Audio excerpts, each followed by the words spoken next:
gitu. Tapi game kedua, game ketiga bisa dibilang game kedua kalian sempat kehilangan momen di early game. Lalu kalian berhasil dapetin satu momen dan itu menjadi game kalian. Pelajaran apa sih yang kalian you mungkin learn from that dapetin? moment. What did you learn from this Pelajarannya matchup? ban Freya-nya Aran sih. The lesson is we gotta ban. Soalnya Aran's Kuat banget Freya. terus turtle kan. Because- Udah 4-2 terus langsung dipukul-pukulin Nile-nya. Because he got the turtle and he Kesel just kept juga on soalnya hitting Nile. Dipukul-pukulin. And we don't like it when Nile Sayang gets hit temen on. banget nih ya, Eman. Temennya dipukulin, dia juga kesel. Tapi menang lawan tim Liquid ID.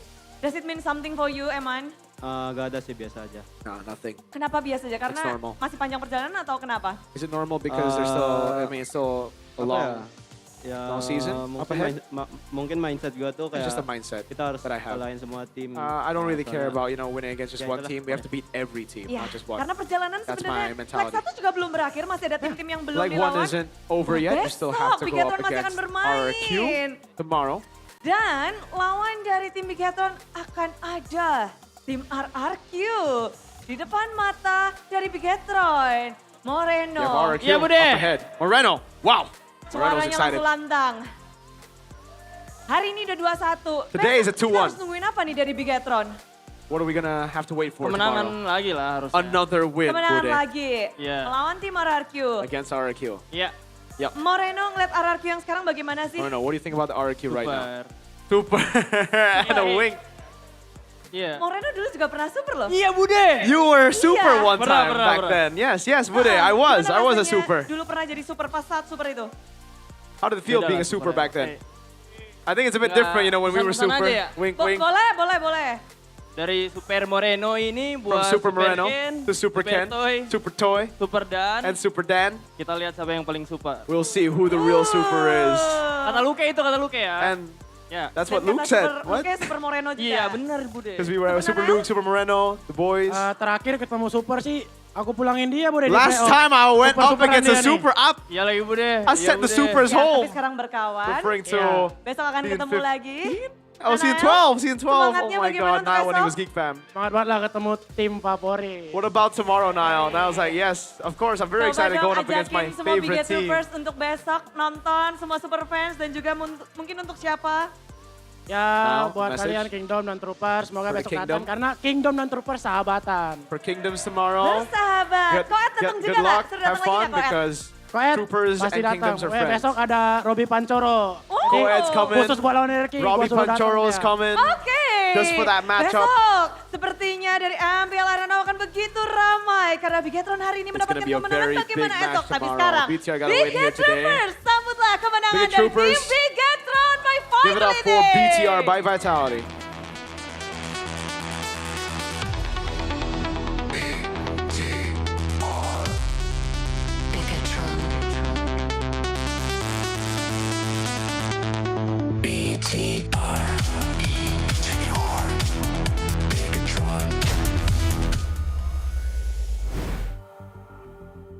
What a vibe, eh? You know, as a cavalry, I want to say I'm salty, but that interview was really entertaining. I hate Mirko's smile. I hate it, Arashi. I hate it. Man. I mean, they're doing Kills me well right inside. now. Like, I love the team. This, So like Bigatron minus Mirko is dude, I'd be a Bigot Trooper whoa. if not for this guy. All right. We got a lot of this guy. That, We don't need that you. smug What we face. need is that smug face. what Oh we need my is god, guys. not choking the playoffs. Is what we need. Oh my Beloy? lord. No, not Beloy. We didn't get Beloy. No, like, Almost did. No, we don't need Beloy. I'll only say we need Beloy if they lose in playoffs. Because we gotta be optimistic, yo. Bro, that's so deep. But no, I'm really not surprised with this. I'm seriously, because they're a top team. Like, against Onyx, against CL, I'm actually not afraid. Like, even against Alter Ego. But tomorrow, I'm kind of scared against RQ. Not gonna lie. I don't know who's gonna play. the Kingdom and the Troopers are good friends. Man said it on the stage first, so. Yeah, I don't know how good of friends they are, because if BTR deploy their MDL trio, I think they're a bit too close. Maybe. That's You what I'm think afraid they of. actually do that? At this point, I mean, like, they've got their chemistry down. Look at this team fight. They got their chemistry down when they beat Onyx.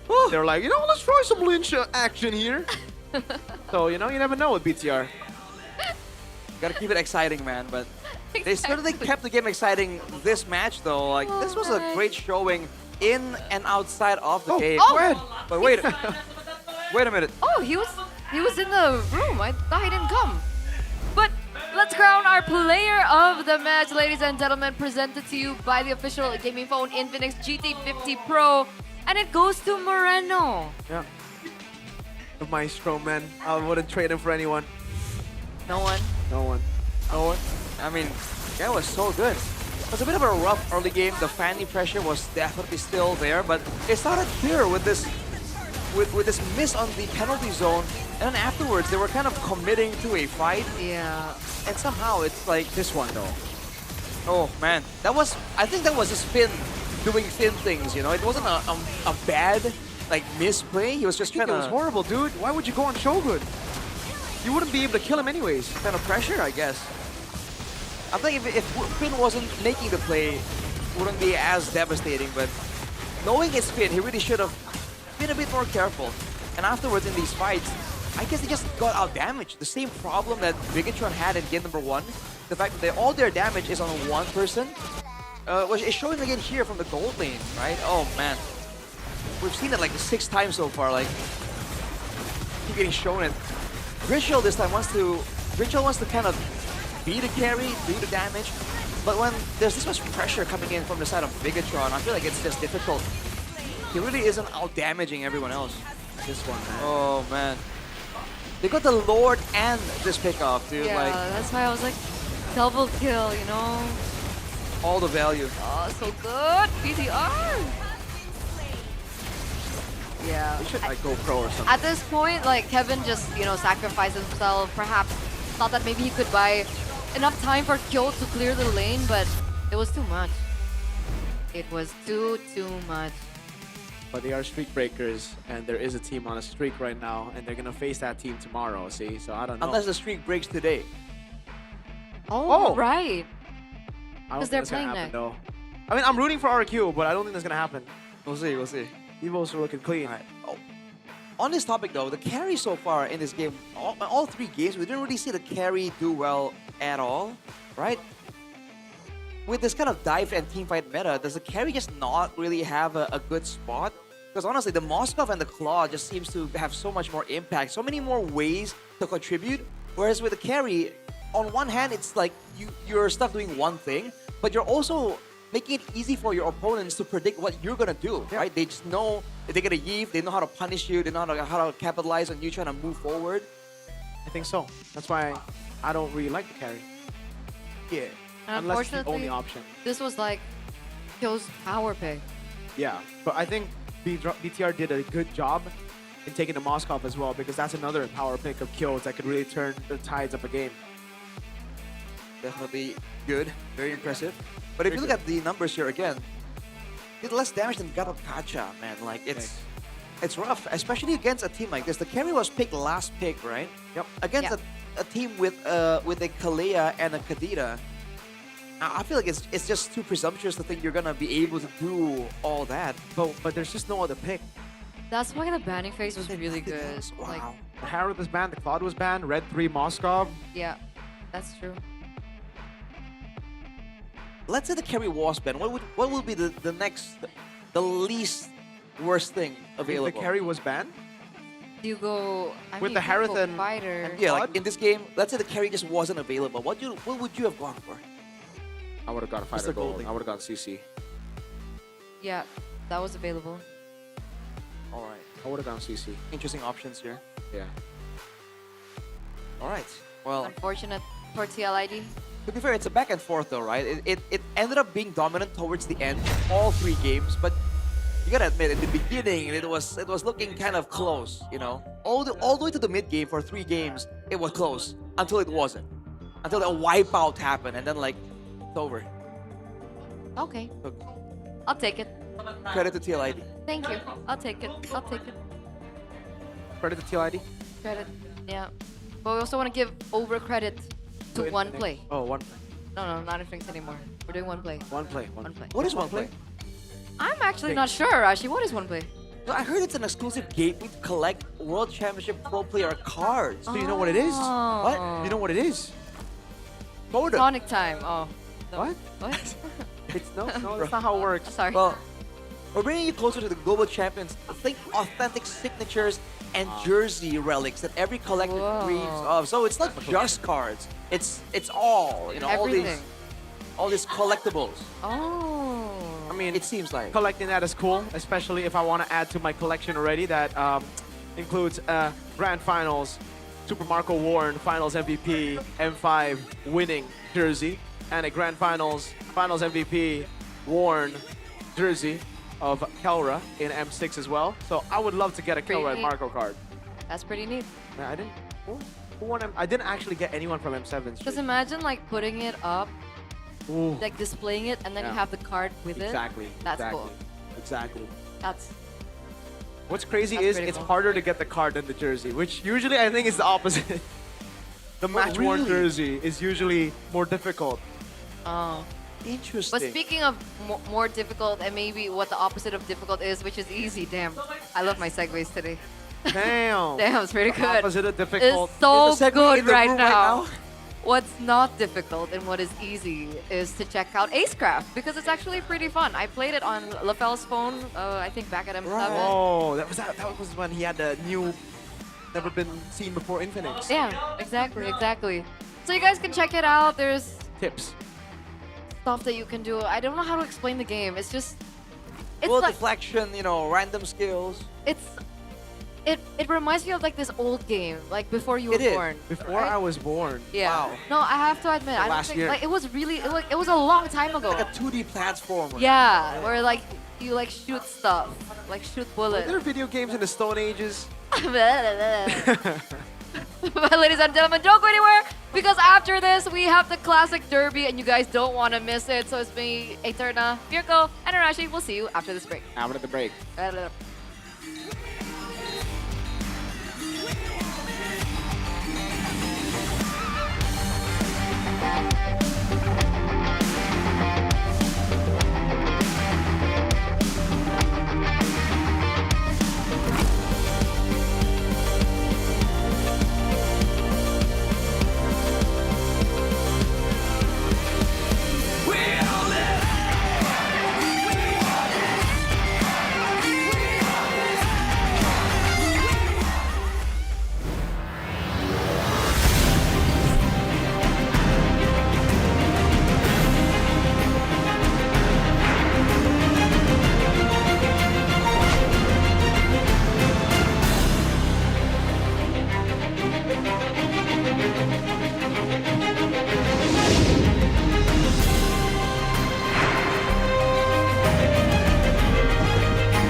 Di tim yang paling susah itu nyatuin semua di tengah perubahan yang nggak ada habisnya. Kami bukan lemah, kami cuma belum searah.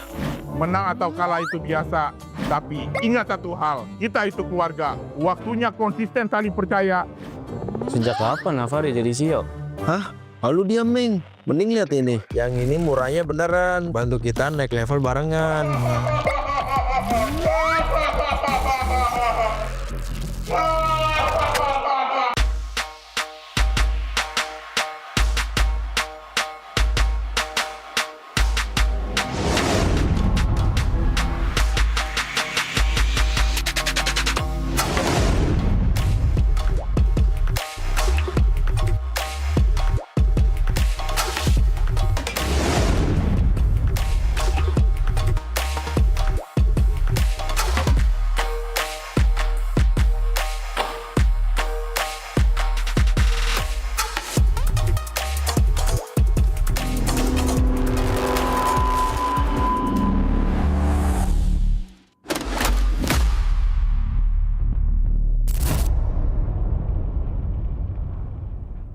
Tak ada hari tanpa mabar. Main nge-lag, kerap buatku tak sabar. Gimana mau main sampai kelar? Ini waktunya ku bersinar. Oke, let's do it. Game smash andalanku bikin mainku semakin hebat. Pin stabil main makin mulus, rankku fix naik terus. Tukar DG rings, diamond dan voucher game kau dapat. Cuma game smash makin no debat. Game Max Booster, kini dapat DG Rings. Beli paketnya dan aktifkan boosternya di aplikasi Dunia Games. Hah? Habis? Ya, kosong. Jauh lagi. Tenang, ada Klik Indomaret. Klik Indomaret, gratis ongkir 1 jam sampai. Klik Indomaret, belanja online seperti di toko. Yang gue rasain Onyx Dark Squad itu di season ini ada yang bakal melengsarkan tahta Onyx. Ya BTR udah ngebuktiin mereka kemarin menang 2-1 sama-sama jago kan. Tim-tim papan atas sepertinya tidak ada yang aman juga karena semuanya kejar-kejaran dan saling mengejar poin. Season ini seru banget soalnya banyak tim yang saling ngalahin gitu lah. Jadi kayak menurut aku MPL season 17 ini bisa dibilang kompetitifnya cukup seru dan semua benar-benar nggak bisa diprediksi. Sang Raja Langit yang masih benar-benar berada di ujung. Onyx kayak biasa sih, masih kuat banget, masih konsisten. Nggak tahu sih, mereka kayak nggak puas-puas lah buat dapetin gelar juara. Ya mungkin itu juga sih yang dirasain sama Onyx, mereka berhasil mempertahankan konsistensi mereka selama berseason-season kayak gitu sih. Kalau ngomongin Onyx, mereka tetap kuat, mereka punya winning condition. Mereka udah punya gameplaynya sendiri, mungkin kayak segi trio midnya juga sangat ngeri banget. Jadi menurut aku kalau misalkan emang trio midnya tetap kayak Ricky Boy Sans itu bakal ngeri banget. Mau kiri kanan ganti pun bakal ngeri. Emang pada dasarnya defaultnya tuh udah sejago itu. Nah bahkan meskipun mereka tiba-tiba kayak rungkat, ya mereka tuh terlalu banyak opsi untuk cari kemenangan gitu loh. Yang akan berusaha untuk memecahkan dominasi dari Onyx, dan kita tahu bagaimana mereka juga adalah salah satu tim yang cukup konsisten. Tim yang bisa dibilang mengancam Onyx ya di season ini. Mungkin ada Dewa, ada BTR, ada EVOS. Mereka yang aku lihat akhir-akhir ini suka perang banget sih. Sedangkan Onyx kan suka dirusak timernya sama orang-orang yang suka perang. Bigatron by Vitality yang membuktikan akhirnya menjadi satu jawaban untuk menghentikan dominasi dari Onyx. Ya BTR udah ngebuktiin mereka kemarin menang 2-1, rosternya juga kan mirip-mirip sama-sama jago kan. Reminder lah buat tim lah, kita emang nggak yang sejago itu ya, kita harus nggak boleh diam sampai di sini ya, kita harus improve terus lah. Seorang diri, dari Pesja, dan dia pecah sudah wasting. Yang gue rasain Onyx Dark Squad itu, ya mereka ada bolongnya, jadi ya nggak ada yang sempurna sih. Jadi menurut gue tim lain tuh masih bisa ngalahin dia lah. Ya ada potensi lah buat ngalahin Onyx. Ya kayak contohnya TLID yang lagi dominasi kalah sama Geek, Onyx yang lagi dominasi kalah sama BTR. Jadi kayak menurut aku MPL season 17 ini bisa dibilang kompetitifnya cukup seru karena orang yang di peringkat 1 bisa kalah sama orang peringkat bawah. Sebagai salah satu tim, ya kita juga selalu berusaha juga gitu buat ngalahin Onyx, ngalahin dominasinya mereka. Ya kita juga pengen ada juara baru lah. Jadi menurut gua di season ini ada yang bakal melengsarkan tahta Onyx. Misalnya kalau kalian nggak mau jadi Liga Tani, ya tim-tim lain harus berusaha jadi lebih bagus. Kalau dapat ya geser kami, kalau itu pun bisa.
きナルトが帰ってきたぞ。飛来神の術。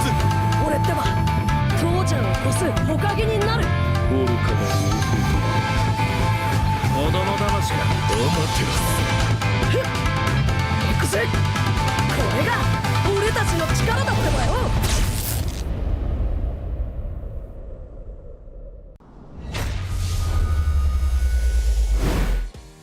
We are now here with the English casters. We have Realize as well as Mirko to ask them what the meaning of We Own This is to them. So let's start with you, Realize. What does We Own This mean? I think it's about our identity as Indonesia, as MPL ID.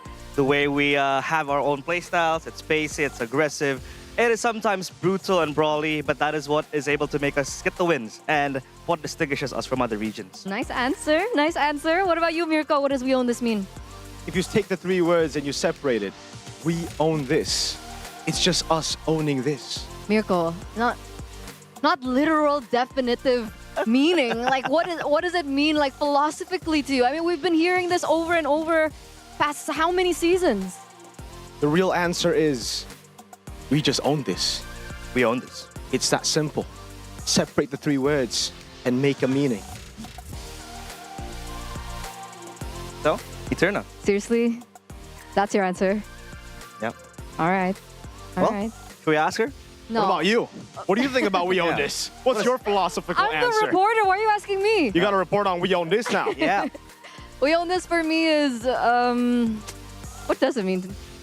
I feel like it means like how we, because I made it in Indonesian. Okay, if you separate the three words, tell us what it means. It means we, Yeah. kita, Own. punya, we own this. Kita punya ini.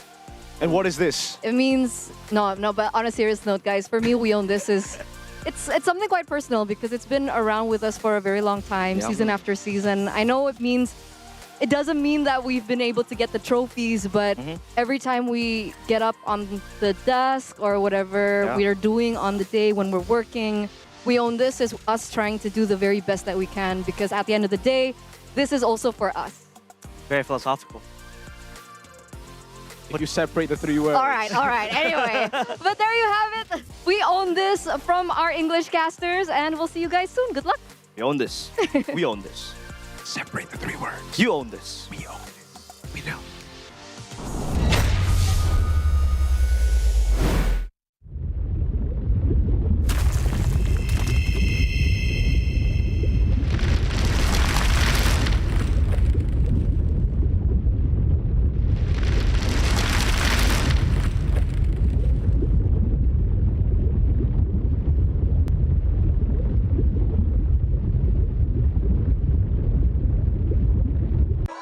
Di tim yang paling susah itu nyatuin semua di tengah perubahan yang nggak ada habisnya. Kami bukan lemah, kami cuma belum searah. Menang atau kalah itu biasa, tapi ingat satu hal, kita itu keluarga. Waktunya konsisten saling percaya. Sejak kapan Navari jadi CEO? Hah? Lalu diam, Ming. Mending lihat ini. Yang ini murahnya beneran. Bantu kita naik level barengan.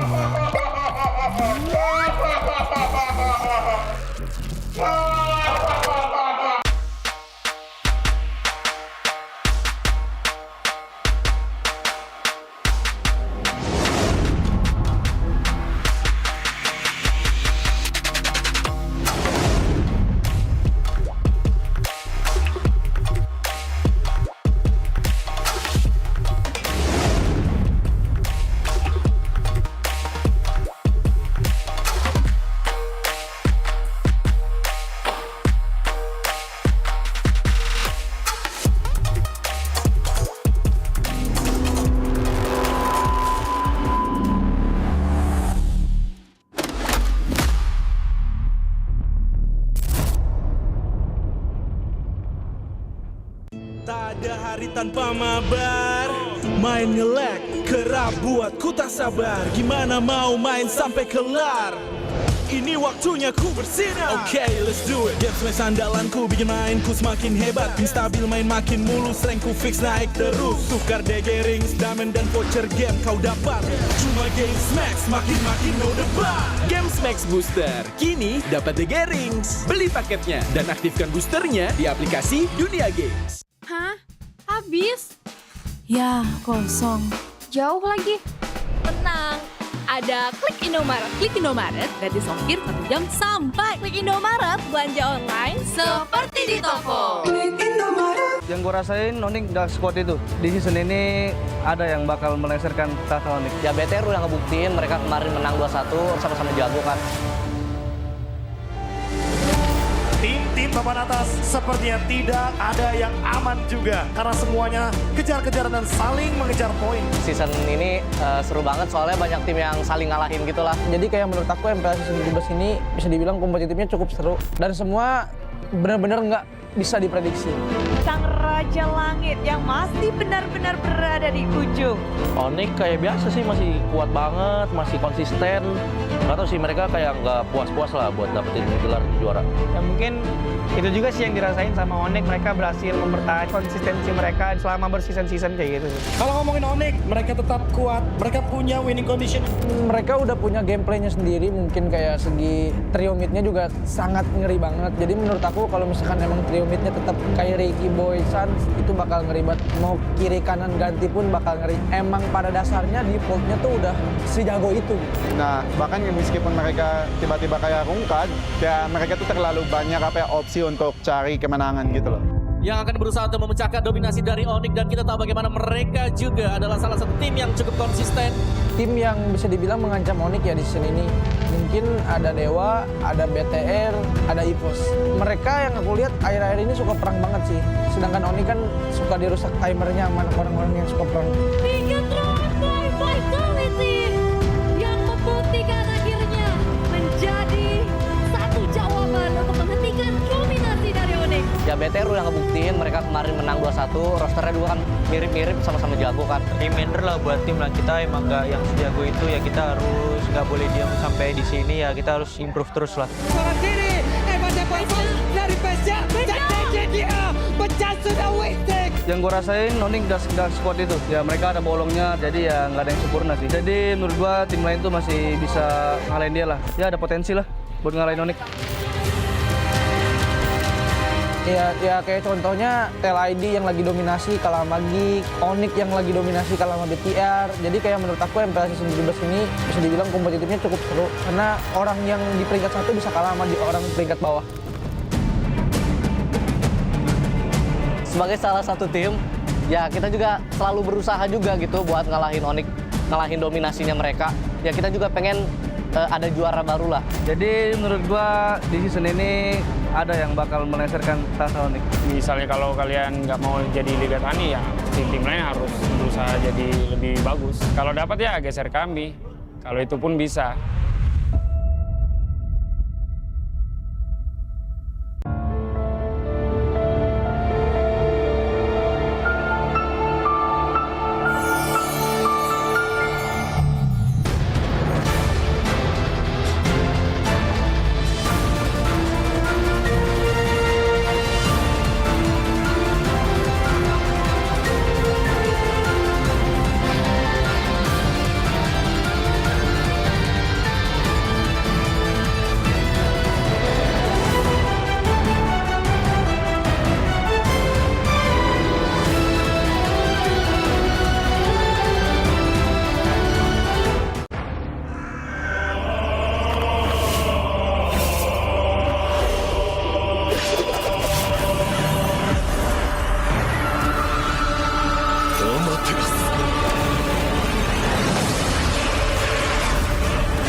崎ナルトが帰ってきたぞ。飛来神の術。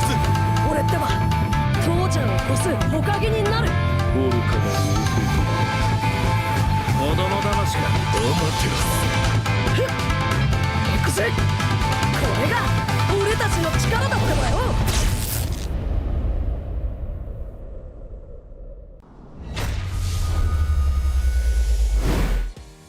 We are now here with the English casters. We have Realize as well as Mirko to ask them what the meaning of We Own This is to them. So let's start with you, Realize. What does We Own This mean? I think it's about our identity as Indonesia, as MPL ID. The way we have our own playstyles. It's pacey, it's aggressive. It is sometimes brutal and brawly, but that is what is able to make us get the wins and what distinguishes us from other regions. Nice answer. Nice answer. What about you, Mirko? What does We Own This mean? If you take the three words and you separate it, we own this.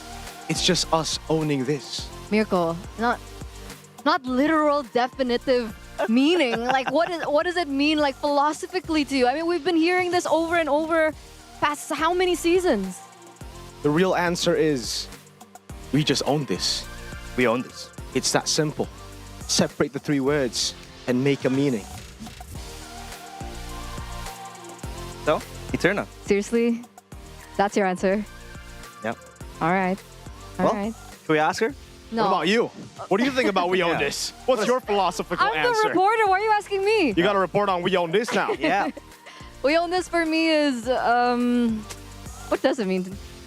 I feel like it means like how we, because I made it in Indonesian. Okay, if you separate the three words, tell us what it means. It means we, Yeah. kita, Own. punya, we own this. Kita punya ini. And what is this? It means, no, but on a serious note, guys, for me, We Own This is, it's something quite personal because it's been around with us for a very long time, Yeah. season after season. I know it doesn't mean that we've been able to get the trophies, but every time we get up on the desk or whatever Yeah. we are doing on the day when we're working, We Own This is us trying to do the very best that we can because at the end of the day, this is also for us. Very philosophical. If you separate the three words. All right. Anyway, but there you have it. We own this from our English casters, and we'll see you guys soon. Good luck. We own this. We own this. Separate the three words. You own this. We own this. We know.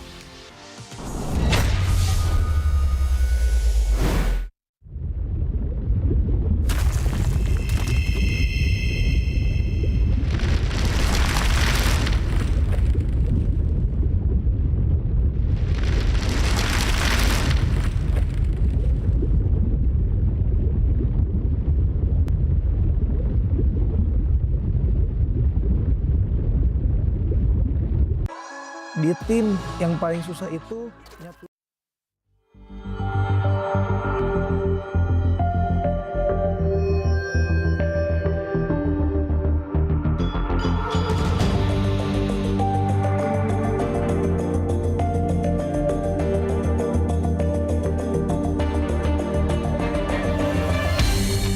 Aku kan berdiri dan terus berlari, terus ke arah puncak tertinggi. Ku takkan berhenti, hanya sampai di sini. Kemenangan abadi menanti. You know we won't miss if we unite our focus. And if you haven't noticed, we all nyalakan apimu, hadapi semua tantangan, hadang semua serangan, jatuh bukan halangan, bakar semangatmu, janganlah engkau menyerah, kita akan buat sejarah. We own this, we won't miss, we own this, we won't miss. Saatnya beraksi, jalani ambisi, aku kan menyawakan hari ini. You know we won't miss if we unite our focus. And if you haven't noticed, we all live. Nyalakan apimu, hadapi semua tantangan, hadang semua serangan, jatuh bukan halangan, bakar semangatmu, janganlah engkau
dan terus berlari, terus ke arah puncak tertinggi.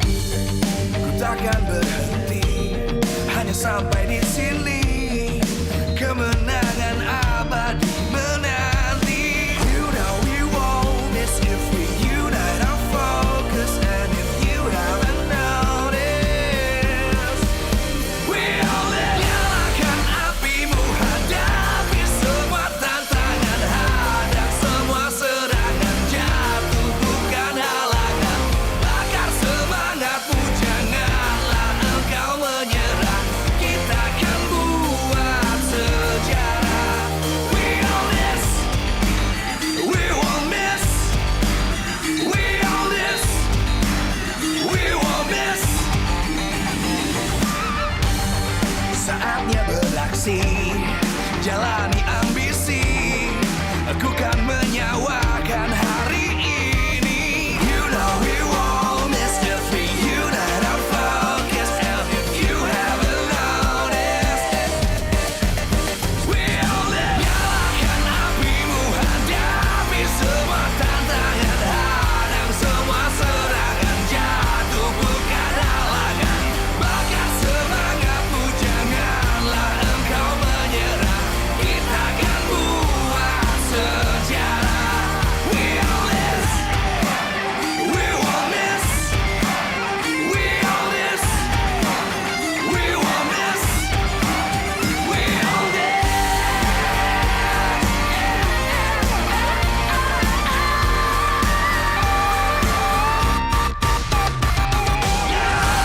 Apimu, hadapi semua tantangan, hadang semua.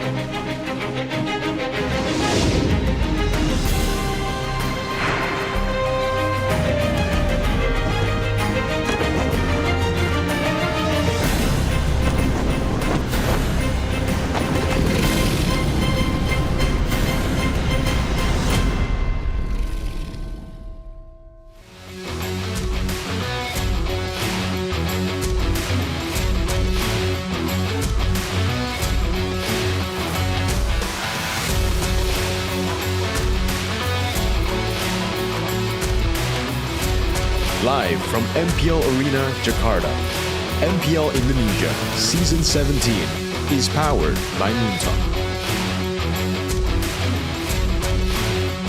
Supported by Esports Federation of Indonesia. Presented by official gaming phone, Infinix. Official e-wallet, GoPay. Official gaming chair, Toda. We own this.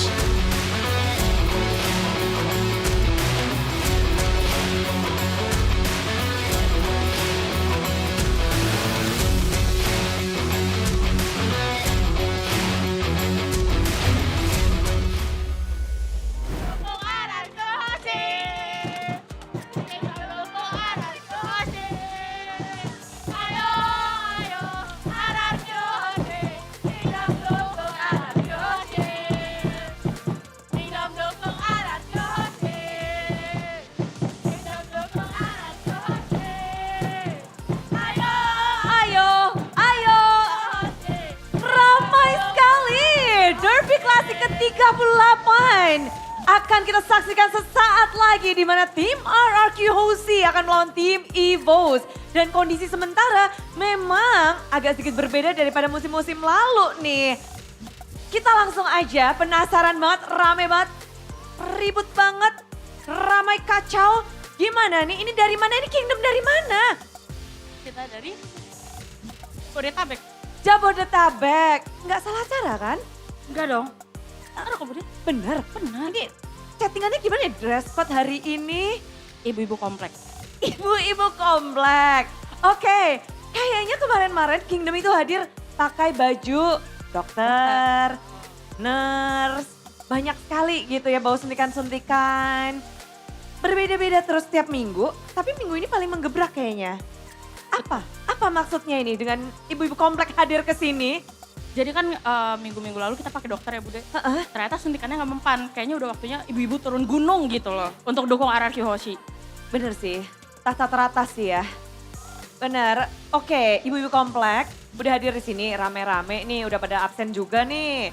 Boleh langsung nih kasih tahu apa nih ibu-ibu komplek punya aspirasi apa di sini?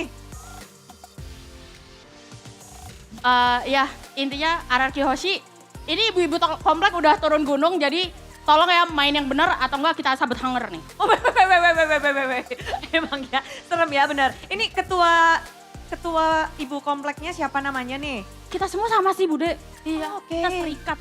Oke, kalau ini namanya siapa? Sebut saja Udin. Ibu komplek namanya Udin? Nama bapaknya Bu. Oh ya benar, sebut saja Udin. Sebut saja Udin. Udah penasaran, ini sudah jadi Kingdom dari berapa lama sih? Kalau ngefans RRQ udah lama, dari season 9-10, cuman join Kingdom baru di season 13. Ngefans berarti lagi masa jaya-jayanya dong season 9. Juara pertama, ya season 9 tuh. Iya, betul. Oke, pada saat itu jatuh hati dan terus mendukung apapun yang terjadi up and down-nya. Gimana sih mendukung RRQ selama ini? Sebagai Kingdom ya, kita udah pernah ngerasain RRQ di atas, RRQ di bawah, nggak lolos playoff. Tapi semoga yang season ini jangan ya, tolong ya. Jadi ya nggak apa-apa namanya fans ya. Fans yang baik itu bukan yang selalu dukung di atas, tapi ada di atas di bawah kita tetap jadi fans. Tetap menjadi fans. Jadi banyak banget juga pertanyaan di mana kayaknya ada yang mulai goyah, ada yang mulai apa. Boleh dong ini sebut saja Udin, kasih tahu gimana sih mendukung RRQ apapun yang terjadi. Apa yang membuat kalian bisa terus nih mendukung? Padahal lagi kalau sekarang kondisinya kan sedang tidak baik ya. Ya kita namanya fans ya Bude, cuman bisa mendukung terus, kita kasih semangat. Mungkin gak cuma semangat tapi kadang kalau misalkan ada kritik yang bisa kita sampein ya kita sampein juga gitu. Tapi tetap ya intinya ada di atas atau di bawah ya kita tetap dukung RRQ Hoshi gitu. Cuman ya jangan terus-terusan di bawah gitu Bude. Jangan terus-terusan ya. Iya. Pengennya naik ya. Betul. Berharapnya ini akan menjadi satu titik balik. Betul. Oke, tapi kan kalau ngebahas kayaknya sekarang dukungan juga dalam banyak bentuknya. Bentuk kritikan kalian juga sudah masuk dan kritikan-kritikan itu gimana sih kalian mengharapkan mungkin RRQ akan bangun hari ini atau bagaimana? Pasti ya, pasti kita berharap RRQ hari ini tepatnya apalagi ini derby klasik bangun ya kan. Cuman balik lagi kemarin dari week sebelumnya yang minus itu kan sebenarnya banyaknya komunikasinya ya. Semoga hari ini komunikasinya diperbaiki lagi menjadi bagus. Bismillah hari ini pecah telur ya Bude, capek goreng telur mulu. Bude belum pernah ngobrol loh sama mereka. Sama Kingdomnya udah loh Ibu De. Katanya sih lagi sakit gigi Bude, jadi nggak sakit gigi. Nggak selek kan? Enggak. Enggak loh. Enggak loh. Tapi belum ketemu nih Bude. Tapi penasaran di mana kayak sekarang juga banyak banget kalian kan hadir ke sini terus mendukung. Ada nih kita juga lihat mungkin ada untuk Kingdom yang mulai goyah, yang mulai hilang arah juga. Boleh dong nih dikasih tahu sesuatu Bu Udin. Kingdom tolong ini harusnya RRQ yang ngomong Bude. Apa sebagai Kingdom nih? Tetap percaya proses, kita udah pernah ngalamin RRQ di atas, RRQ di bawah. Ya harapannya semua Kingdom ya tetap ya dukung RRQ Hoshi, oke? Dengerin ya kata Ibu dan semuanya tentu tergantung bagaimana kedua tim ini akan berproses dan menjawab satu sama lain karena ini match spesial betul? Betul banget. Betul banget dan semua super fans pun sudah tidak sabar bagaimana Derby Classic akan berlangsung. So inilah dia Derby Classic ke-38 di MPL Indonesia Season 17.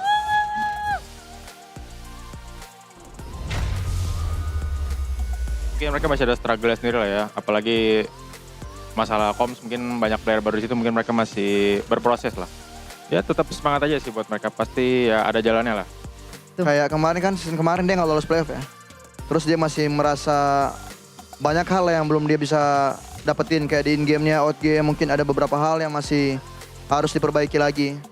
Kadang memang in-game bukan jadi masalah yang penting lah.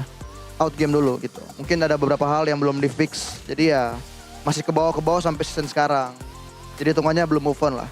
Ya mungkin mereka habis ganti roster juga dari season lalu ke season sekarang kan lumayan banyak tuh yang ganti. Emang mungkin lagi butuh penyesuaian aja sih di season baru ini. Ya semangat terus aja sih paling.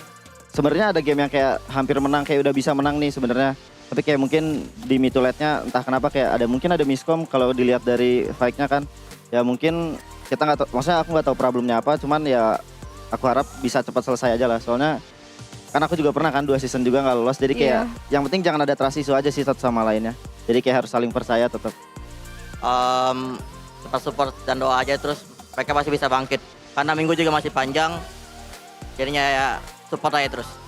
Pesan-pesan ya buat Kingdom, dukung terus timnya, ya harapannya masih ada lah buat season ini. And there you have it. Welcome, ladies and gentlemen, to the 38th quarter quill. I'm just kidding. Welcome to the 38th Classical Derby between EVOS and RRQ. Yeah, what reference, what a reference. Man, it's been a wild, I think, a few seasons. We've been seeing, RQ win some. We've been seeing EVOS win some. But before we get into the details of this next matchup, we do want to thank our sponsors because MPL ID Season 17 is powered by Moonton, supported by PBSI, presented to you by our official gaming phone, Infinix, our official e-wallet, GoPay, our official gaming chair, Todak.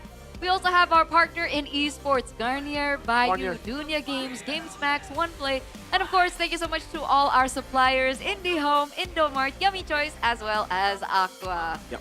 And there it is. You heard it earlier on, the support from the fans, the support from the kingdom. They were all cosplaying as housewives? Indonesian housewives, I believe. Because they're saying when the going gets tough, right? You have to rely on the household to fix things.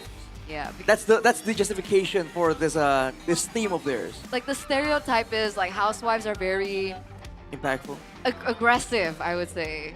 Oh, Impactful, wait. yes, but also yeah. aggressive. Like they walk around, beating their maybe not beating their children, but they scold the lazy husband type deal. So the point is they're saying this is the week, man. This is the classic derby. If you don't do well here, the housewives are gonna teach them a lesson. Exactly. And we also got the support from a few of the players. We saw it earlier, right? Keyboy, Moeza, we saw Albert. Who else? Leone. Finn, the human. Moeza. I said Moeza already. Moeza twice. Moeza twice. But I think what I find interesting is Keyboy's take. Keyboy, yeah. Keyboy was like, I think they just haven't moved on. Yeah. Haven't moved on from last season, and he was speaking more on the mentality of the team. Like, I think they're so caught on not making it to playoffs from last season that they're bringing it to this season. Even though we are seeing glimpses of brilliance from RRQ, it's been getting better, right? Season after season. Week number 1, a lot of people were saying, like the drafts were weird, the execution was also a little iffy. Yeah. But coming to week 3, finally we're able to get a few games here and there. And it all just takes a little bit more refining for RRQ. So, ladies and gentlemen, we want to know what you guys think back at home. What does RRQ need to do to win against EVOS? Do you think A, give Super Ken farming space, B, Super Jan needs to play aggressively, or C, win Kuroki's lane? I gotta say, if they want to play the way they have been, like a bit more systematic, team fight oriented, I feel like it has to be option B, no? Because if you're number B, because if you're trying to win team fights, just earlier in match 1, we saw the impact that the EXP lane can bring. One mistake from the EXP lane can send the whole game plan crumbling. So if that is the way they want to play, number B. Okay. But otherwise... You're a B man? I am an A man. An A man? Amen. Amen, yes. I think Super Ken needs space. I think Super Ken needs a comfort pick too, Yeah. He's been playing the utilities like an assassin. He's been playing like... He still has that Yanpeng Yaguai playstyle where he just tries to carry the team solo. And either way, everyone really needs to step up, right? Because both of these teams, Agreed. these are 2 teams that have been there since the beginning of everything. I think the fact that they were grand finalists at M1 really started that pattern for the classical derby. And the thing is, it's been so long since they've been able to lift up a trophy. The last time RQ was able to do it was Season 9, and the last time that EVOS were able to do it was Season 7. So imagine that. Why did they leave out the most crucial trophy? One of the best classic derbies of all time, the M1 World Championship. Why is it just MPL ID? Because here, I think even in the matchup, you can see 23-14. RQ have won more championships domestically. They've won more classic derbies, but EVOS have won when it mattered most. Yeah, they won. What else? Are we allowed to say it? M Series, ISF, Oh, we and are. WCG. Yeah. WCG. Rashi, got a question. Quantity or quality? Damn. Man, That's I think, deep. honestly, objectively speaking, it has to be quality, man. Quality it is, which is why that history has still been haunting the kingdom for so long. Everyone is waiting for the day to come where we can finally say, you know, we got one too, but we're not there just yet. You were close. MSC, you were close. That was the one in KL. Yeah? 2022, Grand finals. I think. Lost to Eman, by the way. Oh, man. Kurogi's just having fun with this joke. I love it. I love that. You know, if he keeps that same... Oh, he's even scuba. Okay. He's leaning into it. You've seen the scuba meme, like now you see the pond meme, because if you didn't know, Revitalize is referred to as the pond in Indonesian. That's why, so what's going on? They're just... They're having leaning a into blast. the memes, man. I like it. I like it when a team does that, right? They don't take themselves too seriously. And I don't think they should take themselves too seriously. So, looking at the highlights right here in the previous performance, again, you see interesting like game plans, some good combos, but overall, even earlier, the players did mention that towards the late game, sometimes mistakes do happen. Yeah. Oh. Luke bailed on him. Dang, that's crazy. Is that foreshadowing though? They're not in sync. And it You guys was not in the lineup. actually Luke as well that was saying in the interview that he's excited. Well, who said it? I forgot who said it. Oh, Erlan said that Luke said on the interview yesterday that Erlan can't wait to swim Yeah. in the pool Interesting. of Revitalize. Yep. Degrees of... He said he's going to go revitalize and swim with Kurogi. Yeah. Interesting. So that's pretty cute. Pretty Whoa! Wait! Whoa! Oh, so it's true. R7 has been... Rumors. He's been in the gaming house apparently the entire week. He hasn't been streaming, hasn't been active, and he's been helping the team. So I guess that confirms it. Now, will it have the right... You know, it was a phone call from Mr. AP. Like, it was an actual personal phone call, like, help us. So, hey, maybe that's what they need. Wow. We They're saw really like taking it seriously. like scrim leakages with R7 in the roster, with the rest of the members, but no Super Dan. Maybe he's, you know, coaching Super Dan as well, because I gotta say, in a lot of these moments where it looks like RQ has the upper hand, there are like moments where like Super Dan's movements are like a little weird. I don't know if it's maybe like a comm issue because he doesn't speak Indo that well yet, or what do you think, Arashi? Could be the case. I mean, that was definitely the main suspicion off the bat. But right now, I feel like considering how they almost attained victory last week, I feel like we're close. You know, I think if you're an RQ fan, you would recognize that they're not there yet because they didn't get it done. But at the same time, they were looking a lot better than they used to in week 1 and week 2. So I think hopes are high, which is why I think the Kingdom are very vocal on like saying this is the moment, you know, and they fully expect things to play out in RQ's favor. Which, you know, if it does, it's going to be a huge mental boost. If it doesn't, though, oof. Yeah, that'll be what, 0-5? 0-6 if they lose 0-6. here. Yeah. And the morale. 0-5. They already broke their game lose streak. They've already won games. 2 in total against Geek Fam and against Alter Ego. Both in... Okay, against Geek Fam is game 1, but against Alter Ego is game 2. So it's a tilter. It's got to be a tilter. And I hope like they've refined a lot of things, because there's also something that we notice. It feels like in the games that RQ are able to win, it's when Irok gets his hands on his hero, right? The chip, mostly. Just chip. Just Yeah, right now mostly it's just chip, actually. chip. Both Yeah. game wins have been on chip. And as soon as it gets banned out, it feels like the game plan is just not in order for To RQ. be fair, that game 3 against Geek Fam was a winning draft. They were winning. Super King got the Baksha. It's a done deal. The done deal. But then Harrod Revitalize kind of cooked them because, you know, he comes in the team fight, gets stunned up. But there are also some really bad moves aside from the Revitalize. But the draft is good. That's what I'm trying to say. Like the draft Oh, is good. I thought you wanted to elaborate on No. the bad moves. Just, when the Zaman forced for a turret in the mid lane, overcommitted against Geek Fam, when the Yu Zhong walked up as a guy to open up the map instead of a follow-up, he got stunned by Beloyski, got picked off. So a lot of extra moves that were just really, really bad. But the draft was good. They fixed that. Okay. I think they fixed the fundamentals, yeah? Because I think one of the things that I remember was the Tigreal pick, which looked good on paper. The combo was there, but nobody was able to clear, so they didn't have control over the mid trio. But ladies and gentlemen, if we're talking about control, it is EVO's official team lineup with Luke, Albert, Yuki, and Erlan.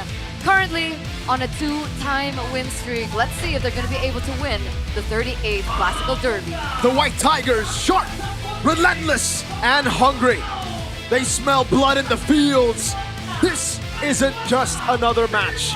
For them, this is a hunt. Welcome, EVOs! With a performance like what we saw yesterday, they definitely are on momentum and they're on the hunt. They know that they have the upper hand, and with the fan base behind them, they're coming in full stride to try and take down their opponents today.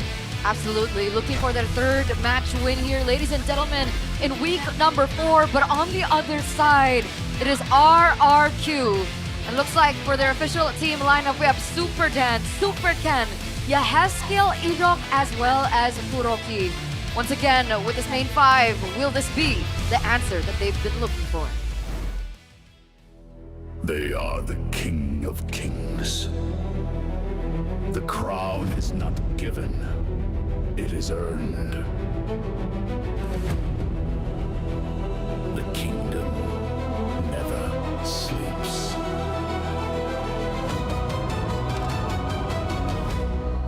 Once, the kings of the land, the golden banners of RRQ Hoshi now lie tattered in the wind. A kingdom in ruins. Tonight, against their bitter rivals, will they rise? Ladies and gentlemen, this is RRQ Hoshi!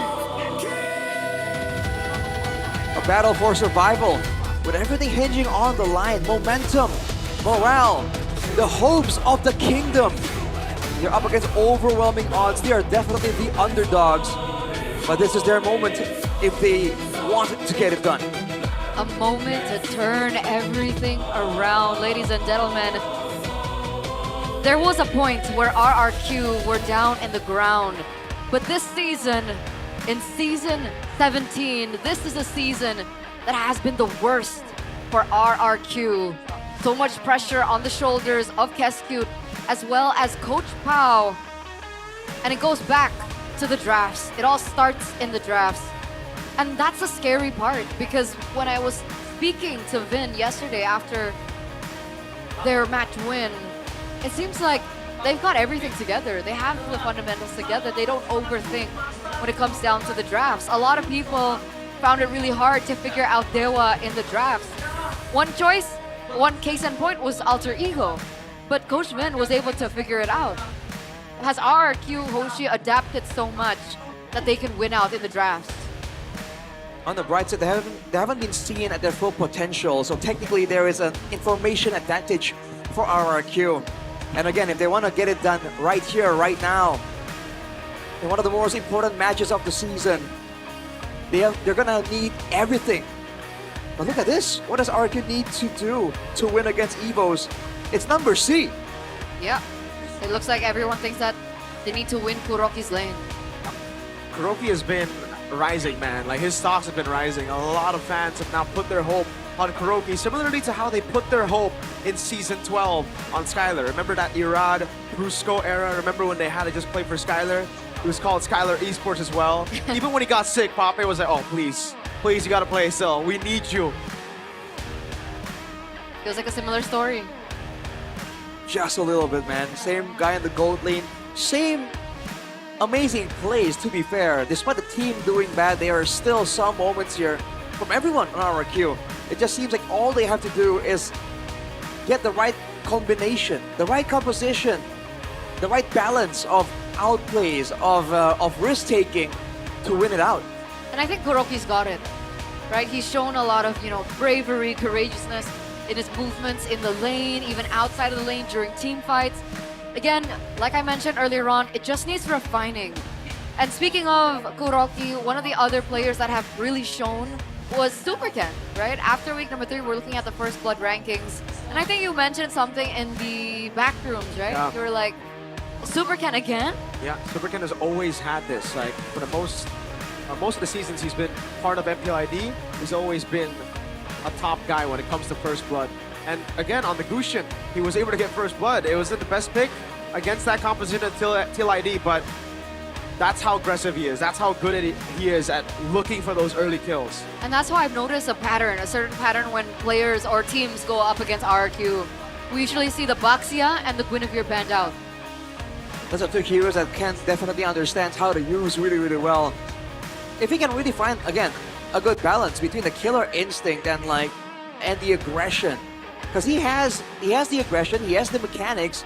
Sometimes it just seems like he doesn't know his limits.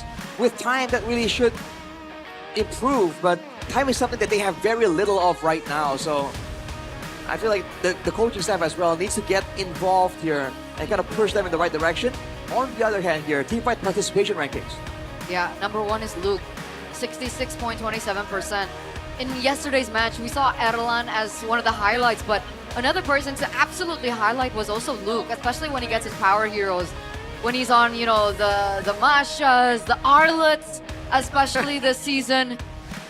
He's been crazy. And even in the interview, he mentioned that he hasn't unlocked his full potential. So that's something definitely concerning, especially for RRQ. Yeah. Luke, Michael, he's been amazing when he's on those picks, you know, like the playmaking picks, the Arlet as well yesterday. Solo killing who I thought to be the #1 individual XP laner, mechanic-wise, Kid, on a Sora, on his signature pick. So hey, Luke's definitely back. He's always been that big game player. For some reason, up against the smaller teams, or, you know, back then at least, the smaller teams, the teams who don't get wins, he would just do whatever he wants. But then against the top teams in playoffs as well, when it's time, he performs. He shines so bright when necessary. And that's similar to Erlan right now, which is why the gold lane matchup is going to be especially fun to watch. Depending on, you know, who gets what heroes go where. And we've seen Erlan actually pick up really weird heroes as well. The Uranus was actually an option for him. Meanwhile, for Kuroki, it's been, you know, quite normal, right? YSS, Claude, Carry, Harith, the Notions. So what do you think about these two gold laners and how do they differ to one another? Well, I feel like right now, first of all, the clash of the gold laners here, it seems like Kuroki has a higher average damage, but that could also be because for Evos, they're not only relying on the gold lane, whereas for RRQ, there have been multiple games where they are forced to take it to the late game and allow Kuroki to carry from a late game type of carry. So stats can definitely be deceiving. When it comes to the differences though, I feel like right now it's hard to really get a good grasp on Kuroki, just because again, you have no idea whether the movement is him or a mistake. It's very early on. I got a question though, Arashi. If you look at RQ's lineup, do you think this is the strongest lineup? Do you think they have experimented enough, like they've given Rins and Super Toy enough time? And if not, who do you think is the strongest lineup for RQ? Well, I feel like considering the context and how they almost broke their loss streak just last week, I feel like this has to be it now. If they experiment for much longer, bro, they're gonna be stuck. They're gonna be out of the playoffs for sure if they keep taking their time with it. I feel like right now it's getting urgent, and if there were any questions, they still have to pick one combination and stick with it at this point. Because the last thing we want to see from RRQ is the same thing we saw from some other teams where they just keep changing all the way till the final few weeks, and they just have no chemistry. So even though they have a good enough draft, a good enough composition, the chemistry, man, in the Land of Dawn is so important. And then like when you get to that point, it's like, oh man, it's too late. Yeah, well, we should have known. Well, I should have known. I would agree about Super Toy and Kuroki. I think Kuroki is definitely the more consistent player, and he's way more brave when it comes down to like decision making. But between Rins and Yehezkiel, I think that's quite a toss-up, right? Do you want a mid laner that's a little bit more aggressive, can make the outplays happen? Because I don't think Yehezkiel is kind of that type. Do you agree or disagree? Yeah, Yehezkiel is more of a safe plays from the back kind of guy. Yeah. Forget about him, and then the ghost just appears when he has the items or when he has the angle. The ghost of Jakarta. The ghost of Jakarta. Shout outs, Leo. But here we are, ladies and gentlemen, moments away from the drafting phase for game number 1, and it looks like it's going to be dangerous grass. So that's interesting. Like we talked about the drafts earlier on, Guinevere, Chip definitely banned out. They don't want to give RRQ those reliable heroes that they usually like. Sora gets banned out, Marcel, Fanny, and the Freya. So technically here, RRQ, if they want, they can still pick up the Baxia as well for Super Ken if we want to get into or lean into the power heroes. Yeah, they go for the juice in first though, always, for few. Alright, it's good control there for RRQ. What do they want to go for first? It depends. We've seen them try out so many things. We don't really have a good grasp on like the style of Keskute in the current season. Yeah, it's been very off RRQ this season. Whenever they don't get the Guinevere and the chip, so RRQ. They go wise. I was gonna say, okay. Very direct response. They go for a Cryo pick and glue and the Eve. Evos. They take the normal route of going up against the glue. You go for pickoff with the Kalea. On the case, 24/7. It's a Fredrin and a Moskov. All right, that's their approach against the glue, the Moskov. That Moskov seems a bit early by all means. The Fredrin, I think the factor that needs to be talked about here is how he can heal from the blobs, the split of the glue. Right, if you land a big ability like on the Bracer's Wrath onto the glue when you're low, you can heal up a huge amount. Some teams have abused that against the glue. Maybe I think it's a little safer, right? I mean, the direct response would be to pick up the Claude against the Eve, but they know that if they do that, Wise is still open, there's still other heroes as well open. So RQ actually pick up the Claude for themselves. Yeah. And it's funny we just brought about this similarity with Skylar, right? And we just seem to find this guy on Claude again and again, you know? Some moments in the season have been pretty throwback-like. People have been saying that Kuroki is actually more similar to Zen. I agree. A lot more aggressive. Yeah. Do you remember that play on the Claude? Yes, against in RP, the buff? solo kill.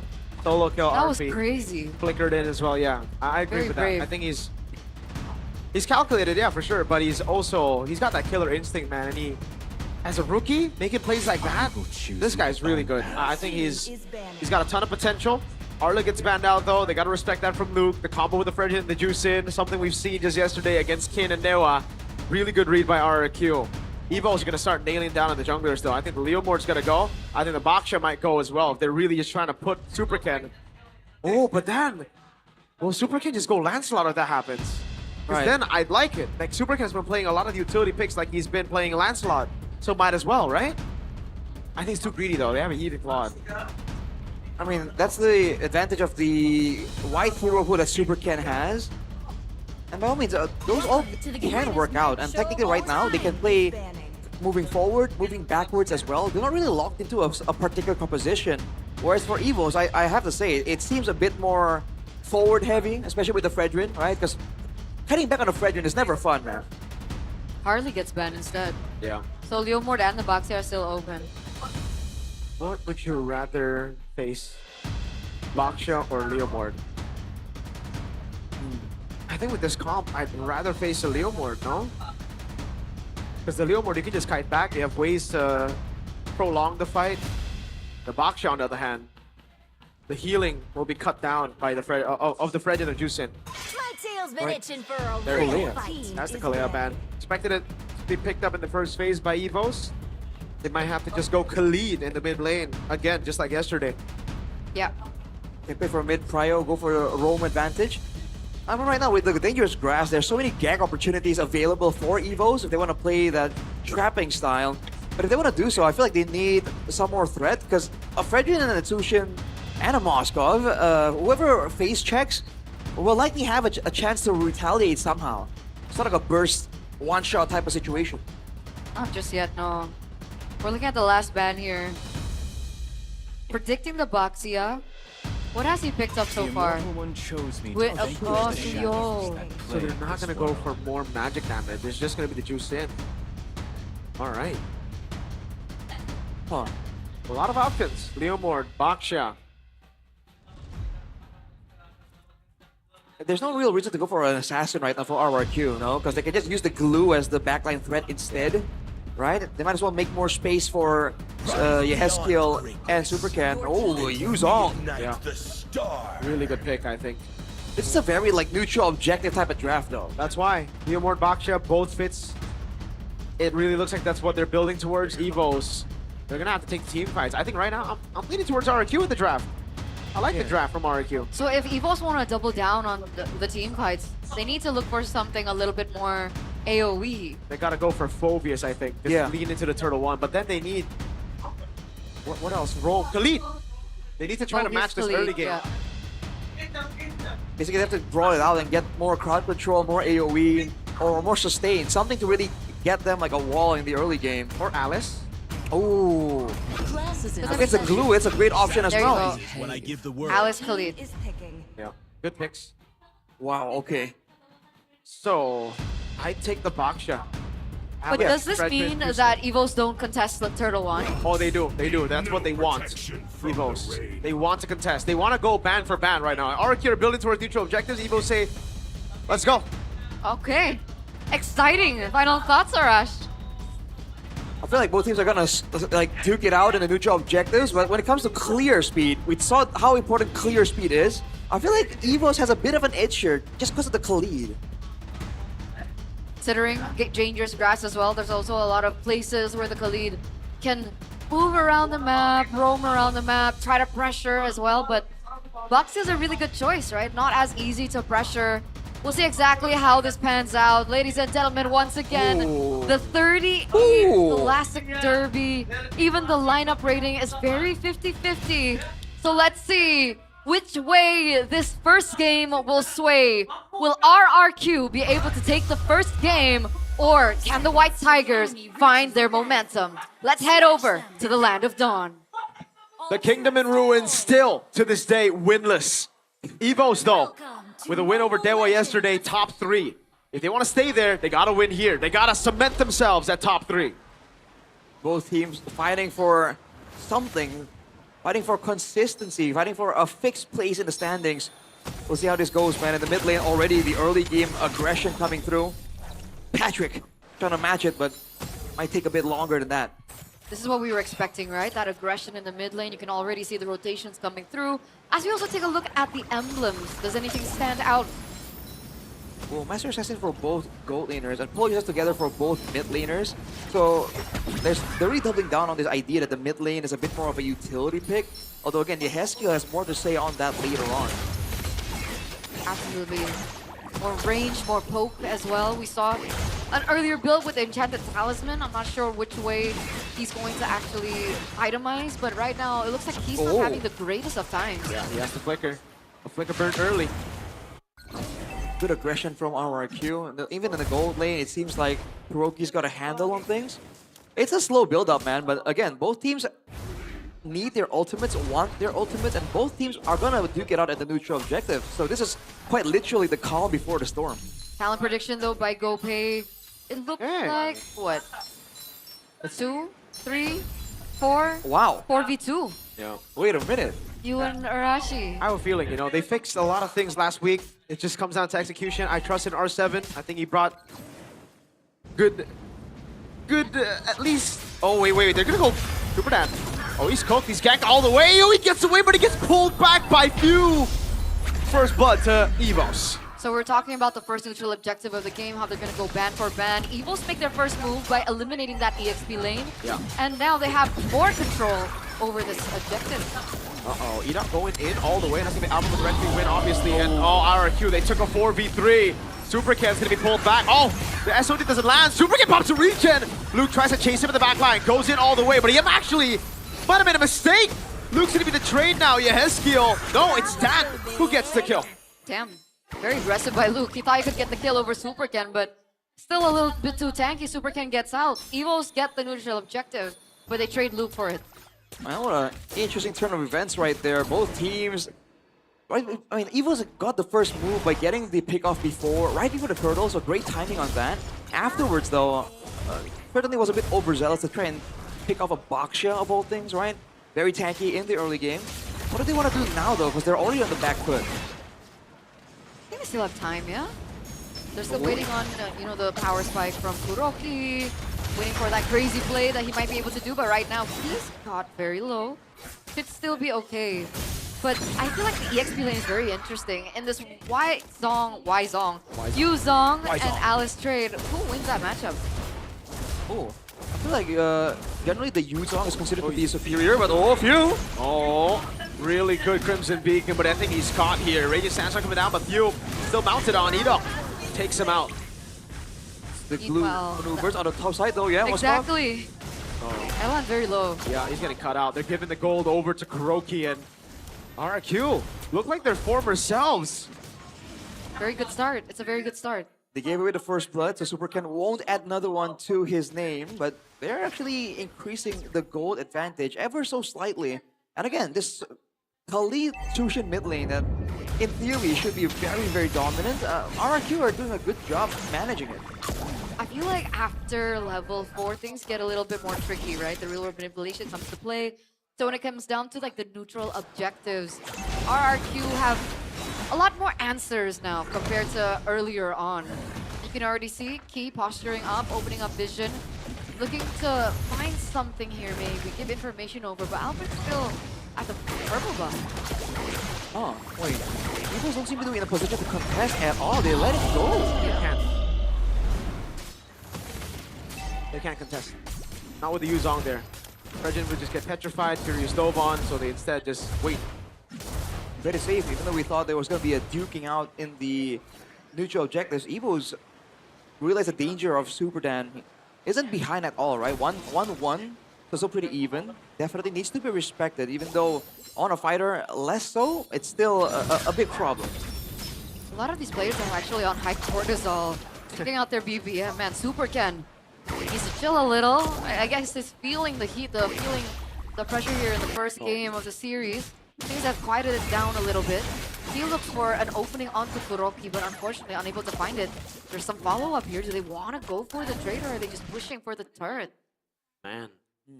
Super Ken actually won that red tree against Albert, despite Albert having that first skill to help him with the red tree. Good signs for RRQ. Gold lead extending from 500 to 1,000. Whoa. Gotta be careful.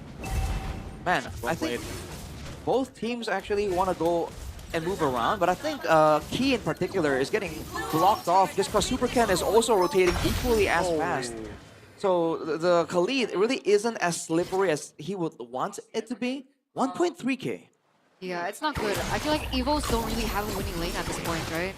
The top lane is definitely in favor of Kuroki. We're not seeing Luke being able to do much either. Mid lane as well with the Eve on Yehezkiel, not doing too great. Audience prediction 60% still though for Evos. That's been the trend in recent times. 15 seconds to go before the next neutral objective. And again, this time the screening from RRQ is catching Key in their vision again and again. Look at that gold lead. Building 2-1, slow game. Oh, Yehezkiel. He might have overstepped a bit. No. He gets away. Lantern player on Super Ken. Now's the time to strike for Evo's. Fuel! Uh-oh. Crimson Beacon baited out before the fight even starts. RRQ are happy with it. Yeah, that's not great. That's not great. All spells are up. All resources are also still up for RRQ. That's Oh! Get out with the jump. Yes, skill comes around. That's Kuroki blazing duet, and the turtle goes to Super Ken, who's now still on the shield unity. Wants to jump on Luke, but he's all alone. Wait a minute. It's okay. He's a Baksha. He's a tanky boy. But RRQ. Oh, that's what he lands. Radiant Sandstorm. No flicker. Kuroki with the BMI back, and Erlan will get a turret down below. He'll rotate mid, and he'll go straight to the top lane. Clean stuff for RRQ. They get the neutral objective. They also catch Few off guard, being able to trade him out as well. That's 2 for the price of none. RRQ now with a 2,000 gold, and it looks like Super Ken might be looking for more. Uh-oh. Wait a minute, that's really greedy. Yeah, Albert gets the red tree, but it is a Baksha. Pops in the Khoisan, and he's fine. He's all good. Buys some time. Gets some space for Kuroki to take a turret too. Wow, the fact that there's not enough shred in the other members of Evos, they really have to rely on Erlan to really deal with Super Ken. He's been getting away with some of these really aggressive moves. That might be, you can call it luck, but it seems like calculations, man. Rashi, remember, when Super King gets the Baxia, it's a done deal. It hasn't been a done deal for multiple times this Okay, season. that one was Herod Revitalized. Yes. That don't count. Yes, Don't but count. again, it's a done deal. You can see it. You can see it reflected into the gameplay. He knows the limitations. He knows his calculations as well. It looks like Albert is trying to steal the purple buff. Will actually be able to get it as well, but he burned that retribution along with it. Should be okay because of the timing with the next Lord. Looking at some of the items here, glowing ones, of course, for the side of RRQ. So all this healing on the side of Evos won't really be as efficient or annoying. Okane's Wings already completed for Super Dan, so he fully expects to just dive in the back and take as much damage as possible. All things said, it's still planned as usual. The Radiant Armors for the side of Evos, though, they fully expect to be getting poked down a lot by Yeheskiel. But again, even with the Radiant Armor, eventually those bolts are gonna hurt. By the way, Erlan yesterday against Maybe, he went for Bargain Hunter instead of Master Assassin, and he was amazing. So this game, he's actually gone back to Master Assassin. Is it because he wants to play in the side lanes more? It could be it. And right now, Kuroki might have to be a bit careful just because the Chastised Pauldrons completed for Albert. Attack speed slows will be impactful. That's a free cover though. Not no, just yet. Erlan keeps it up, but he loses his flicker. Right before the Lord pick as well. Might not even participate immediately. Man, RRQ are outmaneuvering them. The Yeet pick is allowing RRQ to slow down Evos and avoid engagements, and also keep poking them down. That's one of Yeskiel's signature picks, right? The Yeet. The Ghost. The Ghost of Jakarta. You don't see him, and you'll see the damage stats later, and it'll be crazy. Luke has to go in. Dragon already used one to ruin the flicker. Big combo raise and stir by Key as well, but they're out damaging them. That's gonna be the damage coming through over on Key. The SOD misses. Albert all alone. R7 celebrating in the back as Kuroki tries to dive, but they're just gonna go for the Lord as Erlan goes for the orange buff and gets a turret in trade. That's unfortunate. That's unfortunate. Ivos now definitely on damage control, but again, what a play by RRQ, a 1-4-3 trade. They only trade 8 off their roamer for it, and they also pick up that Lord. Unfortunate stuff. I mean, I don't know, would it be different if Erlan hit his ult? I don't think so, man. The way that fight went, especially with Super Dan getting the back line, he caught the members of Evos right in the slimmest part of the jungle corridor. You cannot get out of that, man. They were taking way too much damage. Kuroki? Oh, Kuroki. Oh, he has to use the BMI. They might go for the chase. The SOD lands as well. Bring his hands up, but oh, Kuroki He goes back. and almost gets a kill on Erlan. This actually might be a winning team fight now. Erlan in the back, dove on by Super Dan. Erlan survives! A double for him! Kia gets 3. Wow! 1-4-3 trade. 1-4-2 trade, rather. Oh no! Wait, Evos are slowly climbing back. Wait. All in all, I mean, Kuroki is known for making those plays, right? Could have just been Kuroki. Dan didn't have Petri. It was on cooldown. But they went in. They committed to it, and now they're not going to be able to push the Lord with it as well. Man, that's unfortunate. And the fact that it was on cooldown. They were forcing it, man. It wasn't how the fight was supposed to go. But Super Dan thought he could salvage it somehow. But now that the Lord that they've worked so hard to get has been taken away, the gold lane, the gold lead is back down to below 1k. That was supposed to be the big Lord that would stop the macro movements of Evos. That was going to shut down Erlan technically. But now, with that turn of events, Evos has got a lot more time here to play the split push game. And, you know, Erlan's actually built the next item first, before Kuroki. Yeah. Well, he has the item advantage, that's for sure. He has Wind of Nature now. And if you look at the items of Yeheskiel, he went for the Divine Glaive. So he's trying to get more damage overall, not really caring about the extra bolts from the Wishing Lantern. So that's an interesting option there. He went with the cooldown boots as well, so this is a build that I don't remember having seen recently. Well, like, if Aldo was here, he loves the Ice Queen one. Yeah, he's an Ice Queen abuser. I mean, it's so good. Part of why Evos are finding it so difficult is to actually engage a fight, they need Luke or Key to land a big ulti, similar to what we saw in match number 1, right? The lack of small crowd controls. Unless they do so, they cannot just move forward and chase down RRQ because of the Ice Queen's wand. That also opens up the potential for Kuroki to get a big blazing duet. But again, it has to be calculated and they have to be coordinated. Not like before. Midwave is pushing. It looks like they're still going to be able to clear that. 14 seconds for the next neutral objective to spawn. Item check. It looks like Wind of Nature as well has already been built by Kuroki, so that does go into the calculations. Really good read as well by Erlan. Going to be able to clear in that bottom side of the map. Kuroki, oh, okay. Yep, Erlan, wanted to get at least a basic attack there. Could be a full rotation towards the Lord for RRQ. But again, they have to push the tempo. Erlan is going to immediately try and push it back. Super 10. Yeah, trying to bait out a red tree, couldn't get it. Wow, the Lord Dance. He even gave the purple buff to Yehezkiel. Interesting. It's going to be the attempt. I think they are planning on having a poke battle with Yehezkiel, but if Yehezkiel oversteps, it's still dangerous for him. Oh, Luke. The flowing bloods, man, that always keeps you guessing. Super 10. Killed Unity. Wave in the bottom lane. Not a slow push built by Erlan, he just left it. Yep. Kuroki gets caught in the taunt. Oh man, he's solo, throwing a ruin, and the Purify comes out with a blazing web, key. Misses it, SOD into the back line. That lands. Erlan looking for the damage over on the Lord as Luke gets the kill on Yehezkiel. Nurk hiding right now. Luke mounted on, he's able to go for the dash all the way back, and it's going to be key with the zone as Kuroki goes on him, takes the kill over. Now it's Superkin looking for more. Lancer Flare knocking him off. Erlan! It's just piercing through them! Goes in for the stun, lands it on him. Erlan with a double! Erlan with a triple! Kuroki forced to run back to his kingdom. And hide! Forced back into his kingdom and hide! What a play! 4 for the price of 2. They did that so well. Erlan was still behind with Albert in order for them to secure the objective to take the Lord for themselves.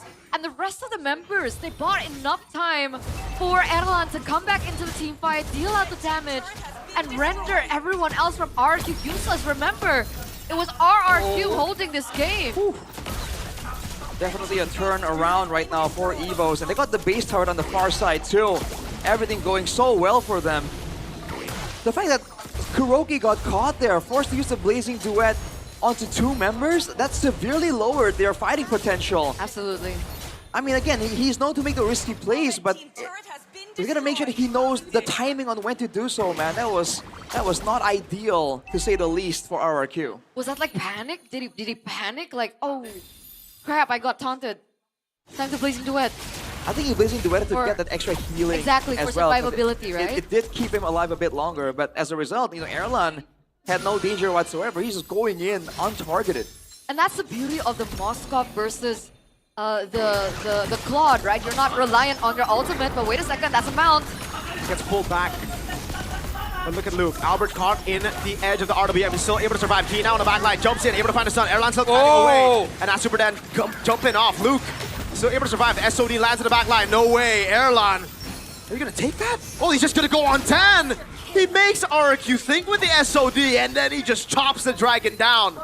But remember, they trade Albert for that. 20 seconds for him to spawn back into the game. And we have 45 seconds for the Lord to spawn. So it's not half as bad for Evos. But a Super Dan trade for an Albert trade. What do you think about that? If the Lord was closer to spawning, that would have been better. But you can see immediately the difference in fighting prowess when Kuroki goes in there. I think the bigger factor right now is the fact that the Purify was used by Kuroki in that fight. So if there was another fight right here to decide who gets the Lord, Kuroki won't have to Purify for the outplay, but neither will Erlan with the Flicker. Right? Battle spells have been expended. I gotta say, I mean, the fact that Kuroki's been leading into, you know, the memes that's been circling around the internet, this is like his redemption game, right? This is his redemption match. If he loses this... I think it doesn't look that bleak. I think there's still a winning angle for RRQ for sure. You can see Evo's really respecting it. See Albert completed as well. Now, you saw Albert and Luke buy a lot of time. That will no longer be the case. Don't forget, Yehezkiel has built the Wishing Lantern as well. And he went with the Winter Crown actually as for his final item. So he is having contingencies for the dive option from Erlan. There's still a good teamfight angle from RRQ for sure. Yep. Slow push. by RRQ up top. Airline going to be sent towards it. That's why Evos want to hold this for as long as they can. But I think Airline might have to just play safe with the team. This is an Evolved Lord. I think he might have to just stack with the team. It's too risky. Oh, you don't. He clears the mid lane. He's walking to the Lord dance now. Yeah. Interesting. The The conceal into the Lantern Flare, that really didn't buy too much attention, but I guess it got Evo's thinking like, whoa, whoa, whoa, conceal, conceal. Wait, it's Evos' slow push now. Uh-oh, RQ. I think they got to take the gamble. I think they have to. It's only a matter of time. They're going to go for the Lord clear. It's so low. Edok goes into the back instead of going for the Lord. SOD to the back line. Erlan goes in for the kill, but now it's going to be Kuroki all inning onto him. Erlan pops in with nature, goes for the Spear of Misery, hiding back against Super Ken as the rest of the team goes in, peels for him. That's an immortality for Erlan. Bought in time as he sells to win a nature. The rest of the team's coming down, but Key will lose his immortality. Albert kites away with 1 HP. Yeheski with the glowing wand. Erlan kiting away now against Edok, doing the same thing as Luke. Tanks up a storm in the front. Does he go back in? That's View, bringing Edok back into the fray. Luke will heal. RRQ got the Lord. Oh my Lord. What a dance. What a dance by both of these teams. Everyone was kiting really, really well, but unfortunately, yes, for Evos, RRQ were the ones to pick up the Lord. They trade once again Albert and Super Dan for it. But what a dance. Did you see the way Kuroki and Erlan were like moving around that team fight? Don't forget Edok as well and the rest of the team. There was a lot of things being done there to shift the movements of the team in either direction for both teams. But now with RRQ picking up the Evolved Lord, this is like a 5v5 angle, surely, with all these big ultimates available for RRQ. They want to go for a decisive one. This is dangerous for Evos. Yeah. This Evolved Lord, they can stack his 5, and they got that damage reduction. You saw how tanky they were without it. That and Evos only have, I guess, Erlan, right, to clear. Few doesn't clear as well. I mean, compared to, if we're talking about like siege potential, they have Yeheskiel, they have Kuroki as well. Super Dan has the Black Dragon form ready too. They're definitely gonna lose at least a base turret now. Eyes on Yeheskiel, by the way. Bought the immortality, already used the Winter Crown earlier. Perhaps a mount on Luke. Super Ken gonna be taunted. Look at Kai, look at Luke. Utilizing the glulets, utilizing the mini wave, but now it's knocked down by the RBM. Luke has to get away. Albert buys to win a crown, but Luke will die! That's Erlan piercing through again. RQ have lost a lot of HP bars. Super Dan with a Petrify, but Few reacts in time with the Crimson Beacon. Erlan go over the wavy dog! Jumps in over on Erlan, he's able to cut away, pauses with a nature, goes on Kuroki, base wide open, but Erlan is still there to defend. Evos lose 2 base turrets, but they fend off the kingdom. Still worth it for RRQ. Unfortunately, the base turret that they were able to take down is on the same side as the Lord spawning, so they're not going to be able to play around the far lane. But all in all, Erlan did that so well. He was able to dodge all the skills coming in from Yeheskiel, as well as Kuroki, not allowing Edok and Super Ken and Super Dan to be a threat. And it was enough for them to buy time to clear out those waves in order for RRQ to take that game down. Now it's just a difference in DPS source, man. There's 2 DPS sources from the side of RRQ with Yeheskiel. Oh, wait, Super Ken getting caught. Yeah, he got taunted. Now Fuse goes to the back line. Beautifully done. The piercing arrow as well. Erlan's still playing the back. Kuroki jumps in over on View. Pops in blazing away, but Erlan's able to cut away against Super Dad. The Furious Dive will knock him up. Super Ken looking for the damage, but Erlan's getting peeled by everybody. Kuroki falls to Luke. Erlan's still alive! And he finally dies! Now it's Edok and Ken against the world. Immortality from Albert as he pops in with a crown and gets a taunt on a Super Ken. That's Luke on Edok. Big bonk coming down. Key, the 2 frontliners making 3 on Super Ken. He buys immortality, but look at the mini wave in the mid lane. That's a winner crown by Super Ken. He's trying to delay as long as he can. But now it's just Edok on the glue. Can he mount them? Wave in the mid lane. There's a wave that spawns in for Evos as well. 20 seconds on Yeheskiel. Edok goes for the mount, is able to buy even more time. Those are some big waves coming in on the base. And it's a Juicin left to defend. Evos get rid of Edok. Now they look towards the Lord. Yeheskiel's up in 5. They don't have damage. This is going to be a long Lord. The timings are bad. The timings are bad for RQ. Kuroki spawns in 7 seconds. Do they want to take the gamble? Erlan is still 6 seconds away as well. Yeheskiel already up. Do you think they're going to be able to do it? Yeah, they get it. It's too dangerous. They get the Lord. They get the Lord. This is free. No wait. Right? No, Kuroki's no way, making no his way way. in as a damage. Oh, just the orange buff. All right. Damage control, damage control. Good discipline from RRQ. They understand that if Yehaskiel or Kuroki run into anyone in the bushes, it's done and they're out for another 40 seconds. They opt for giving the Lord. Now it's Evo's turn with an evolved Lord. And they've been winning some of these team fights. The cancels on Kuroki's Blazing Duet have been so good from the side of Evo's. It's almost like few waits and leaves the stacks onto him to lift him with the Lantern Flare at the right moment. Now RQ has good clear, good defense. But Evo's, if they dive properly and they get to Kuroki, this is a winning angle. I've never seen a Zushin sell boots before. He sold the boots for Divine Glaive. It's all in. Not even a Wishing Lantern. Here we go, go, man. Wishing Lantern. Oh wow, you're right. He has everything. It's all in. Fuse all in for this last push. Legit, legit. The drama. my Oh, God. okay, wow. No way. I like it. I like it. You like it? Dude, when we were finishing match 1, me and Arashi were walking up because you went in first, right? And I told Arashi, I hope this is gonna be like a good classical derby because I think a lot of classical derbies we've been hyping up season after season and things get a little one-sided. But this is so close. Yeah. This is legit so close, and then we get a pause. It's like the word when like you're like on the edge of your seat, you know? The cliffhangers, the excitement. Cliffhangers, exactly. Oh man, The our adrenaline. The suspense. They can you're still right. defend this, you know. They got a even a claw. They do. It's still very, very possible. And again, but they gotta play it perfectly. They can zone. They can like zone.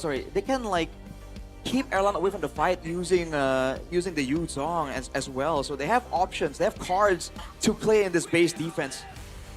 I hope we're not late to it. I'd rather see a countdown than a misplay.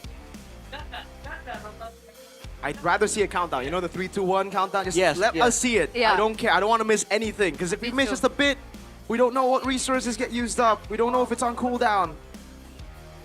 I didn't expect it for it to be this close. I'm so happy it is though. I didn't expect I expected a 2-1, but not like this. Not a 24-minute game 1. Definitely super, super close. And I like how both teams are really disciplined. We haven't seen a moment where we see their mentality crack, you know, where there was a panic moment, a really fatal type of mistake. There have been misplays, by all means, mishaps, but it seems like they were ready for it and they adjusted and tried to make the best out of the situation. Absolutely. Yeah. The dances have been really great. I Yeah, love the team fights. The way Kuroki and Erlan dance around one another. Are we starting? I think so. Phones are in the hands, people. Give us the cool. Give. Okay, here we go. 3, 2, 1.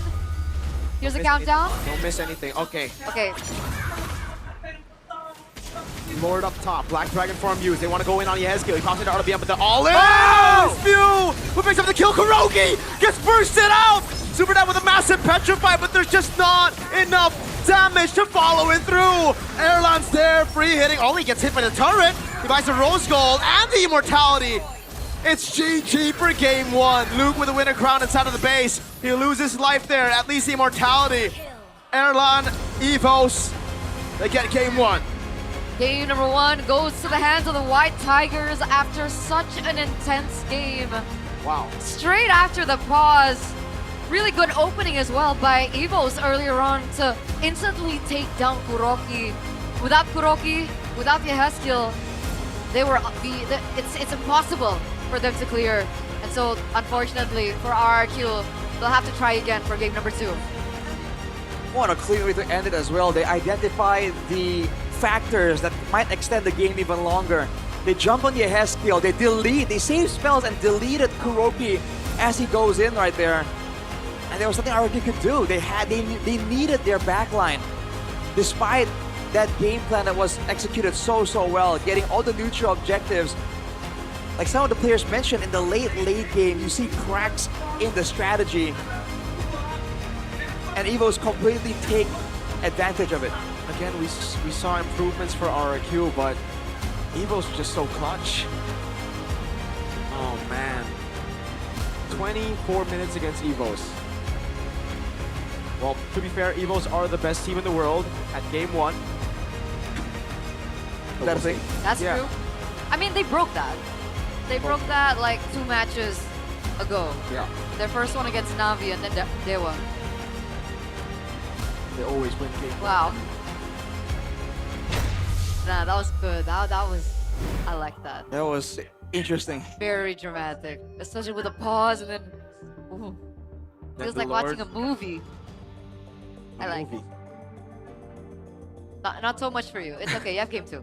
I mean, dude, there were some things to be proud of in that game, okay? Of course. I'm just saying. I ain't too demoralized. It wasn't like a stomp or anything, and we saw a good discipline, some adjustments. I gotta ask you guys, raise this question though, like, were they out macroed or were they just out executed in team fights? Because it seems like it's a bit of both, obviously, but which more so according to you guys? I feel like the second. What do you think? Yeah. Team fight execution. Because macro-wise, I feel like RRQ macroed better. Like In the early early game, stage. yeah. Yeah. You can't forget about Erlang, dude.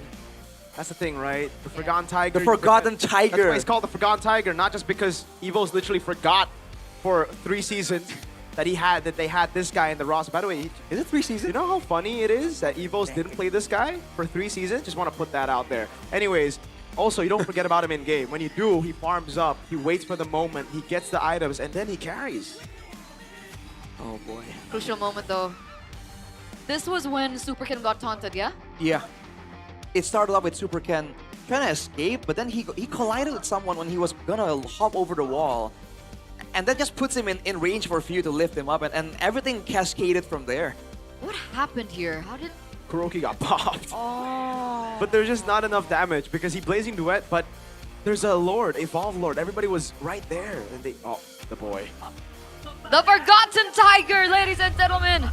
Player of the game, presented to you by the official gaming phone Infinix GT50 Pro. Bro, the amount of times he swapped items, by the way. Yeah. Rose Gold, Immortal, Ice, what is it called? Winter Crown. Winter Crown. He just juggled those 3. Wind of Nature. Yeah, Wind of Nature. In this game, like, I mean, like, right here.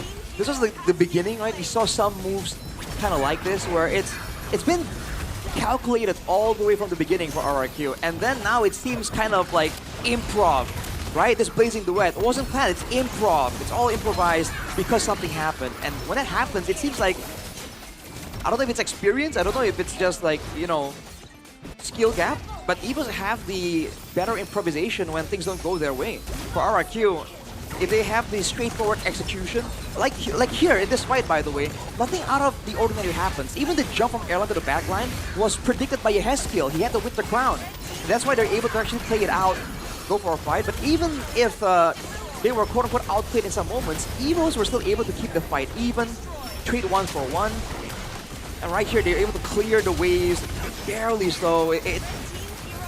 They just seem to have a better grasp on like how to pivot from objectives. But for RRQ, again, this didn't go according to plan, and immediately it was just chaos. They were so low as well, Evos, but they knew the calculations. And the SOD as well, he took it in the end, just dove on Yeheskiel. Oh wow, that pop on Kuroki. What damage is that? It's everyone together.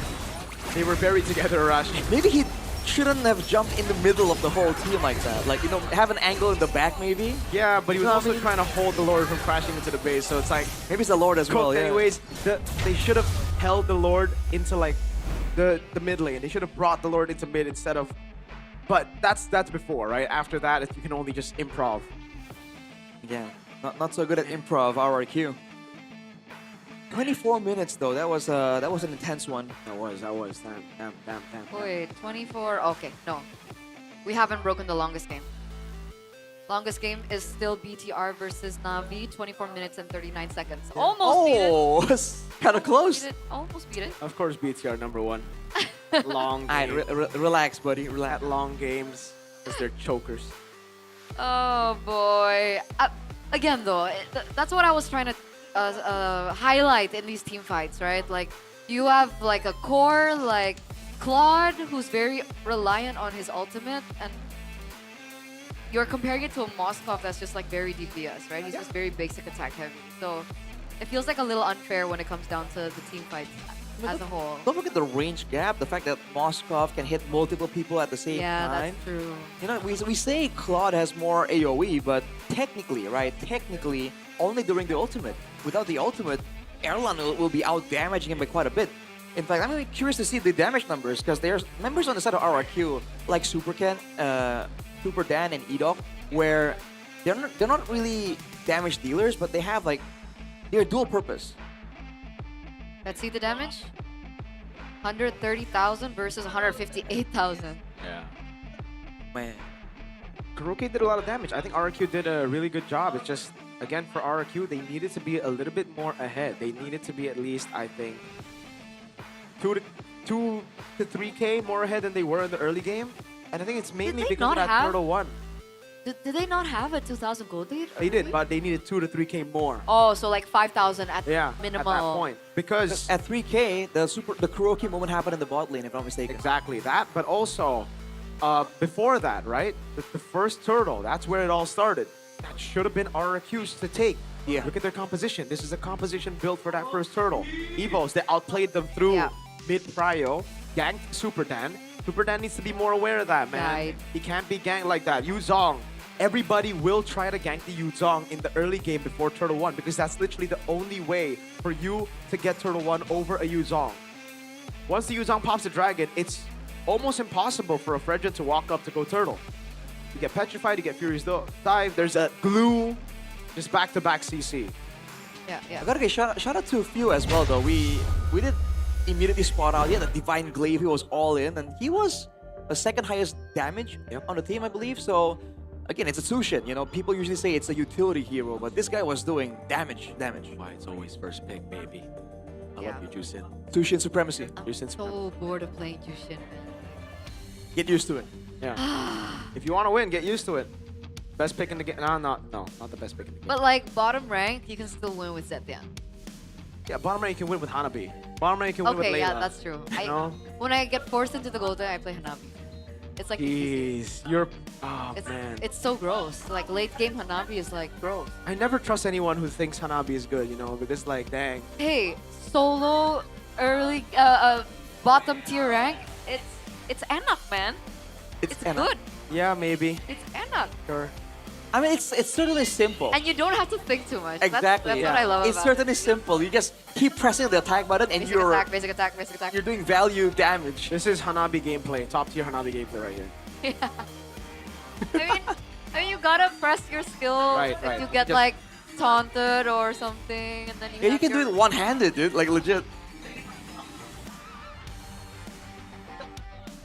That's why I'm not a pro player. Yo, move. Follow the team fighter.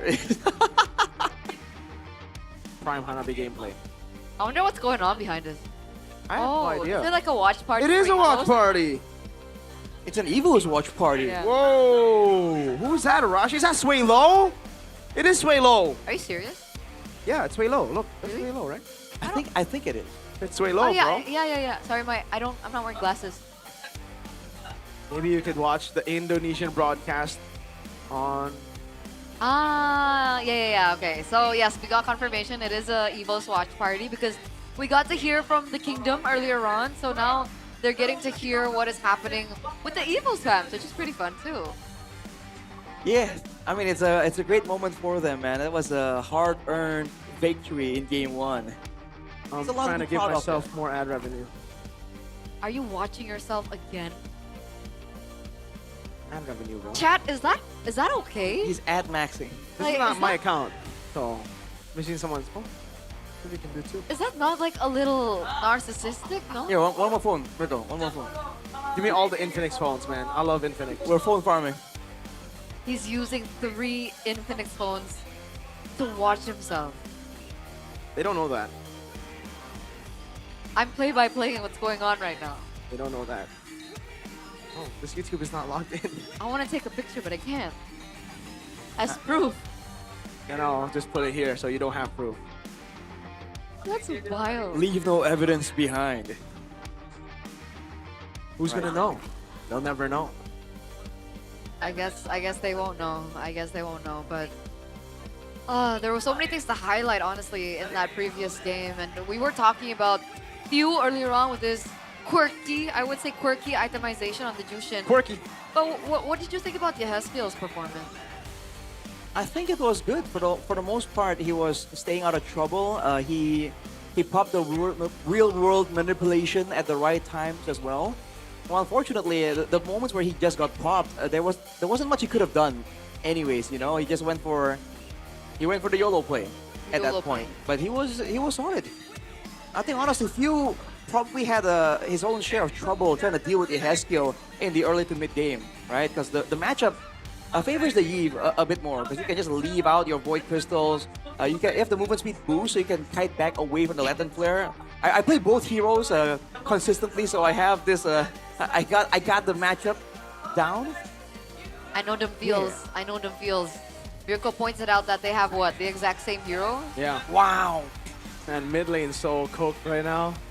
It's so flexible. There's so many options. Juice and Eve, It's not flexible. Wait, are you being sarcastic? Yes. Oh, okay, sorry. I got baited. It's Storm. It's a Storm. It's a SS. Sorry. It's a Storm sarcasm. I got baited. Sorry, guys. Bring back Yeah. the hero pools, man. I want to play something I else. mean, Moreno made Kadita work really, really well Hey, that's not my video. in match 1. So you're saying we should see a Kadita in game 2? No. It's conditional. Conditional. I'm not that I mean, a crazy. good Kadita. I'm crazy, but not that crazy. A good Kadita is always fun to watch, though. What? A good Kadita is always so fun to watch, though. Oh, okay. I heard something different. What you doing? What you just flexing? Flexing the Infinix phones, you know? Dang, the red one looks so nice, though. Did you Can I see take can I see the the red one? exclusive deal? Huh? Which exclusive deal? See, why does this one have this thing? Because it's red. Red's always better. Let me get that red. Let me get that red. Okay, sure. Now, Yeah. tell us You're- about. Oh, Bro, this is so cute though. How do you turn that on? So if you're an MPL fan, during the match period, you know, when this match is heating up, don't just focus on the war, because there's an opportunity that you shouldn't skip. You can head straight to TikTok Shop Infinix, because there's an exclusive deal with special prices for the Note 60 series, specifically for MPL fans only. Right, that's you. The performance is already so good. It uses a Snapdragon 7S Gen 4, the first 5G in Infinix. It's super fast, it's perfect for gaming without lag, and it's also 144Hz, 1.5K display. It's always smooth. 6,500 mAh battery as well, so you can just keep playing, no problem. And it's the exclusive deal, man. You can get so much if you take this promo. Look at how bright it gets. This is max brightness on the screen. Did you guys use this promo? I have not, no. I mean, we're in prime location to Trying to take get it. advantage. I want to know how to change the back part. The back The part. back part. Oh, you mean like you want to add Yeah. text? I don't know how to do it. Oh, but- see. Oh, it's a dog. Is it a dog or a cat? I think it's a dog. What's It's a dog do? Look, there's a dog. What's a dog do? Now it's gone. See, that's why. How do you make it work? That's really, really nice, you know? But you know what else really nice? Sitting on this chair while working all day long. Talking about performance, it's not just about what happens in-game or in your Infinix phone. Having a comfortable setup is the best investment you can make, especially when you're getting older, like these two people on my left. And that's where Todak Throne comes in. This gaming chair doesn't just deliver on style, it brings serious performance to the table. Right now, there's also a launching special MPL edition, featuring everything from gaming chairs to exclusive apparel. You can be cultured by Todak and level up your game through scanning the QR code down below or visiting the website www, that's 3 W's, that stands for World Wide Web, .todak.id. I mean, dude, I feel 10 years younger. This back support is doing it, man. So you feel 54 now. Dang. Is it? Hit him with the Kevin Hart. Dang! Damn! How old are you guys? I'm like Not 50. 53, I think. What? What? What? What? You say you're 50? I think that's just her. That's just her. Aren't you born in the same I'm year? 53, guys. Jeez. I didn't even go damn. I'm I like, can't damn. find it. I can't find. I'll find it. Okay, it's okay. It's okay. Cause I want to write like, but I can't say that on broadcast. Never mind. People are saying W old people beside Miracle. Yes. W. Thank you, guys. No, but I really respect y'all. You know, at your age, still working. It's. I'm joking. I'm taking a joke of it too far. Bro, it's getting so funny. So, see, Rico knows how to respect his elders, bro. Yeah. See. Good Chinese boy. It's good. Okay. Respect is not given. It is earned. Ooh. Just because you live 70 years, I'm not That's like the respect. motto of MWI. Really? It is. Hey, you know what? I like MWI. Yeah, me too. I'm excited for this year's. Yeah. Ryan really likes MWI. What? Ryan Churros really likes MWI. Oh my god. Yeah. Shout out to Ryan Churros, man. Ryan Shout out. Churros, the Shout out, bodybuilder. Shout out. W Churros. Want to see his routine? He'll show you. He'll show you. If you ask him nicely, he'll show you. You won't even need to ask him. He'll ask you. He'll offer. He'll offer. I miss Churros. Dude, I love Churros, man. Yeah. We last saw him here, no? Yeah, In Nasi Indo. Padang. Nasi Padang, dude. He was supposed to come here. Like, what happened? Yeah.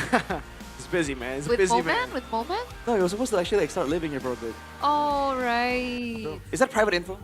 I don't know, but you just doxed, I guess. Probably not. He lives around. No. He stays at the. Miracle lives in Pick, guys. What? No. Pick 3. Boulevard. I don't even know if Pick 3 is accessible yet. Bull. He's a time traveler. I'm trying to make up an address. Someone said Miracle was born 89 years ago. 89. That makes sense. Then. Damn. Damn. You're a creature, man. I'm dead. I'm dead. It's over. It's over. Hey, they're praying for Evos. Who are That's these? Wasa and PITB. Kezi. Wasa who? Wasa, yeah. Yeah, what's up? Her name is literally Wasahu. And I think it's Kezi. Kezia. Yeah. Well, Shefin's definitely in the building. Sheffin is in He the always building. is. He always is. First pick goes to Evos again. This is like the second match. No one wants to trade sides, man. Man, I'm getting nervous. Why, Arashi? Why are you nervous? What do you think, Eterna? It's almost like my team is on the back foot. Hey, I lost earlier. It's chill. No, but like we we kind of have higher stakes right now. Wait, You what don't are your understand. chances to playoffs right now? I mean, it's still okay, right? It's Like, what still, happens if you lose this? It's somewhat realistic, but Okay, it's so if they lose 2 more matches, it's going to be very tough to make it a playoff because Yes. they're going to have to rely on the other teams to lose as Yes. well as they have to go on a win streak. I need percentages. I don't have 11%, 25% on first pick.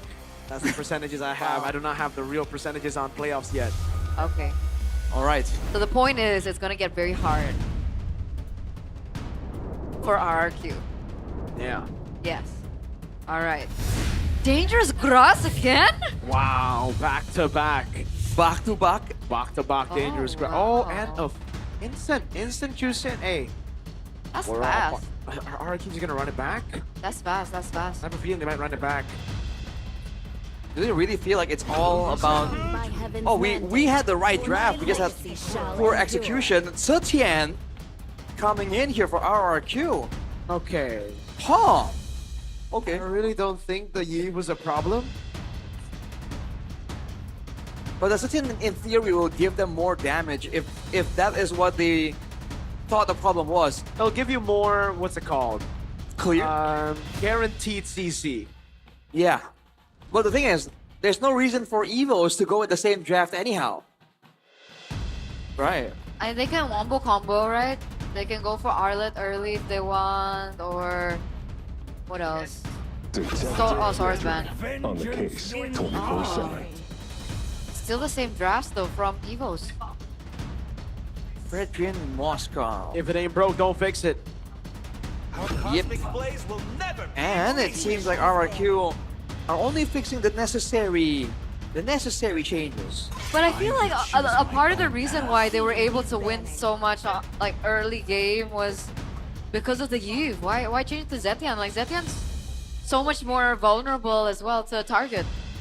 I think they want to make sure that they're the ones who do damage from a distance, and they don't want to be stuck in a position where they have to move forward. I think that must be the case. Yeah. But, like that's what the Eve offered. Well, the Eve also offers more catch. But they don't need catch right now. They need to try and stop the whole team of Evos. They need more AoE, more quad So they control. use the Fury of the Phoenix. And also they need more DPS. So in that way, on paper, it makes sense. But again, Evos can very easily pivot as well and make things quite difficult for RRQ. Yeah. So, same bands? Harley Suhyo. Yep. Arlet and what was the band earlier? Kalea. Kalea. Alright, so let's see if it's a Kalea for RRQ. Sand rises when I give the word. Oh, they ban out the Khalid instead. Khalid. So Evos, do they want to go for the Kalea or do they just go for the usual Khalid replacement, which is the Cho? Maiden's here. Hey! XB, is she BTR? Is she still BTR? X. BTR, by the way. I believe she's with child. Oh! I think so too, yeah. Yeah, so W Key. essentially the whole family's here for Yeah. Key. That's true. And he did a really good job in game. Oh, they banned Baksha. I like it. See? I like it. I like it. I like it. This time, especially because they went Alice last game, I'm like, why did they ban Suyo, huh? Whoa. That's a good pick. It's a different way to zone. It's not a Yutong. It's gonna be tankier and more annoying though. That's a good pick. Especially in the early game, that could really mess up the plans of Evos. A lot of passive stacks from the Tushin as well. Okay, what do you go for now though? You have no shred.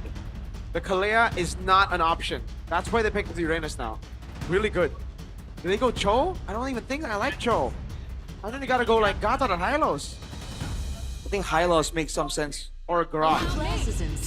Hilda? Yeah. I had a feeling it was Hilda. Wow. Okay, so Hilda. To crack the Zetian passive?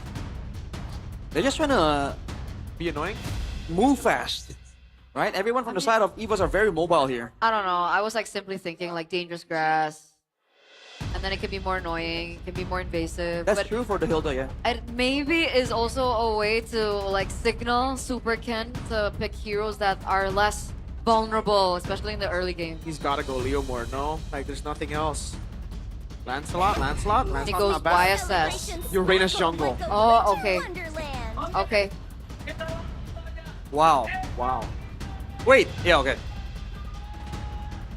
Interesting. I see the vision, you know? They pick more utility in mid, they pick a carry in XP. Against a Fredrin, shred the Fredrin down. The glue's gonna mount as well. Yeah.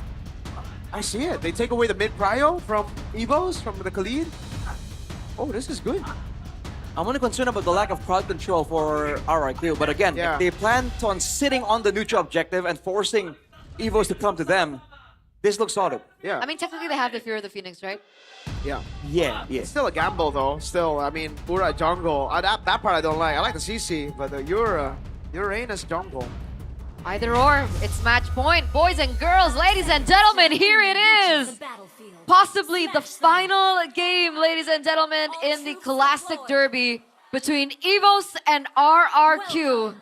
Again, everything is on the line. Everything is banking on this win for RRQ. They need to force a game at number 3 if they want to make a better chance for them to get to playoffs. Let's see how this goes, man. With the happenings of the first game still fresh in their memories, they gotta reset as soon as possible. Now this mid lane matchup though, the Zetian against the... Oh, wait on a second. You can ask Red to that. They want to go on Key, but he just flickers out and they buy some time. And look at Albert, straight into the lethal Super Ken. Yeah, he can't go for that green cam. He need...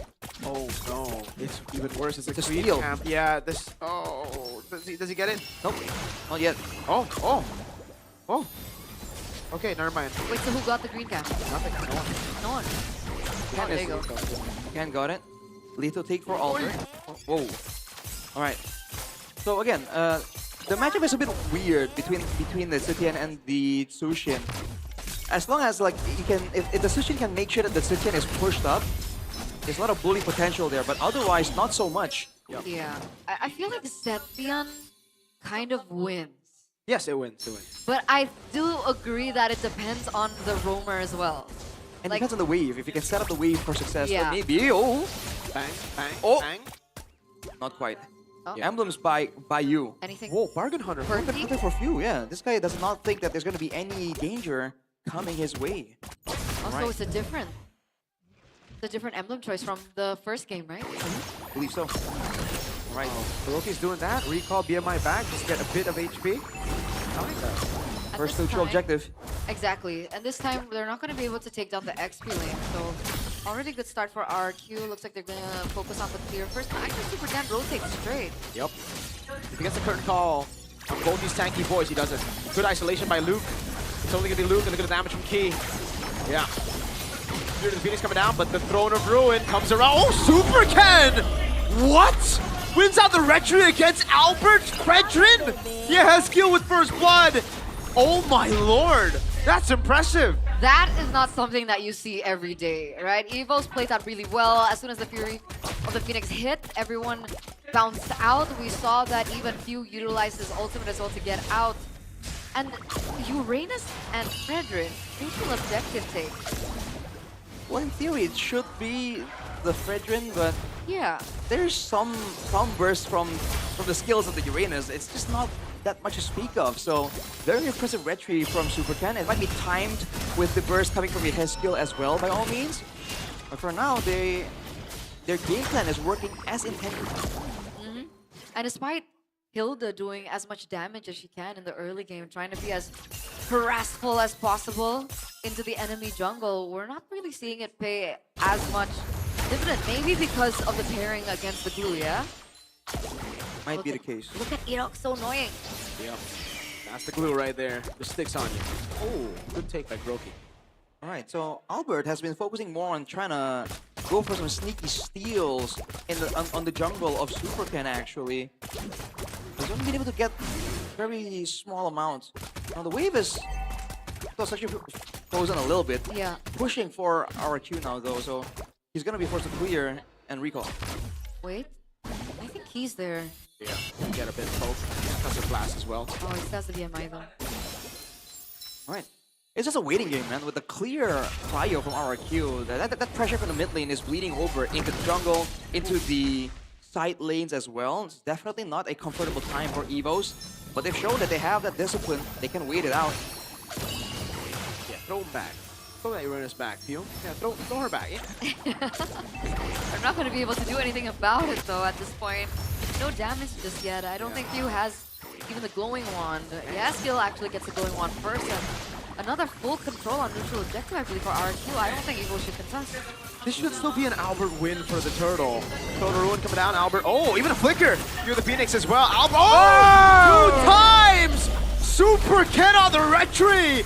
Doing massive work as Kuroki jumps into the blazing whip, but Albert is still mounted on. That's a kill on top of the Turtle. Oh, Kuroki running away. SOD lands! And it's Luke with the help of Erlan who picks up a kill. Few trying to run away. Picks the glue up, throws him back. Uh-oh, Few! Under turret, gets a few hits on. It's Erlan who picks up the kill. And how is it looking like now? That was a 2-for-2 trade. But the game plan is solid for RRQ. It's unfortunate that Kuroki had to fall right there. All things considered though, again, game plan-wise, RRQ doing great. 1.5k gold lead. There's a window right here for Evos to try and get some more though. Get some steals, a farm while the members are down. But with some more items, the fact that RRQ's members include a CC, right? A Setien as well. The mid game ain't looking too bad for them. Oh my lord. Maybe the Uranus jungle is the best pick of all time. Look at him. Look at Ken. I mean, against these picks, there's not much that they can do. Yeah, not yet. There's a light. There's a light. That's it. Bong. Oh! He hasn't even used ult. There you go. So, I mean, like, he was chill, man. I mean, technically now Few has glowing wand, so there could be a little bit of a difference. Yep. When it comes down to, you know, like damage onto Super Ken, but 2 times in a row Super Ken being able to get that retribution down. But I don't think that it was Albert stunned? I don't think in so, that yeah. second turtle? Like, I don't think so, right? The 3 of the Phoenix was used up already. Right? Before, right? Whoa, whoa, whoa, whoa, whoa, whoa. He's cooked. Oh, yeah, his skill. With a sneaky steal of that kill. That's the annoying part, man. You take dangerous trades throughout the whole lane. The one time someone shows up, you're like, oh, wait. I thought we were doing a 1v1. The heck? That's unfair. I don't like the hill to pick. Neutral objective play again for RRQ. The angle is there. And I like Super Ken's itemization, man. Immediate brute force. So you thought it was hard to lock him down before. Now he's faster. Well, better, faster, stronger. But also, like, he gets card control reduction. That's very value in a game like this. Yeah. They gotta play for Erlan again, man. But this time, it's not... I think this is where RQ get their 5k gold lead, sorry. Oh, man. I'm surprised Edok hasn't mounted key. He's saving it. Oh, I think they should have just went in there because now Edok is cooked! They're so indecisive with it, man! Erlan's not doing damage on them. There's a vengeance already, but he's getting picked up again. Throw back! RQ! Oh my lord! Now Evos are back in the game. It's wide open again. Kuroki didn't even use his Blazing Duet earlier. No. Why didn't they just mount? They might have thought it was too close to the turret. It wasn't like a good enough chance or opportunity. Kuroki gets the steal, but the whole team's coming right now. He's a bit too overconfident here. The thing about Uranus is you do not have the Purify when you're in jungle, right? So wait a minute. Gotta make it count. The Blazing Duet comes around, but there's just too much CC. I mean, too much sustain right now. He gets away. And Luke, look at him. On the glulets. He's just farming. He's farming HP. And like on the side lanes, you can see Erlan really doing work. Wait a second, Luke? Okay, still able to flicker out. But yeah, Erlan's doing work. I think he has more gold compared to Kuroki. So again, twice in a row, Kuroki's winning out in the laning phase. But Erlan is being very patient onto the side lanes, looking for resources where he can.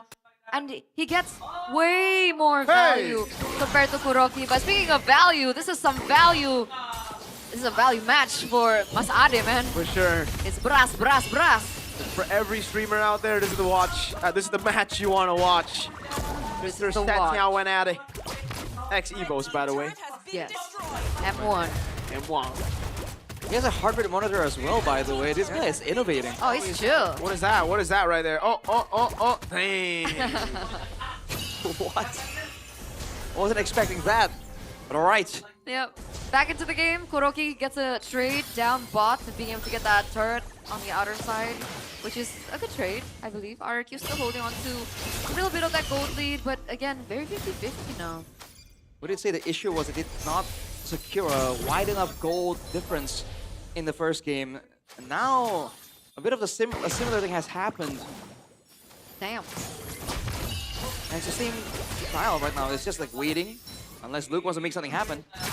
I guess Evos don't really have to take a risk unless they really find a glaring mistake in the execution of RRQ. Erlan won this with Trinity already. It's quick. It was like 9 minutes, 30 seconds. Pretty quick. Still pretty quick. That's pretty swift. Ooh. Trinity. Nice. Whoa, what? Huh? Okay, maybe opening map, Vision? Was that a fat finger moment? What? Vision? I think they thought that there was going to be a face check and they wanted to try and like scare and capitalize. Oh, okay. Right. Lord's up right now. So it's a whole different story. Holding's gone, by the way. Yeah. Oh my, they needed the 5K, I'm telling you, that was Kuroki's still down bot, so he's gonna control that far lane first. Trying to play the macro game. And Evos will either have to like super blitz this. Oh, there you go. Yeah. Oh my god! Uranus got clapped! Oh! Erlan! Oh, the Lord! Picked the ball up, now the mount down as well, Kuroki. Can he deal enough damage? Luke with Throne of Ruin. Flicker as well, catching Kuroki. He's doing a lot of damage. Edok's there! Look at the Crimson Beacon!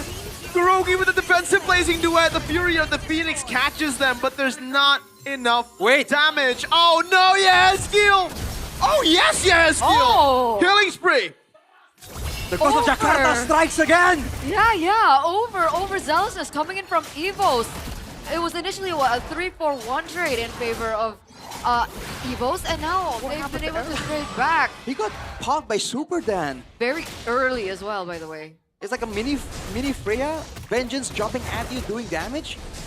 Might be the idea here, but whatever it is, RRQ saved themselves from a tough situation. We know this by GoPay, by the way. Yep, with 4 assists in the game, Albert ranks #1 all-time jungler. Wow. That's all-time. That's 17 seasons. That's in 17 total seasons. assists, an MPL ID with 2,500 total assists as a jungler. Yep. You want to say it, Arashi? What? X-RQ? X-RQ. You're right. He was a gold laner for some time, but still that's so weird. Cool stat. Weird stat though. Uh-oh. Slams down fast. Phew. Okay, he gets away in time. Edok doesn't go for the mount. Bro, his heart rate is 152. Who? Few. Oh, wow. For a veteran like Few, I thought it would be chill, but no. This is a classic derby after all. I think he panics a little. Erlan, though, look at him. Stone cold. He blundered, but stone cold. Look at the wave on the bottom side, though. Yeah, RQ has to clear it out. Oh, they see Kuroki.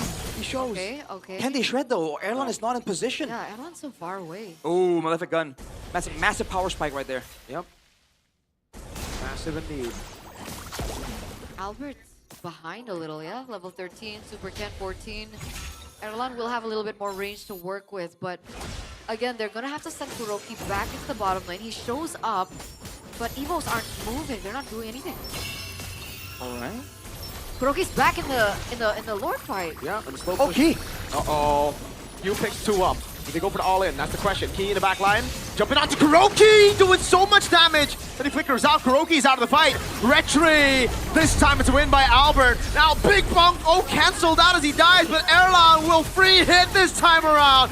SOD doesn't land. Yeah, skill. Oh, picked up, thrown back at Erlan. Pass the flicker out. Oh, Erlan!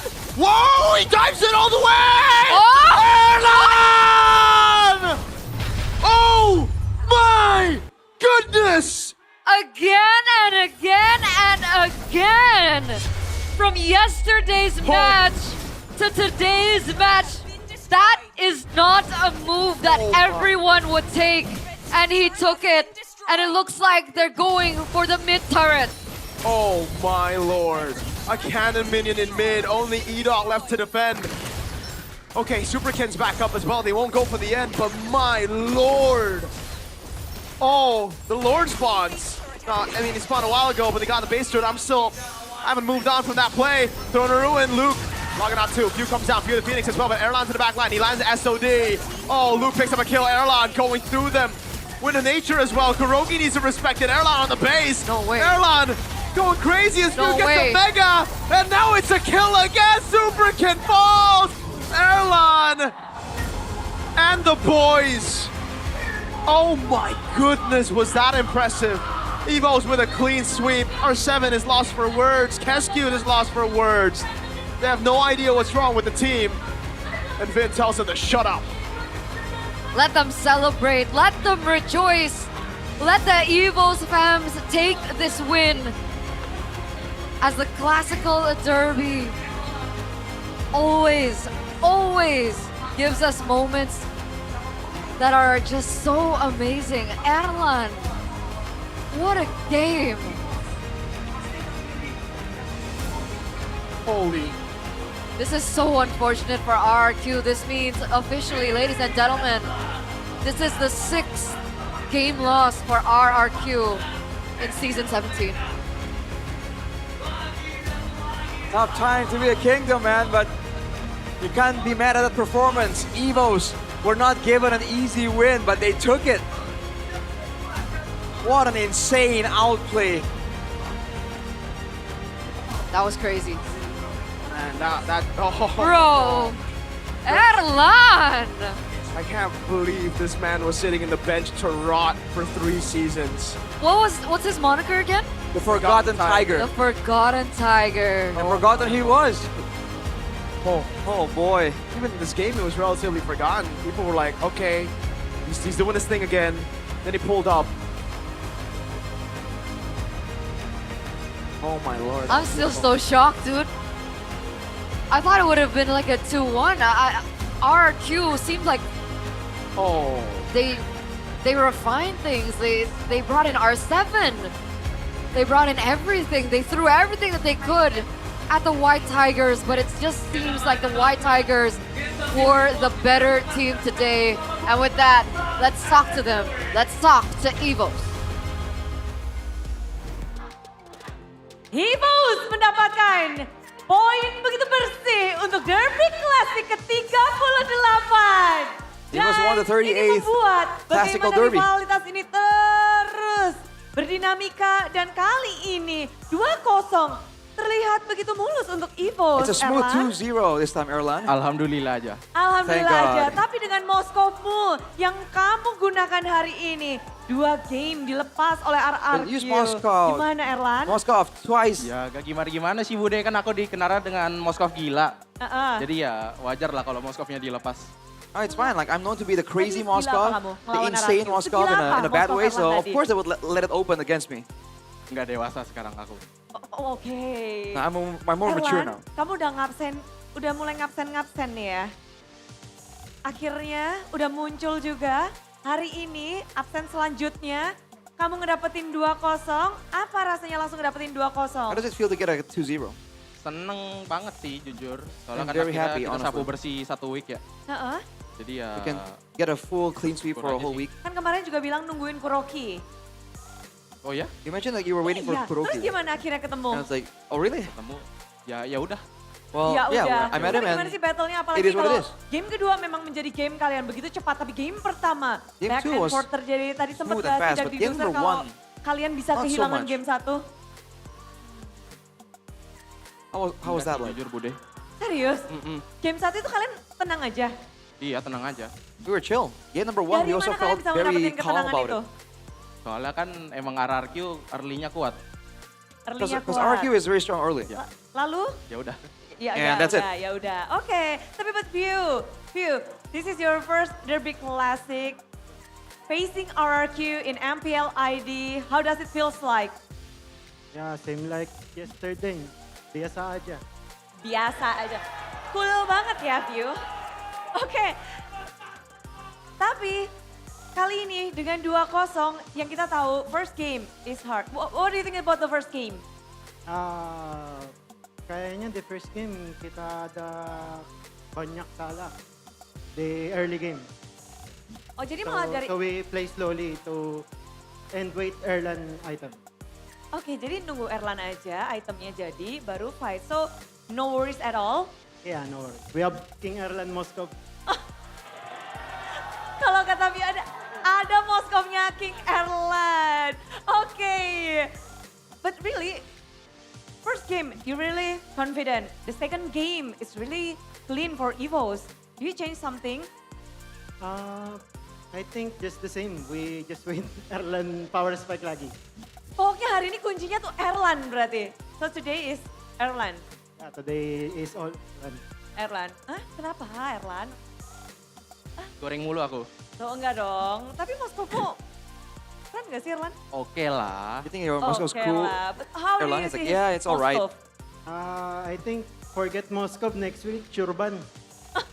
Jadi kayaknya udah lupain aja Moskovnya. Pasti minggu depan bakal di-ban. So you agree that his Moskov is good, great, excellent, perfect? Perfect. Perfect. Minggu ini perfect. Minggu ini kalau kata View itu. Tapi The kalau Moskov is perfect this week. super look, The super kemarin look. kan bilangnya kemarin super look nih. Apa deh? Kemarin kan kamu bilang kamu pernah jadi super. You said you were a super. Hari ini merasa kamu super nggak? Do you feel super today? Berarti sekarang What did you gimana? say? Kamu kan bilang siapa lihat yang super. Berarti Yeah, sekarang let's kamu see. balik super You lagi. said like, let's see who's Aku super. nggak ada ngomong gitu sih kayaknya.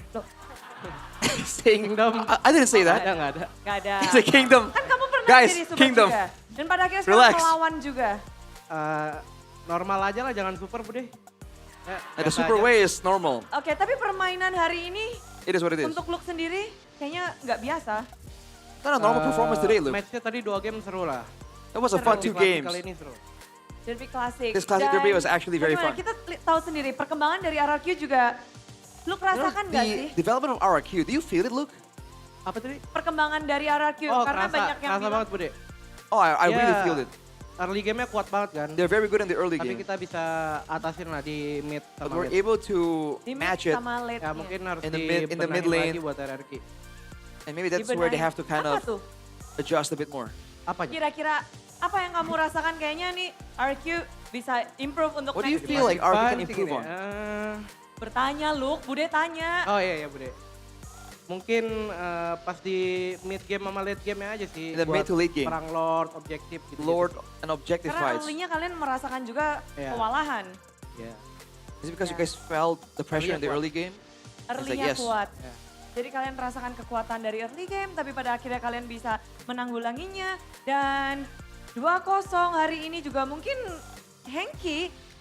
Nih. Hengki. Nama gue nih. Gimana Bude? Apa rencana apa yang kalian bisa dibilang hero-hero kawan-kawanmu nggak banyak berubah ya dari segi draftingnya, dari In segi the drafts, your friends' permainan kalian heroes nggak- aren't so Gimana different. sih untuk menghadapi RRQ hari ini? How do you feel facing RRQ today? Karena ya sebenarnya kita stick sama game plan latihan kita aja sih. You Karena stick kan to the kita game plan we latihannya practiced. Kemarin juga lagi dapat momentum bagus pakai hero itu ya. Yesterday we got kita good manfaatin lah, kita momentum cobain di hari with these ini dan heroes, so akhirnya worth. we figured we should try it into this match. Oh, dan hasil baik juga dapatkan. Hari ini buffnya spesialnya. Is the buff special ada today? istri tercinta datang. My beloved wife is in the ini building. Ada Maiden di It's sini. Maiden. Maiden ngomong sesuatu nggak sebelum Derby Classic ini Did dimulai? Maiden say anything before Dia the cuma Classic bilang Derby started? nanti aku sama Dede datang. He said, I and my little sister are gonna be here. Udah nggak ada teknik ancaman ya? Kalau sebelum-sebelumnya galak kan ya? Sekarang udah nggak ya? Iya. Karena ada Dede, support system terbaik sudah hadir. Apakah ini membuatmu jadi oke, istri dan Dede udah datang, kamu nggak boleh kalah, atau gimana Ki? You feel like you can't afford to lose when your wife and her sister is coming? Harus menang karena kan kita pengen, dari aku pribadi pengen kasih game yang bagus buat Evo Spam dan istri. Has to give the best for Evo Spams. Dipersembahkan langsung untuk istri dan Evo Spam. And the wife. Tapi hasil hari ini kenapa? Bude. Apa-apa? Aku juga ada buff spesial. Oh iya. Ada Dedek juga datang. Oh, Luke said he also has a special buff. Dedek bayi 2 tuh. Ada The two kids in the Dede front. spesialnya, Look mana? Ya, itu 2 bayi aku tuh Oh datang. ya Bude. ampun. Oke, These Dede. are Luke's Ini babies. janji, ini kalian, kamu Look yang minta nih? Iya. Mereka datang semua. Oke. Kecuali udah hadir Iron. sini. Setelah kamu bermain, kamu pengen ngasih tahu apa sama mereka? What do you want to tell them after? Iya, cara main ending tuh the ya kayak game? gini. Oh, that's how you're supposed to play. Lu pada ngerengnya belum bener. You guys can't even play ranked properly. Biar mereka belajarnya langsung kan. Uh-uh. You can come and learn directly. Udah langsung studi tour ke MPL Arena ya. Study tour Mereka to the MPL senyum-senyum Arena. aja, udah happy dan membuktikan langsung 2-0. Oke, tapi Albert, hari ini muncul kamu melawan tim RRQ yang kayaknya ada pasukan khusus ya tadi. Dengan ada kehadiran R7, apakah Oh, you're up dampaknya against ada merasakan RRQ with sesuatu dari tim backup from RRQ? R7. What did you feel? Kayak kelihatan sih kita tangannya R7, ya early-nya mereka Oh, you can lebih see. strong lah. They're stronger in the early game. Mungkin itu You yang see dibawa R7 the handiwork of R7 in their performance. Kekuatan yang bisa sudah dirasakan juga Albert. Tapi Albert sendiri hari ini Fredin 2 kali. Memang mau jaga badan terus? Apakah itu memang kunci melawan RRQ itu gimana? You picked Freddy twice. Are you just like backing yourself up or is that the Minggu ini plan? Fredrin full. Full. Ya. It's a Kamu Fredrin dan week. Erlan dua-duanya. Kasih This Erlan week. dulu gendong. Oh. I wanna let Erlan Jadi memang carry. ganti-gantian dan ngebahas tentang hari ini. Kemenangan 2-0 Derby Classic. Speaking of today, Albert, yang Albert dapatkan 2-0 in the Classic 2-0. Derby. Gimana, Bud? How do you feel? Ya gak gimana-gimana sih Bude. Biasa aja ya. Nothing special. Tapi melihat juga ini bisa dibilang kan history yang cukup buruk untuk tim RRQ. Kamu juga tahu Pretty rough sendiri history for RRQ ini right now. sangat berat untuk season 17. Ada Season nggak sih yang 17 is mungkin very semangat heavy for atau- them. Any yang kamu sampaikan? encouragement you want to Luke say? mau nyampein katanya Luke. Oh boleh. Oh, Luke has one. Luke has encouragement for RRQ. Ayo Luke. Katanya Bude pengen, katanya si Luke pengen ngasih pesan buat RRQ. Luke has a message for RRQ. He's saying. Buat RRQ semangat terus. Kalian masih bisa lolos ke playoff kok. Viva RRQ. Roar. Keep up the Anjay. spirit. You can still Ini make it to beda the lagi playoffs. yang diomongin Hashtag nih. Viva Roar. Kok beda? Viva Roar. Hey, why is it different? Sahabatan. Oh. Why is the message different than usual? Oke. Vivarar berkepada. Luke memang ya terbaik nih. Tapi kalian belum selesai perjalanan kalian untuk leg pertama masih akan ada. Next week. Your journey isn't Onyx finished. dan You're up against Necron. Onyx next week in the Dua first tim leg. langsung. Nextnya. Look, ini kan kamu comeback. Lawan di depan mata udah Onyx nih. Gimana sih kamu ngeliat Onyx? You just came back and now you're gonna be facing Onyx. Hah? How do you feel? Maksudnya bener-bener nih. ya challenging lah buat aku. It's like, oh, it's gonna be a problem. And it's like, oh, I mean, it's gonna be challenging. Lutfi dan Onyx. Tapi kan ngebahas tentang ternyata Especially win Lutfi. streak Onyx juga bisa pecah loh. Itu apakah And Onyx win streak membuka also sebuah harapan untuk got kalian? stopped. Untuk Does it Luke juga. give some hope to you guys? Pastinya iya soalnya yang mecahin King BTR kan. Yes, because Ya nggak the guys who heran stopped sih the win streak mereka. is King Bigatron. So I'm not surprised. They're really strong. Kan udah lawan BTR. Oh, Oh lawan lagi. Ya boleh, Koet siap-siap. Weh, siap-siap aja. Tapi penutupan First minggu ass like- ini. Lu, satu kata untuk Derby Klasik ke-38. FIFA Roar. Oke, Viva Roar. dan EVOS Fam, sambutlah kemenangan bersih 2-0 dari tim EVOS.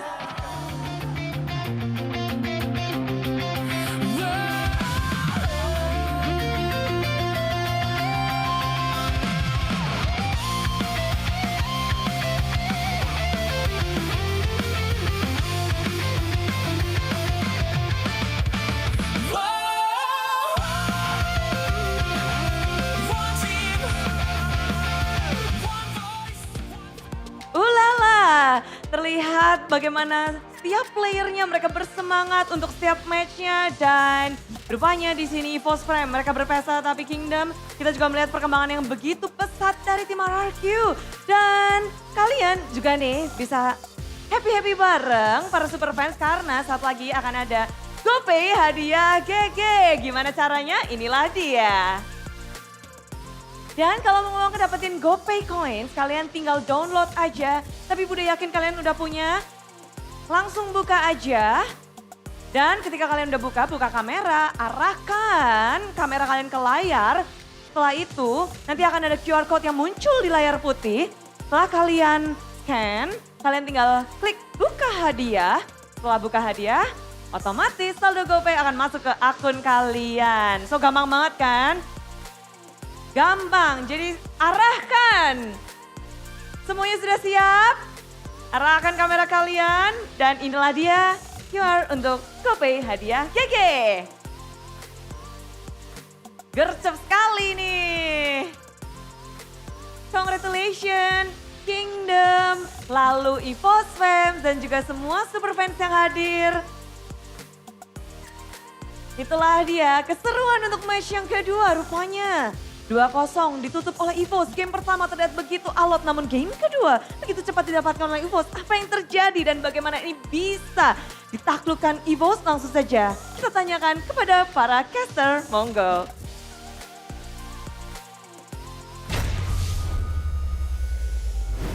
Congratulations once again to EVOS for winning the Classic Derby here in MPL ID Season 17, leg number 1. But Arashi, don't worry.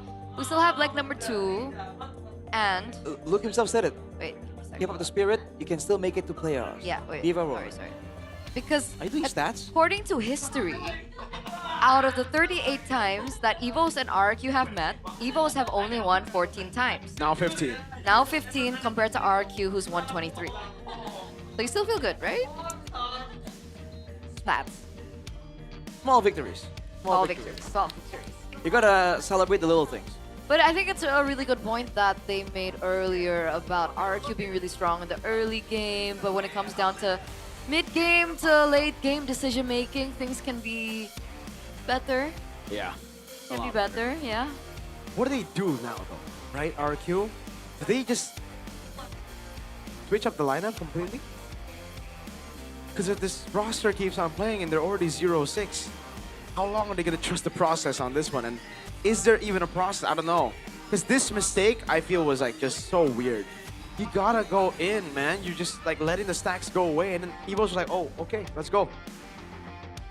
Not to mention some of the fights as well, the positioning in some of these fights, and they just don't seem to recognize the potential dangers. Like, they can identify moments where they can get big moments, right? But like, the opposite, it seems like they're just not prepared, you know? They don't see it coming. They don't. Because they forgot about the Forgotten Tiger. And that is the player of the match, ladies and gentlemen, presented to you by the official gaming phone Infinix GT50 Pro. Erlan on his double Moscovs. You can hear the Indonesian casters chanting, oh, Doma. Yeah, if you guys didn't know, this guy was Doma. Yeah. Doma's domain. Doma's domain. For the longest time. With the Melissa.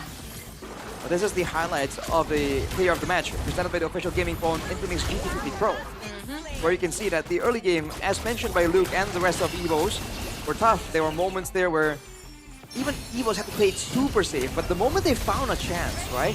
You can see how clean it is. The engage, the lift into the SOD. They saw the avenues of approach, the possibilities, and that's something that RRQ just could not miss on. Like right here, Super Ken also, without backup, thought he was just fine. And credit to them, like Super Den was able to get Erlan in the fight. But at that point, it's already tough. Even for Yehezkiel and the rest, you know, there were moments where they used their flicker and then they moved up forward again. So Evos is doing some really good like Tiger things, smelling blood in the water, trying to find, you know, the angle to really get a huge advantage. Yeah. I'm also sorry to say this because I love Yehezkiel because he's XCLID. And I think he's amazing, but I feel like some of his ultimates were like mistimed. Yeah. And that's so weird because it's Yehezkiel. I don't understand what happened. Well, I don't know if it's Yehezkiel or if it's like the comms in the team. But like you should have like your own feeling, like the Lord's this much, they're gonna start retreating or whatever. Like okay, I think it's time to Fury of the Phoenix, no? Oh yeah, unless Zetians is a simple hero to use. I would imagine that the Ghost of Jakarta would have it down. Well, again, we have no idea what the calls are like. Maybe they said like save it. Maybe they called out let them have the Lord use it to win the fight afterward, right? Possible to. We can only assume from the caster desk, unfortunately. And looking at the items here, there's not much to say. The brute forces for RRQ are great. Especially for the early game, it gives them the chase potential. It gives them the crowd control immunity. But as time goes on, especially with the Ice Queens one built for Fio on the Tsushin, that means everyone is just that much slower. So RRQ, they win moving forward, but not well moving backward. And the Zetian doesn't build a Ice Queen's wand. Yeah. So there's a huge movement disparity here. Yeah. They let go of their lead, man. That one moment, that crucial moment for me. Yeah. Fully stacked up. I was like, even I said it, right? I was like, I wonder why they're not just go. And then the fight came out after the passive got away. And I'm like, oh man, this is so stressful. It's so frustrating to watch as well because I think they've lost confidence, especially after losing game one. Game one, I think they were coming in with confidence. They were like, okay, we got our 7 in. He helped us fix a few things. And I think they looked good up until, you know, obviously the late game where they just got outplayed. But in this game, it's much more of like the RQ in the last week, where they would just be decisive, they would hesitate, they would make random moves. It's sad because it's like they reverted back after seeing such improvements from game one. It could be an argument as well that Edok might not be all that comfortable on the glue. Nah, bro, like, yes, but also at this point, you should be able to. That is It's not so the meta. excuse. This is pro play, you know. If you can't adjust to the meta, maybe someone else should step in. That should not be the case. There's no one to step in. There's no layer for Edok, right? No. Which is why, I mean, maybe that's a big part of why they're so confused on how they want to proceed moving forward. Either way, there were definitely some mistakes that can be amended. But at this point, man, with the context of this match, you know, this is going to be a tough loss to swallow for RRQ.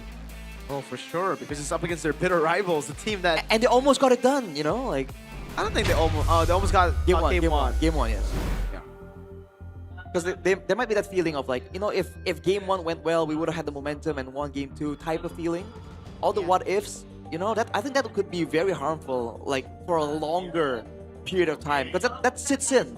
It's okay, Rashi. Your next matchup is Bigatron. I think you're actually going to get a win there. I don't know, man. I don't know. Knowing Bigatron, they're the type of team to win against CL and lose to RQ. But I feel like I always win in life. Because I got the Legend skin exclusive Radiant kits in Mobile Legends. There's the Freya Galactic Vanquisher Radiant kit. There's a Johnson, Sovereign of Realms. Johnson. There's the Alpha, Revenant of Rose. And there's also the Saber codename Storm. It's you!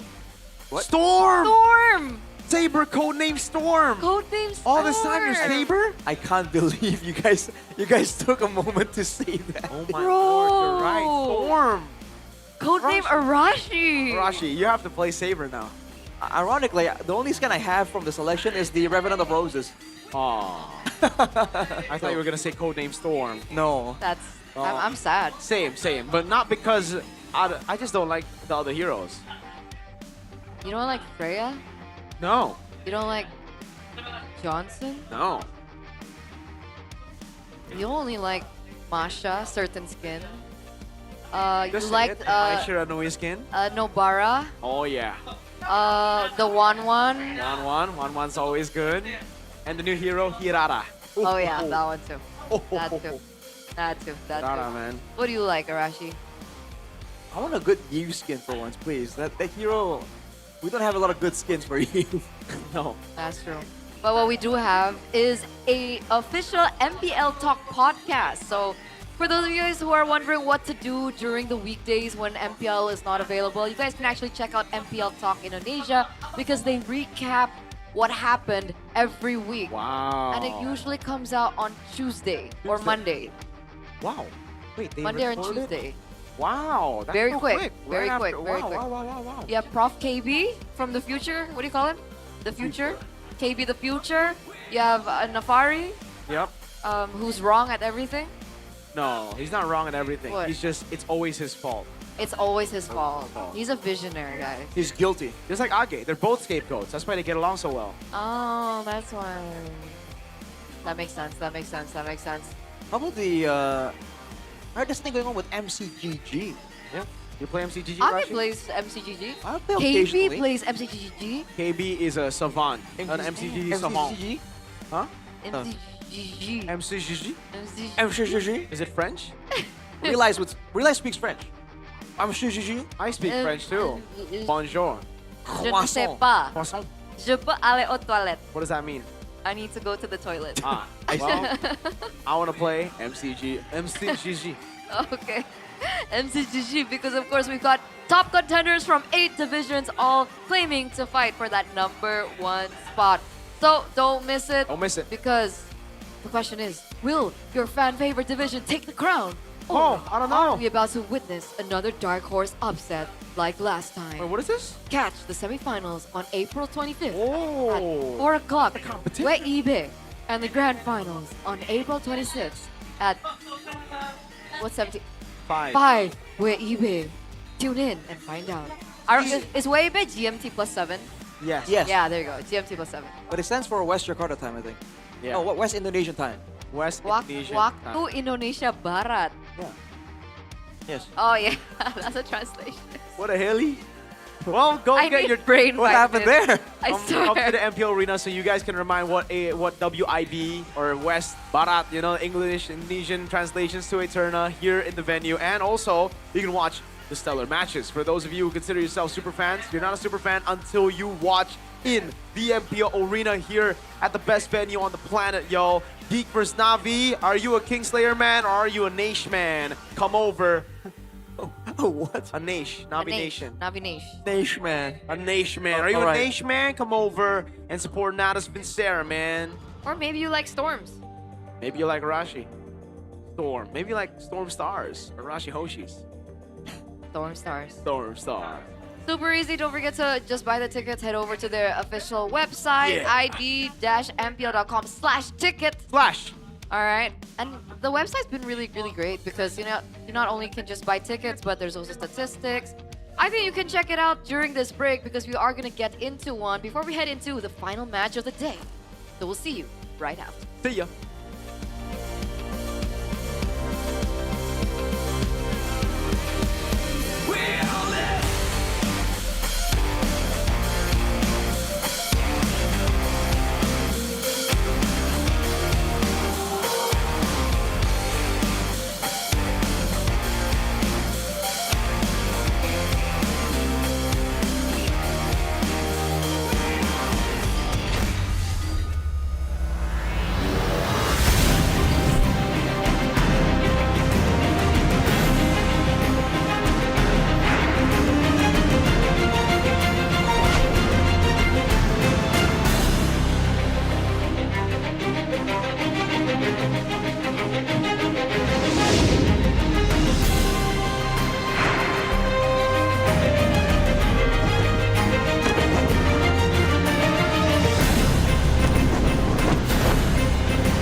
di tim yang paling susah itu nyatuin semua di tengah perubahan yang nggak ada habisnya. Kami bukan lemah, kami cuma belum searah.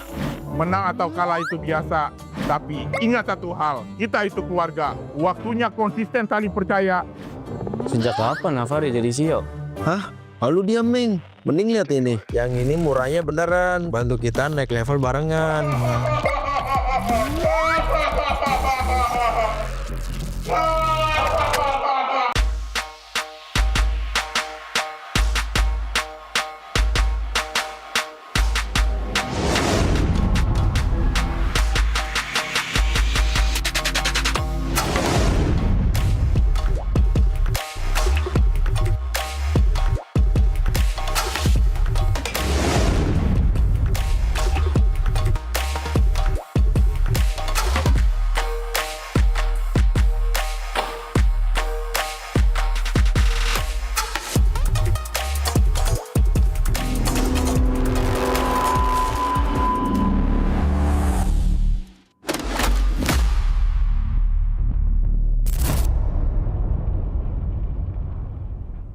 Tak ada hari tanpa mabar. Main nge-lag, kerap buatku tak sabar. Gimana mau main sampai kelar? Ini waktunya ku bersinar. Okay, let's do it. Game smash andalanku bikin mainku semakin hebat. Pin stabil main makin mulus, rankku fix naik terus. Tukar DG rings, diamond dan voucher game kau dapat. Cuma Game Smash makin no debat. Game Smash Booster kini dapat DG rings. Beli paketnya dan aktifkan boosternya di aplikasi Dunia Games. Hah? Habis? Ya, kosong. Jauh lagi. Tenang. Ada Klik Indomaret. Klik Indomaret gratis ongkir 1 jam sampai. Klik Indomaret belanja online seperti di toko. Yang gue rasain Onyx Dark Squad itu di season ini ada yang bakal melengsarkan tahta Onyx. Ya BTR udah ngebuktiin mereka kemarin menang 2-1 sama-sama jago kan. Tim-tim papan atas sepertinya tidak ada yang aman juga karena semuanya kejar-kejaran dan saling mengejar poin. Season ini seru banget soalnya banyak tim yang saling ngalahin gitu lah. Jadi kayak menurut aku MPL season 17 ini bisa dibilang kompetitifnya cukup seru. Dan semua benar-benar nggak bisa diprediksi. Sang Raja Langit yang masih benar-benar berada di ujung. Onyx kayak biasa sih, masih kuat banget, masih konsisten. Nggak tahu sih, mereka kayak nggak puas-puas lah buat dapetin gelar juara. Ya mungkin itu juga sih yang dirasain sama Onyx, mereka berhasil mempertahankan konsistensi mereka selama berseason-season kayak gitu. Kalau ngomongin Onyx, mereka tetap kuat, mereka punya winning condition. Mereka udah punya gameplaynya sendiri, mungkin kayak segi trio midnya juga sangat ngeri banget. Jadi menurut aku kalau misalkan emang trio midnya tetap kayak Ricky Boy Sans, itu bakal ngeri banget. Mau kiri kanan ganti pun bakal ngeri. Emang pada dasarnya defaultnya tuh udah sejago itu. Nah, bahkan meskipun mereka tiba-tiba kayak rungkat, ya mereka tuh terlalu banyak opsi untuk cari kemenangan gitu loh. Yang akan berusaha untuk memecahkan dominasi dari Onyx, dan kita tahu bagaimana mereka juga adalah salah satu tim yang cukup konsisten. Tim yang bisa dibilang mengancam Onyx ya di season ini. Mungkin ada Dewa, ada BTR, ada EVOS. Mereka yang aku lihat akhir-akhir ini suka perang banget sih. Sedangkan Onyx kan suka dirusak timernya sama orang-orang yang suka perang. By Vitality yang membuktikan akhirnya menjadi satu jawaban untuk menghentikan dominasi dari Onyx. Ya BTR udah ngebuktiin mereka kemarin menang 2-1, rosternya juga kan mirip-mirip sama-sama jago kan. Reminder lah buat tim lah, kita emang nggak yang sejago itu ya, kita harus nggak boleh diam sampai di sini ya, kita harus improve terus lah. Suara sini, dari Pesja, dan dia pecah sudah wasting. Yang gue rasain Onyx Dark Squad itu, ya mereka ada bolongnya, jadi ya nggak ada yang sempurna sih. Jadi menurut gue tim lain tuh masih bisa ngalahin dia lah. Ya ada potensi lah buat ngalahin Onyx. Ya kayak contohnya TLID yang lagi dominasi kalah sama Geek, Onyx yang lagi dominasi kalah sama BTR. Jadi kayak menurut aku MPL season 17 ini bisa dibilang kompetitifnya cukup seru karena orang yang di peringkat 1 bisa kalah sama orang peringkat bawah. Sebagai salah satu tim, ya kita juga selalu berusaha juga gitu buat ngalahin Onyx, ngalahin dominasinya mereka. Ya kita juga pengen ada juara baru lah. Jadi menurut gua di season ini ada yang bakal melengsarkan tahta Onyx. Misalnya kalau kalian nggak mau jadi Liga Tani, ya tim-tim lain harus berusaha jadi lebih bagus. Kalau dapat ya geser kami, kalau itu pun bisa.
弟よ。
渦巻きナルトが帰ってきたぞ。飛来神の術。俺ってば父ちゃんを越す火影になる。愚かな子供騙しか。ふっ行くぜ。これが俺たちの力だってばよ。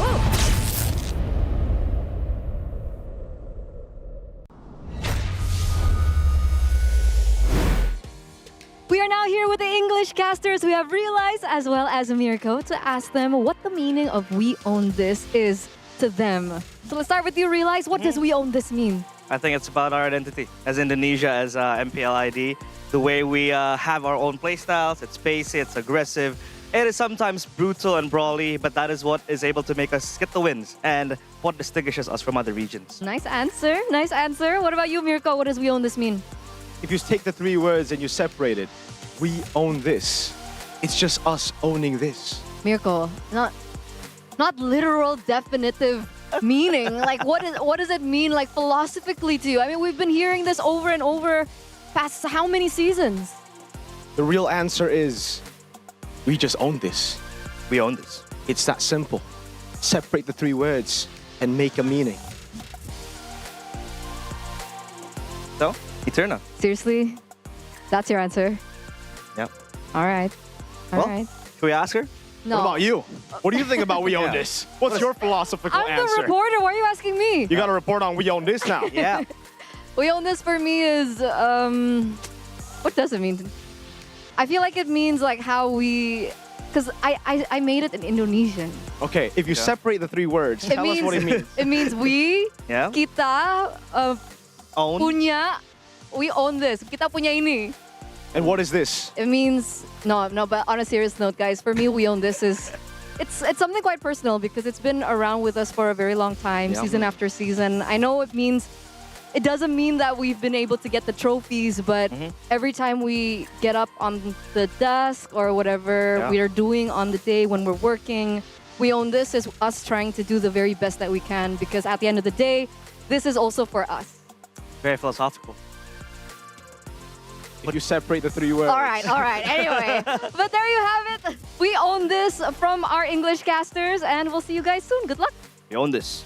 We own this. Separate the three words. You own this. We own this. We don't.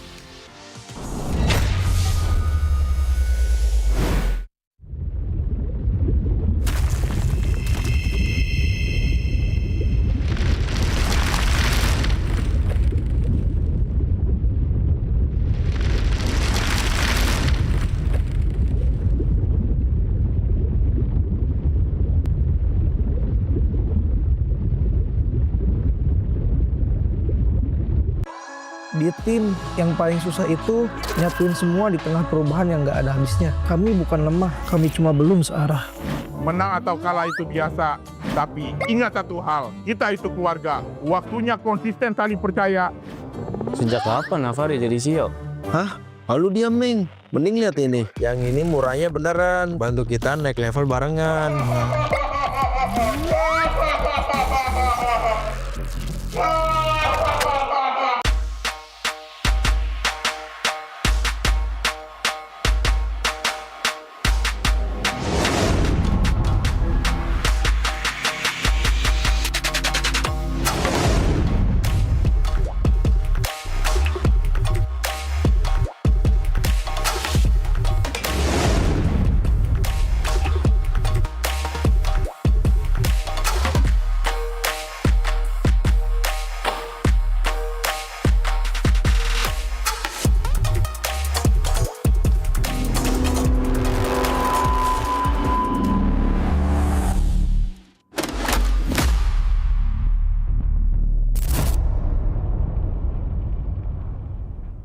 Tak ada hari tanpa mabar, main nge-lag kerap buatku tak sabar. Gimana mau main sampai kelar? Ini waktunya ku bersinar. Okay, let's do it. Game smash andalanku bikin mainku semakin hebat. Pin stabil main makin mulus, rankku fix naik terus. Tukar DG rings, diamond dan voucher game kau dapat. Cuma Game Smash makin no debat. Game Max Booster, kini dapat DG Rings. Beli paketnya dan aktifkan boosternya di aplikasi Dunia Games. Hah? Habis? Ya, kosong. Jauh lagi. Tenang, ada Klik Indomaret. Klik Indomaret, gratis ongkir 1 jam sampai. Klik Indomaret, belanja online seperti di toko. Yang gue rasain Onyx Dark Squad itu di season ini ada yang bakal melengsarkan tahta Onyx. Ya BTR udah ngebuktiin mereka kemarin menang 2-1 sama-sama jago kan. Tim papan atas sepertinya tidak ada yang aman juga karena semuanya kejar-kejaran dan saling mengejar poin. Season ini seru banget soalnya banyak tim yang saling ngalahin gitu lah. Jadi kayak menurut aku MPL season 17 ini bisa dibilang kompetitifnya cukup seru dan semua benar-benar nggak bisa diprediksi. Sang Raja Langit yang masih benar-benar berada di ujung. Onyx kayak biasa sih, masih kuat banget, masih konsisten. Nggak tahu sih mereka kayak nggak puas-puas lah buat dapetin gelar juara. Ya mungkin itu juga sih yang dirasain sama Onyx, mereka berhasil mempertahankan konsistensi mereka selama berseason-season kayak gitu. Kalau ngomongin Onyx, mereka tetap kuat, mereka punya winning condition. Mereka udah punya gameplaynya sendiri, mungkin kayak segi trio midnya juga sangat ngeri banget. Jadi menurut aku kalau misalkan emang trio midnya tetap kayak Ricky Boy Sans itu bakal ngeri banget. Mau kiri kanan ganti pun bakal ngeri. Emang pada dasarnya defaultnya tuh udah sejago itu. Nah, bahkan meskipun mereka tiba-tiba kayak rungkat, ya mereka tuh terlalu banyak opsi untuk cari kemenangan gitu loh. Yang akan berusaha untuk memecahkan dominasi dari Onyx, dan kita tahu bagaimana mereka juga adalah salah satu tim yang cukup konsisten. Tim yang bisa dibilang mengancam Onyx ya di season ini. Mungkin ada Dewa, ada BTR, ada EVOS. Mereka yang aku lihat akhir-akhir ini suka perang banget sih. Sedangkan Onyx kan suka dirusak timernya sama orang-orang yang suka perang. Bigatron by Vitality yang membuktikan akhirnya menjadi satu jawaban untuk menghentikan dominasi dari Onyx. Ya BTR udah ngebuktiin mereka kemarin menang 2-1, rosternya juga kan mirip-mirip sama-sama jago kan. Reminder lah buat tim lah, kita emang nggak yang sejago itu ya, kita harus nggak boleh diam sampai di sini ya, kita harus improve terus lah. Seorang diri, dari Pesja, dia pecah sudah wasting. Yang gue rasain Onyx Dark Squad itu, ya mereka ada bolongnya, jadi ya nggak ada yang sempurna sih. Jadi menurut gue tim lain tuh masih bisa ngalahin dia lah, ya ada potensi lah buat ngalahin Onyx. Ya kayak contohnya LID yang lagi dominasi kalah sama Geek, Onyx yang lagi dominasi kalah sama BTR. Jadi kayak menurut aku MPL season 17 ini bisa dibilang kompetitifnya cukup seru karena orang yang di peringkat 1 bisa kalah sama orang peringkat bawah. Sebagai salah satu tim, ya kita juga selalu berusaha juga gitu buat ngalahin Onyx, ngalahin dominasinya mereka. Ya kita juga pengen ada juara baru lah. Jadi menurut gua di season ini ada yang bakal melengsarkan tahta Onyx. Misalnya kalau kalian nggak mau jadi Liga Tani ya tim-tim lain harus berusaha jadi lebih bagus. Kalau dapat ya geser kami, kalau itu pun bisa.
かなる弟よ。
渦巻きナルトが帰ってきたぞ。飛来神の術。俺ってば父ちゃんを越すほかげになる。愚かなる弟。子供騙しか。行くぜ。これが俺たちの力だってばよ。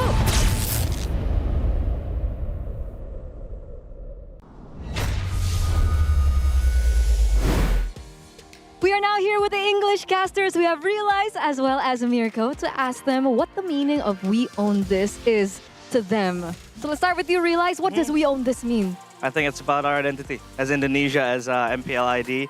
The way we have our own playstyles. It's pacey, it's aggressive. It is sometimes brutal and brawly, but that is what is able to make us get the wins and what distinguishes us from other regions. Nice answer. Nice answer. What about you, Mirko? What does We Own This mean? If you take the three words and you separate it, we own this. It's just us owning this. Mirko, not literal definitive meaning. Like what does it mean like philosophically to you? I mean, we've been hearing this over and over past how many seasons? The real answer is we just own this. We own this. It's that simple. Separate the three words and make a meaning. So, Eterna. Seriously? That's your answer? Yep. All right. All right. Should we ask her? No. What about you? What do you think about We Own Yeah. This? What's your philosophical I'm answer? the reporter. Why are you asking me? You got to report on We Own This now. Yeah. We Own This for me is what does it mean? I feel like it means like how we, because I made it in Indonesian. Okay, if you separate the three words, tell us what it means. It means we, Yeah. kita Own. punya, we own this. Kita punya ini. And what is this? It means no, but on a serious note, guys, for me, We Own This is it's something quite personal because it's been around with us for a very long time, Yeah. season after season. I know it doesn't mean that we've been able to get the trophies, but every time we get up on the desk or whatever Yeah. we are doing on the day when we're working, We Own This is us trying to do the very best that we can because at the end of the day, this is also for us. Very philosophical. If you separate the three words. All right. Anyway, but there you have it. We own this from our English casters, and we'll see you guys soon. Good luck. We own this. We own this. Separate the three words. You own this. We own this. We don't.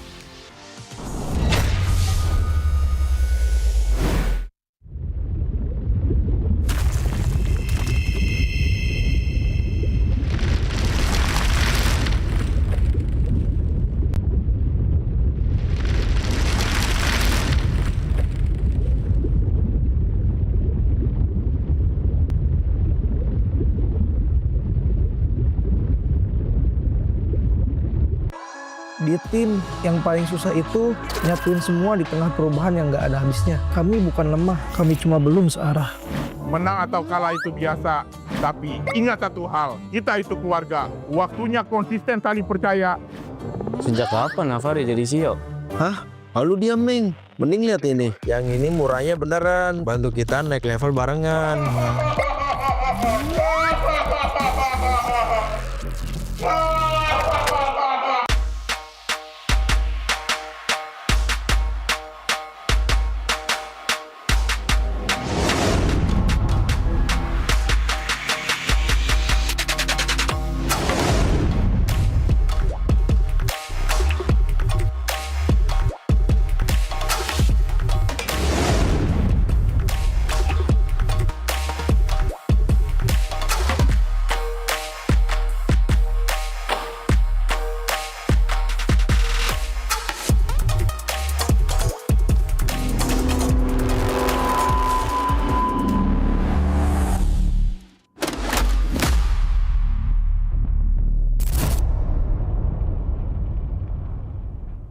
Tak ada hari tanpa mabar. Main nge-lag, kerap buatku tak sabar. Gimana mau main sampai kelar? Ini waktunya ku bersinar. Okay, let's do it. Game smash andalanku bikin mainku semakin hebat. Pin stabil main makin mulus, rankku fix naik terus. Tukar DG rings, diamond dan voucher game kau dapat. Cuma game smash makin no debat. Game Max Booster, kini dapat DG Rings. Beli paketnya dan aktifkan boosternya di aplikasi Dunia Games. Hah? Habis? Ya, kosong. Jauh lagi. Tenang, ada Klik Indomaret. Klik Indomaret, gratis ongkir 1 jam sampai. Klik Indomaret, belanja online seperti di toko. Yang gue rasain Onyx Dark Squad itu di season ini ada yang bakal melengsarkan tahta Onyx. Ya BTR udah ngebuktiin mereka kemarin menang 2-1 sama-sama jago kan. Tim-tim papan atas sepertinya tidak ada yang aman juga. Karena semuanya kejar-kejaran dan saling mengejar poin. Season ini seru banget soalnya banyak tim yang saling ngalahin gitu lah. Jadi kayak menurut aku MPL season 17 ini bisa dibilang kompetitifnya cukup seru. Dan semua benar-benar nggak bisa diprediksi. Sang Raja Langit yang masih benar-benar berada di ujung. Onyx kayak biasa sih, masih kuat banget, masih konsisten. Nggak tahu sih, mereka kayak nggak puas-puas lah buat dapetin gelar juara. Ya mungkin itu juga sih yang dirasain sama Onyx, mereka berhasil mempertahankan konsistensi mereka selama berseason-season kayak gitu. Kalau ngomongin Onyx, mereka tetap kuat. Mereka punya winning condition. Mereka udah punya gameplaynya sendiri, mungkin kayak segi trio mid-nya juga sangat ngeri banget. Jadi menurut aku kalau misalkan emang trio mid-nya tetap kayak Ricky Boy Sans, itu bakal ngeri banget. Mau kiri kanan ganti pun bakal ngeri. Emang pada dasarnya default-nya tuh udah sejago itu. Nah, bahkan meskipun mereka tiba-tiba kayak rungkat, ya mereka tuh terlalu banyak opsi untuk cari kemenangan gitu loh. Yang akan berusaha untuk memecahkan dominasi dari Onyx, dan kita tahu bagaimana mereka juga adalah salah satu tim yang cukup konsisten. Tim yang bisa dibilang mengancam Onyx ya di season ini. Mungkin ada Dewa, ada BTR, ada EVOS. Mereka yang aku lihat akhir-akhir ini suka perang banget sih. Sedangkan Onyx kan suka dirusak timernya sama orang-orang yang suka perang. Bigatron by Vitality yang membuktikan akhirnya menjadi satu jawaban untuk menghentikan dominasi dari Onyx. Ya BTR udah ngebuktiin mereka kemarin menang 2-1, rosternya juga kan mirip-mirip sama-sama jago kan. Reminder lah buat tim lah, kita emang nggak yang sejago itu ya, kita harus nggak boleh diam sampai di sini ya, kita harus improve terus lah. Seorang diri, dari Pesya, pecah sudah wasting. Yang gue rasain Onyx Dark Squad itu, ya mereka ada bolongnya, jadi ya nggak ada yang sempurna sih. Jadi menurut gua tim lain tuh masih bisa ngalahin dia lah. Ya ada potensi lah buat ngalahin Onyx. Ya kayak contohnya LID yang lagi dominasi kalah sama Geek, Onyx yang lagi dominasi kalah sama BTR. Jadi kayak menurut aku MPL season 17 ini bisa dibilang kompetitifnya cukup seru. Karena orang yang di peringkat 1 bisa kalah sama orang peringkat bawah. Sebagai salah satu tim, ya kita juga selalu berusaha juga gitu buat ngalahin Onyx, ngalahin dominasinya mereka. Ya kita juga pengen ada juara baru lah. Jadi menurut gua di season ini ada yang bakal melengsarkan tahta Onyx. Misalnya kalau kalian nggak mau jadi Liga Tani ya tim-tim lain harus berusaha jadi lebih bagus. Kalau dapat ya geser kami. Kalau itu pun bisa.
渦巻きナルトが帰ってきたぞ。飛来神の術。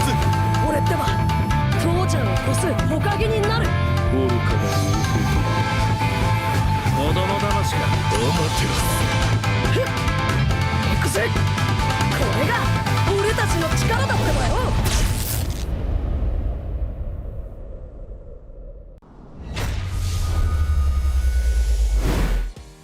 We are now here with the English casters. We have Realize as well as Mirko to ask them what the meaning of We Own This is to them. So let's start with you, Realize. What does We Own This mean? I think it's about our identity as Indonesia, as MPL ID. The way we have our own playstyles. It's pacey, it's aggressive. It is sometimes brutal and brawly, but that is what is able to make us get the wins and what distinguishes us from other regions. Nice answer. Nice answer. What about you, Mirko? What does We Own This mean? If you take the three words and you separate it, we own this. It's just us owning this. Mirko, not literal definitive meaning. Like what does it mean like philosophically to you? I mean, we've been hearing this over and over past how many seasons? The real answer is we just own this. We own this. It's that simple. Separate the three words and make a meaning. So, Eterna. Seriously? That's your answer? Yep. All right. All right. Should we ask her? No. What about you? What do you think about we own Yeah. this? What's your philosophical I'm answer? the reporter. Why are you asking me? You got to report on we own this now. Yeah. We Own This for me is what does it mean? I feel like it means like how we, because I made it in Indonesian. Okay, if you separate the three words, It tell us what it means. It means we, Yeah. kita, Own. punya, we own this. Kita punya ini. And what is this? It means no. But on a serious note, guys, for me, We Own This is it's something quite personal because it's been around with us for a very long time, Yeah. season after season. I know it doesn't mean that we've been able to get the trophies, but every time we get up on the desk or whatever Yeah. we are doing on the day when we're working, We Own This is us trying to do the very best that we can because at the end of the day, this is also for us. Very philosophical. If you separate the three words. All right. Anyway, but there you have it. We own this from our English casters, and we'll see you guys soon. Good luck. We own this. We own this. Separate the three words. You own this. We own this. We know.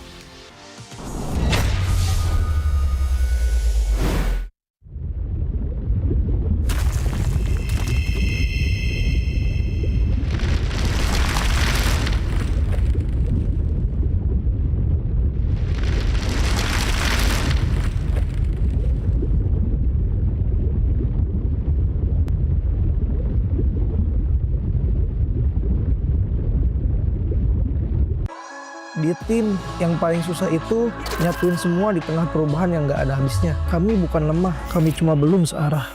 Menang atau kalah itu biasa, tapi ingat satu hal, kita itu keluarga. Waktunya konsisten saling percaya.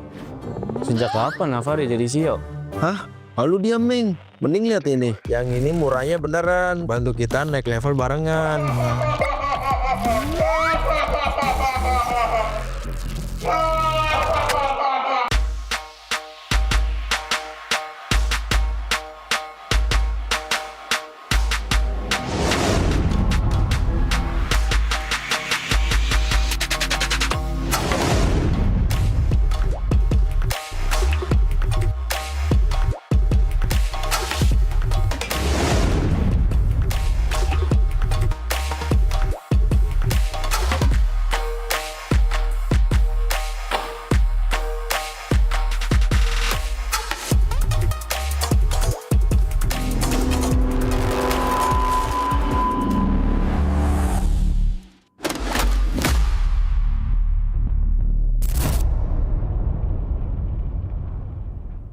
Tak ada hari tanpa mabar. Main nge-lag, kerap buat ku tak sabar. Gimana mau main sampai kelar?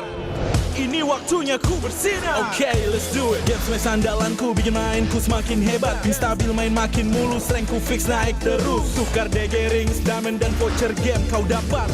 Cuma Game Max makin no debat. Games Max Booster, kini dapat DG Rings. Beli paketnya dan aktifkan boosternya di aplikasi Dunia Games. Hah?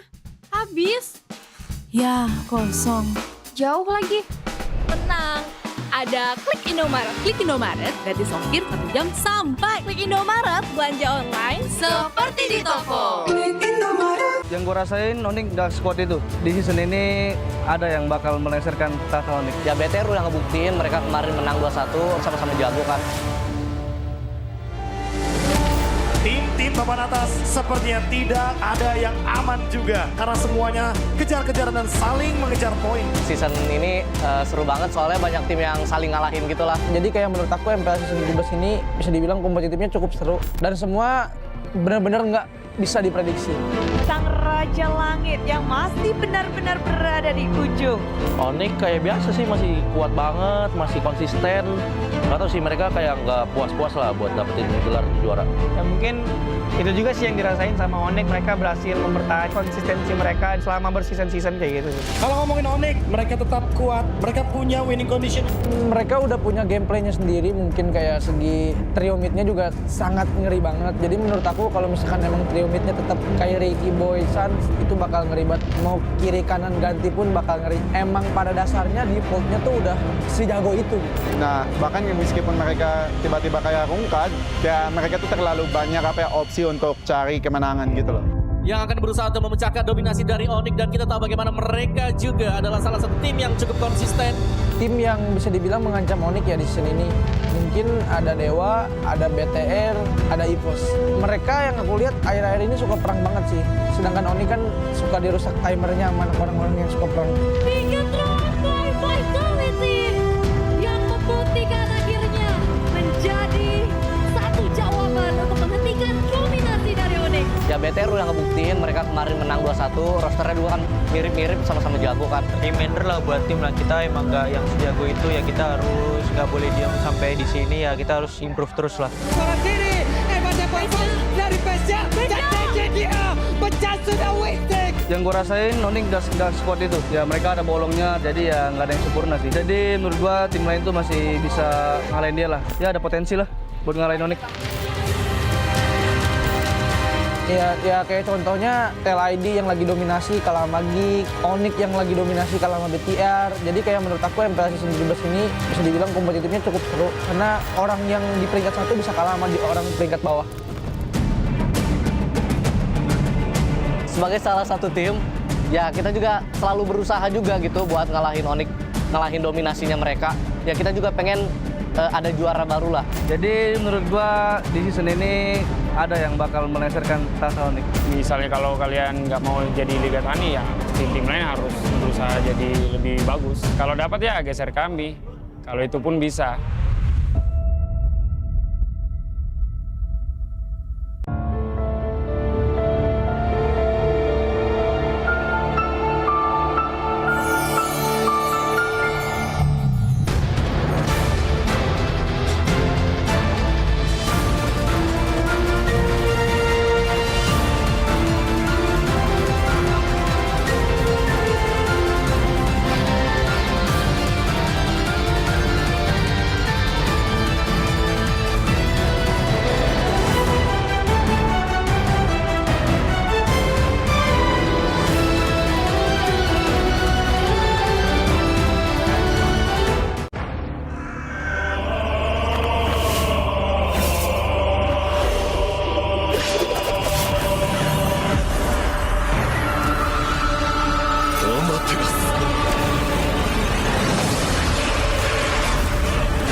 木ナルトが帰ってきたぞ。飛来神の術。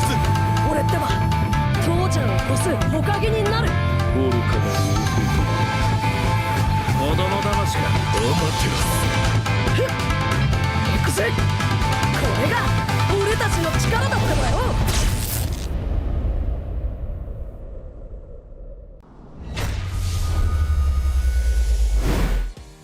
We are now here with the English casters. We have Realize as well as Mirko to ask them what the meaning of We Own This is to them. So let's start with you, Realize. What does We Own This mean? I think it's about our identity as Indonesia, as MPL ID. The way we have our own playstyles. It's pacey, it's aggressive. It is sometimes brutal and brawly, but that is what is able to make us get the wins and what distinguishes us from other regions. Nice answer. Nice answer. What about you, Mirko? What does We Own This mean? If you take the three words and you separate it, we own this. It's just us owning this. Mirko, not literal definitive meaning. Like what does it mean like philosophically to you? I mean, we've been hearing this over and over past how many seasons? The real answer is we just own this. We own this. It's that simple. Separate the three words and make a meaning. So, Eterna. Seriously? That's your answer? Yep. All right. All right. Should we ask her? No. What about you? What do you think about We Own Yeah. This? What's your philosophical I'm answer? the reporter. Why are you asking me? You got to report on We Own This now. Yeah. We Own This for me is what does it mean? I feel like it means like how we, because I made it in Indonesian. Okay, if you separate the three words, tell us what it means. It means we, Yeah. kita Own. punya, we own this. Kita punya ini. And what is this? It means no, but on a serious note, guys, for me, We Own This is it's something quite personal because it's been around with us for a very long time, Yeah. season after season. I know it doesn't mean that we've been able to get the trophies, but every time we get up on the desk or whatever Yeah. we are doing on the day when we're working, We Own This is us trying to do the very best that we can because at the end of the day, this is also for us. Very philosophical. If you separate the three words. All right. Anyway, but there you have it. We own this from our English casters, and we'll see you guys soon. Good luck. We own this. We own this. Separate the three words. You own this. We own this. We don't.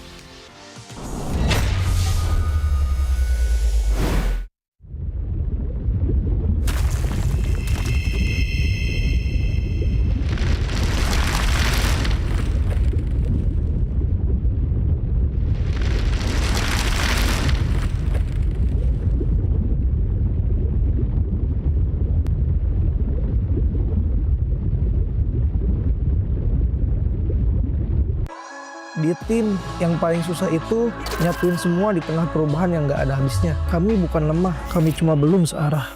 Menang atau kalah itu biasa, tapi ingat satu hal, kita itu keluarga. Waktunya konsisten saling percaya. Sejak kapan Navari jadi CEO?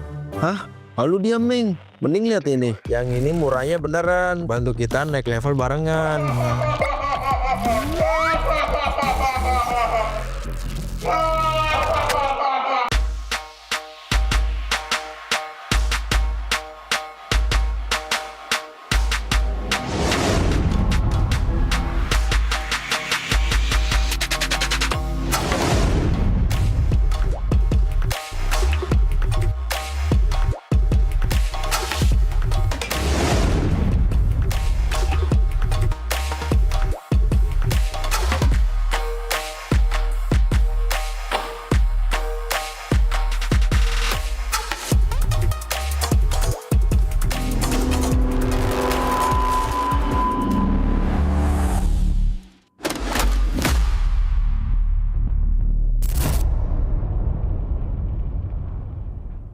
Tak ada hari tanpa mabar. Main nge-lag, kerap buatku tak sabar. Gimana mau main sampai kelar? Ini waktunya ku bersinar. Okay, let's do it. Game smash andalanku bikin mainku semakin hebat. Pin stabil main makin mulus, rankku fix naik terus. Tukar DG rings, diamond dan voucher game kau dapat.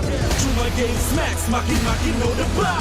Game Smash Booster, kini dapat DG Rings. Beli paketnya dan aktifkan boosternya di aplikasi Dunia Games. Belanja di Indomaret makin banyak untungnya. Kumpulkan dapatkan diskon, dan belanja gratis. Jadi member Indomaret Poinku sekarang. Untungnya non-stop. Yang gue rasain Onyx Dark Squad itu di season ini ada yang bakal melengsarkan tahta Onyx. Ya BTR udah ngebuktiin mereka kemarin menang 2-1 sama-sama jago kan. Tim papan atas sepertinya tidak ada yang aman juga karena semuanya kejar-kejaran dan saling mengejar poin. Season ini seru banget soalnya banyak tim yang saling ngalahin gitu lah. Jadi kayak menurut aku MPL season 17 ini bisa dibilang kompetitifnya cukup seru dan semua benar-benar nggak bisa diprediksi.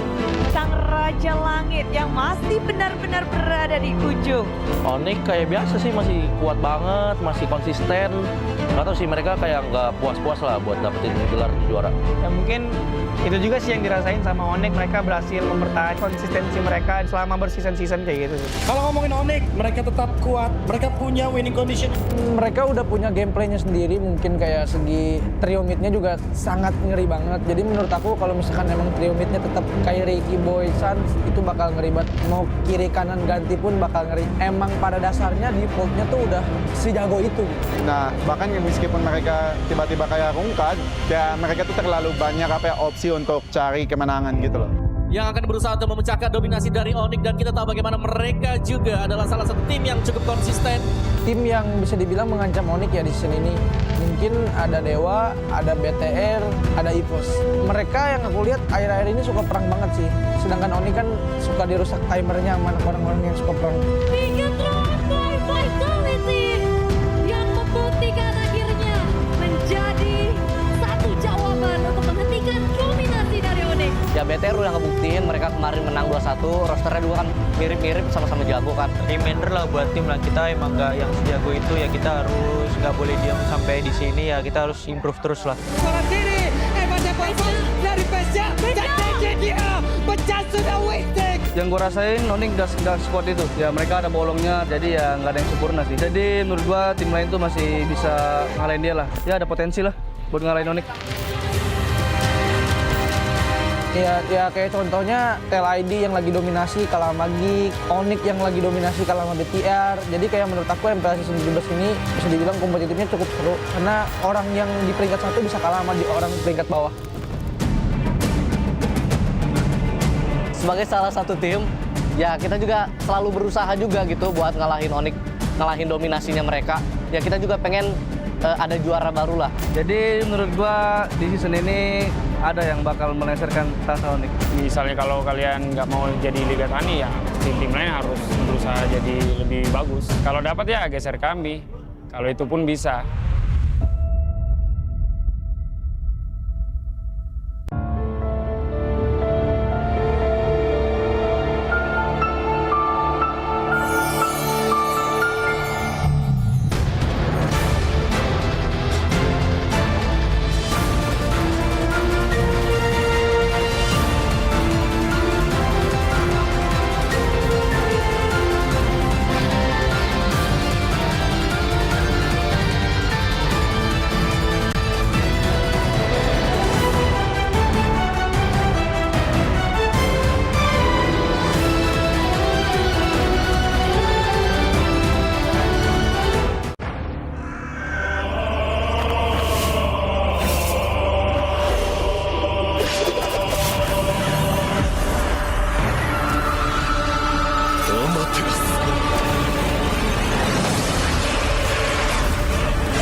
巻ナルトが帰ってきたぞ。飛来神の術。俺ってば父ちゃんを越す火影になる。愚かな子供騙しか。アマテラス。行くぜ。これが俺たちの力だってばよ。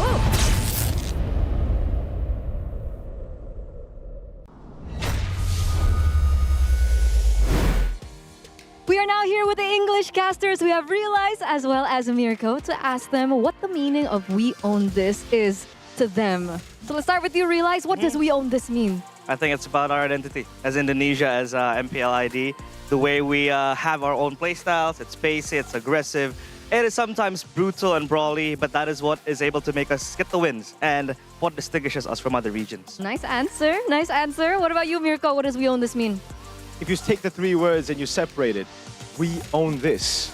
It's just us owning this. Mirko, not literal definitive meaning. Like what does it mean like philosophically to you? I mean, we've been hearing this over and over past how many seasons? The real answer is we just own this. We own this. It's that simple. Separate the 3 words and make a meaning. So, Eterna. Seriously? That's your answer? Yep. All right. All right. Should we ask her? No. What about you? What do you think about we own Yeah. this? What's your philosophical I'm answer? the reporter. Why are you asking me? You got to report on we own this now. Yeah. We Own This for me is what does it mean? I feel like it means like how we, because I made it in Indonesian. Okay, if you separate the 3 words, tell us what it means. It means we, Yeah. kita Own. punya, we own this. Kita punya ini.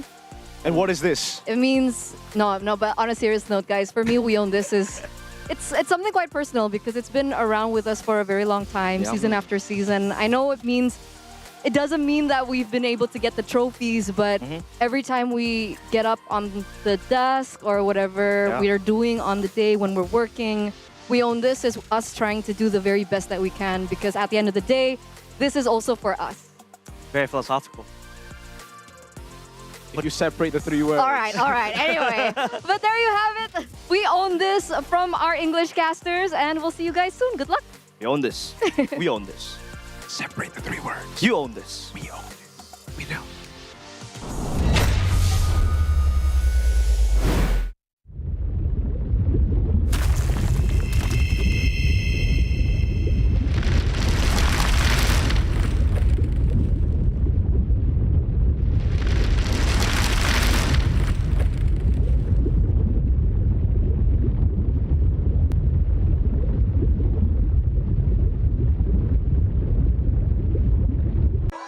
Di tim yang paling susah itu nyatuin semua di tengah perubahan yang nggak ada habisnya. Kami bukan lemah, kami cuma belum searah. Menang atau kalah itu biasa, tapi ingat satu hal, kita itu keluarga. Waktunya konsisten saling percaya. Sejak kapan Navari jadi CEO? Hah? Lalu diam, Ming. Mending lihat ini. Yang ini murahnya beneran. Bantu kita naik level barengan.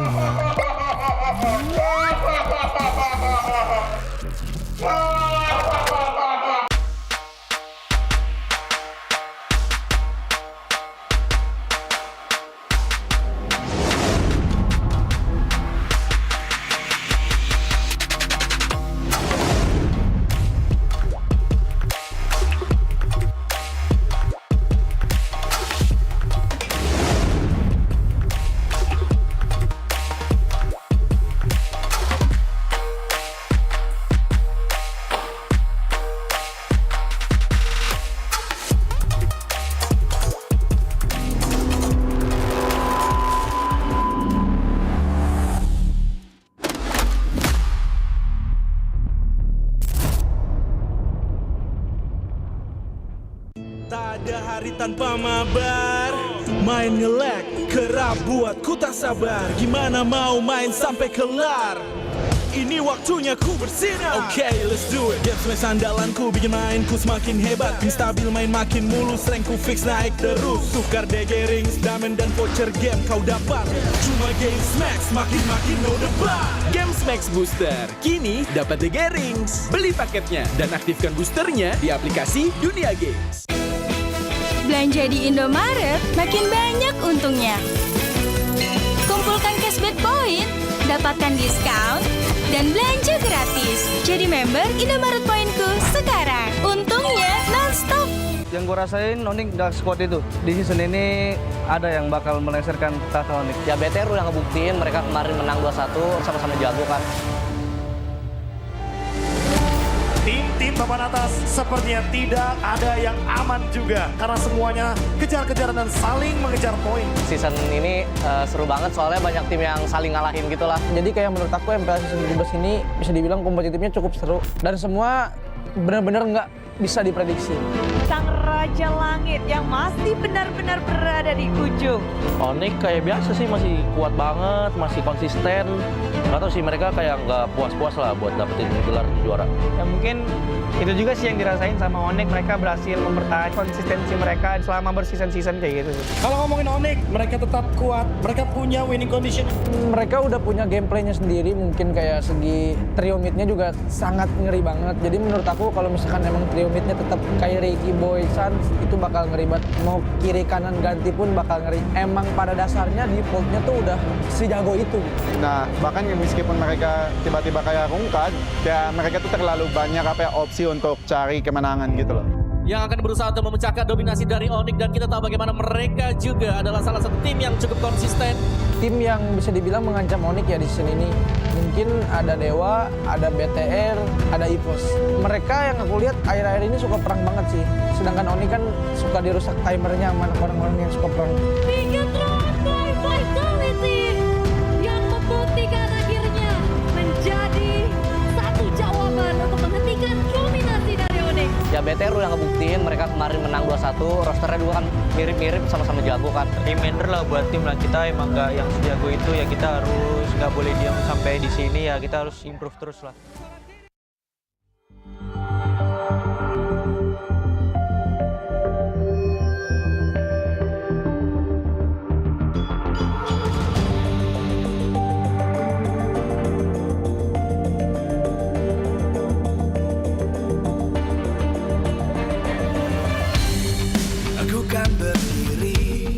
Dan terus berlari, terus ke arah puncak tertinggi.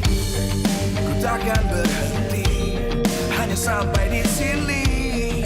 Kemenangan abadi menanti. You know we won't miss if we unite our focus. And if you haven't noticed, we all nyalakan apimu, hadapi semua tantangan, hadap semua serangan, jatuh bukan halangan.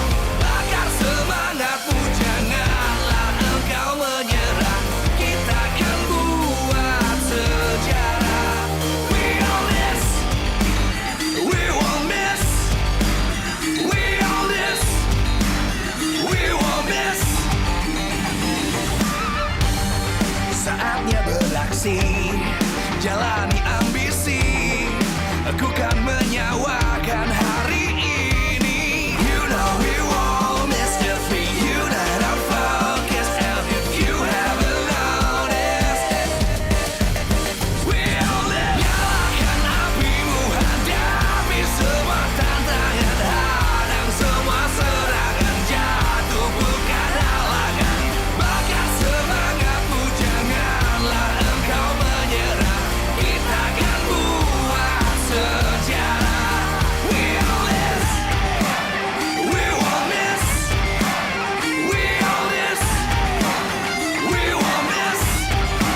dan terus berlari, terus ke arah puncak tertinggi.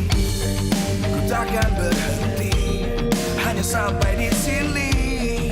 Kemenangan abadi menanti. You know we won't miss if we unite our focus. And if you haven't noticed, we only nyalakan apimu, hadapi semua tantangan, hadang semua serangan, jatuh bukan halangan, bakar semangatmu, janganlah engkau menyerah, kita akan buat sejarah. We all this, we won't miss, we all this, we won't miss. Saatnya beraksi, jalani ambisi, aku kan menyawakan hari ini. You know we won't miss if we unite our focus. And if you haven't noticed, we only nyalakan apimu, hadapi semua tantangan, hadang semua serangan, jatuh bukan halangan, bakar semangatmu, janganlah engkau menyerah, kita akan buat sejarah. We all this, we won't miss, we all this, we won't miss, we all this.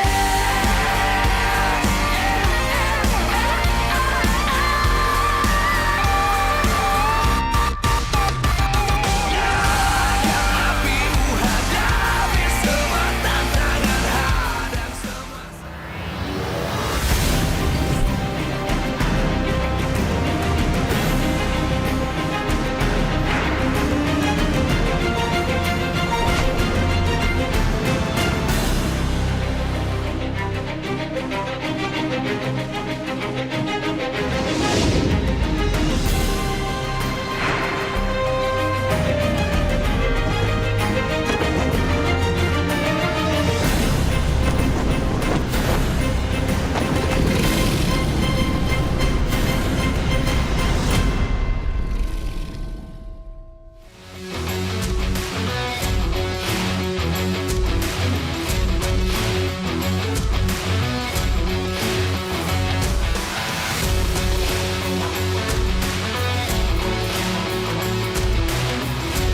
Live from MPL Arena, Jakarta, MPL Indonesia Season 17 is powered by Moonton. Supported by Esports Federation of Indonesia. Presented by official gaming phone, Infinix. Official e-wallet, GoPay. Official gaming chair, Toda. We own this.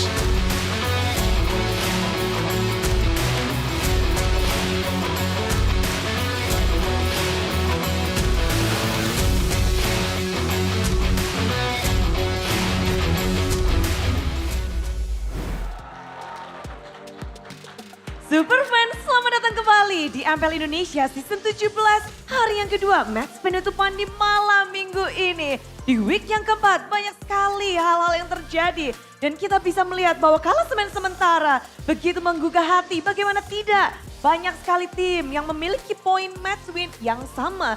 Khususnya di match penutupan kali ini, ada Geek Fam dan Alter Ego. Mereka sama-sama memiliki 3 poin kemenangan. Yang berbeda adalah tim Geek Fam, mereka mendapatkannya dengan win streak. Mereka seakan-akan mendapatkan momentumnya. Sementara Alter Ego, pasang surut Alter Ego bisa kita rasakan. Dan banyak sekali pertanyaan, siapa yang akan dimainkan oleh Alter Ego di posisi mid lane-nya? Dan kali ini Alter Ego dengan segala kehokian dan juga keyakinan mereka El Familia akan melawan keluarga Geek Fam. Geek Fam yang notabene sekarang mulai menunjukkan taringnya dengan The Kingslayer is back. Tapi sebelum kita melihat bagaimana kedua tim ini akan beradu, izinkan Bude mengucapkan terima kasih kepada super fans yang udah langsung duduk manis di sini menunggu dan mensupport tim-tim yang sedang beradu. Dan juga khususnya kepada para sponsor dan partner. Karena MPL Indonesia Season 17 powered by Moonton, supported by PBSI, presented by Official Gaming Phone Infinix, dan Official e-wallet Kope, Official Gaming Chair Todak. Dan partner ini sports ada Garnier, Bayu, Dunia Games, Gamesmax, dan juga OnePlay. Ditambah ada supplier kita, ada IndiHome, Indomaret, Yummy Choice, dan juga Aqua. Dan hari ini banyak sekali pertanyaan yang harus dijawab oleh kedua tim ini. Minggu keempat seakan-akan menjadi waktu bagi mereka untuk membuktikan pertemuan antara Geekfam dan Alter Ego. Mereka harus beradu di match penutupan MPL Indonesia Season 17 hari yang kedua. We own this!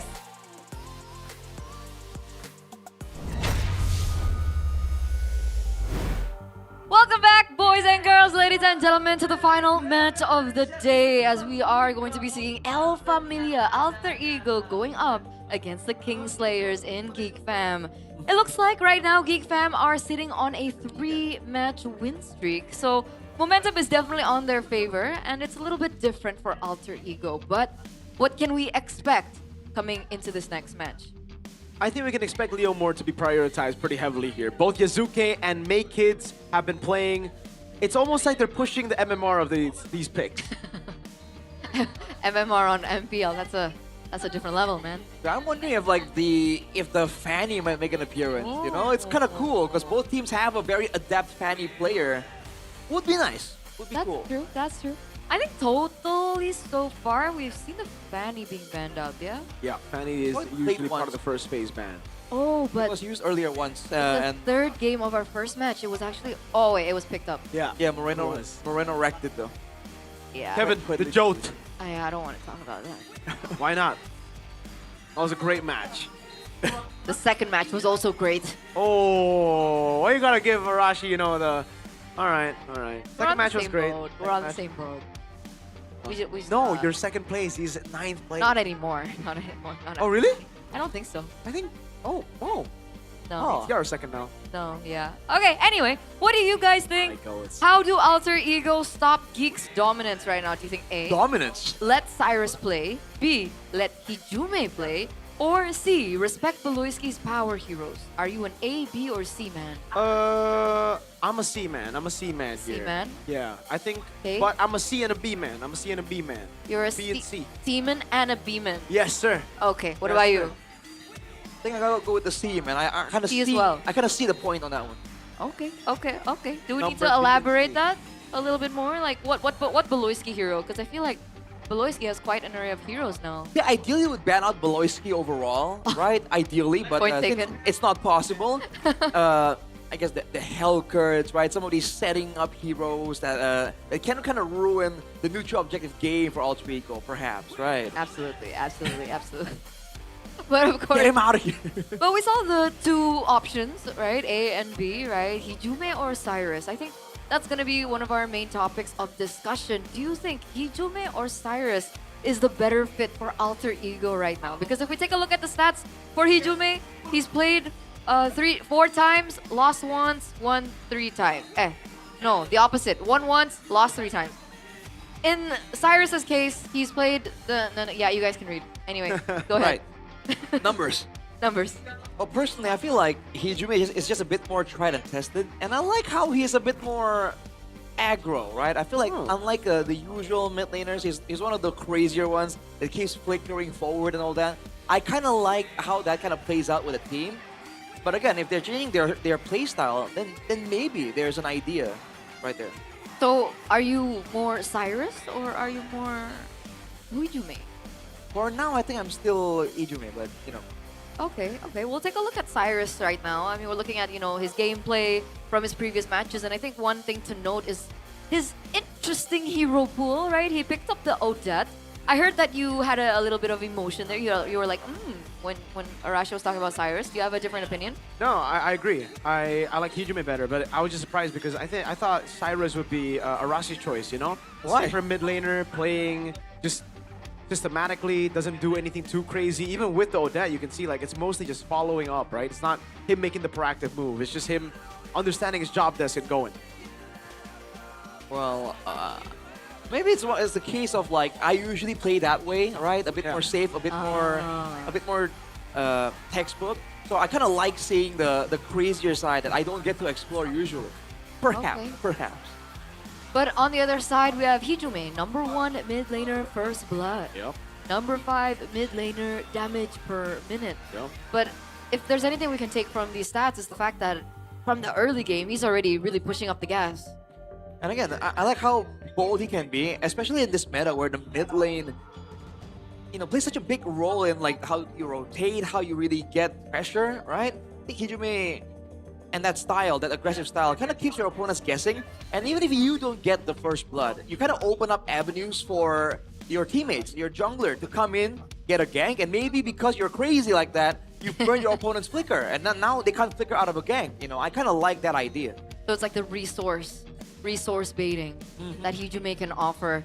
If we take a look at their history from the last leg, we could see that Season 16, it was a 2-0 for Alter Ego in the first leg, and then it was another 2-0 for Alter Ego in the second leg. So I'm wondering if finally we're going to see Geek Fam really come back, especially from their losses from last season, considering they were the ones as well to stop the dominance of TLID. I think BBB should have a ways around Alter Ego. But if we're going back to the topic around Hijume and Cyrus, there's also an argument to be made about chemistry, right? Sure, Hijume has been playing, it was their M7 lineup as well, but back in Alter Ego X when they were undefeated, it was Cyrus, Alec, Arfi, and Yasuke all in one team. With Founder. Shout out to Founder, who's unfortunately not in MPL. Can't really beat Nino out of the team yet, but yes, synergy, they already have it. So Hijume, Cyrus, I don't think it's a matter of synergy, it's a matter of what does the team need? Do they need a stable carry in the mid lane, or do they need a bombastic playmaker in the mid lane? I think they also need really stable comms, Yep, a good ping test as well. So we're gonna get to that real quick and, maybe figure out and feel out how the players are feeling, especially coming into this next match. So let's take to that.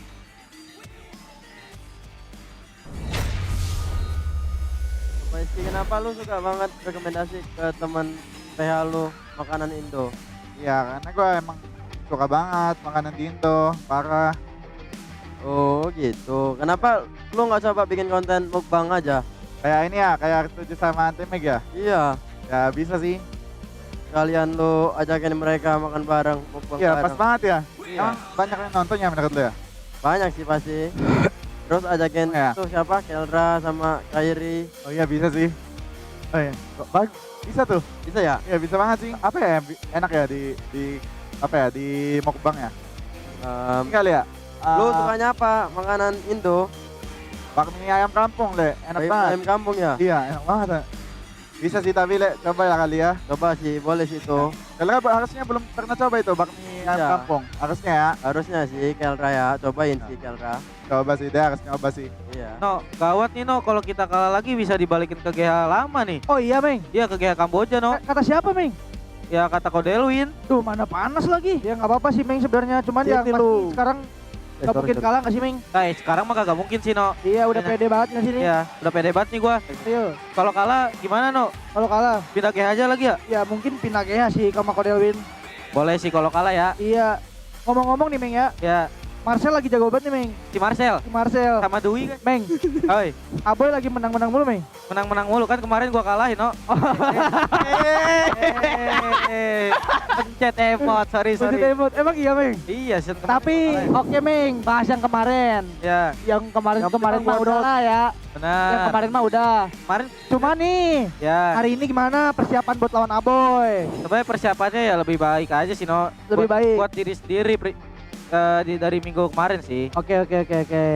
Berarti aman nih. Aman banget. I like the differences in discussions between these two teams, right? Yeah. I believe Geek Fam, they were talking about food. We're talking about food, how Bloisy loves Indonesian food, and how he should just make mukbang content. Just With like the other he did with Filipinos. Anti-Mage. With Kelra as well. With I heard Kelra, Kelra's name there. With Kyrie. And Kyrie too, With exactly. Yeb, maybe. And then on the other side, Alter Ego saying like, if we lose this, we're gonna have to move gaming houses. Yeah, To the old gaming houses. back So to the old. different motivations, ladies and gentlemen. But from the ping test, we saw that the choice has been made. It will be Hijume in the mid lane alongside Nino, Yasuke, Alec, as well as RP. Still looking for that M7 form coming from a loss. Will this be their turnaround? Can they finally find their form in MPL ID Season 17? They're looking to go through the same process they did just last season. Struggling in the regular season to popping off later on. Ladies and gentlemen, welcome Alter Ego! A little bit of everything in their performance, in their style. They can go aggressive, they can go defensive, but they haven't really found the right answer thus far. Are they still experimenting or are they just confused? I mean, we'll just wait and see. I guess we will, especially against a team as intelligent as this. The Kingslayers, they were able to take down RRQ, TLID, and BTR with Marcel, Maykits, Aboy, Beloyski, as well as Kenziski.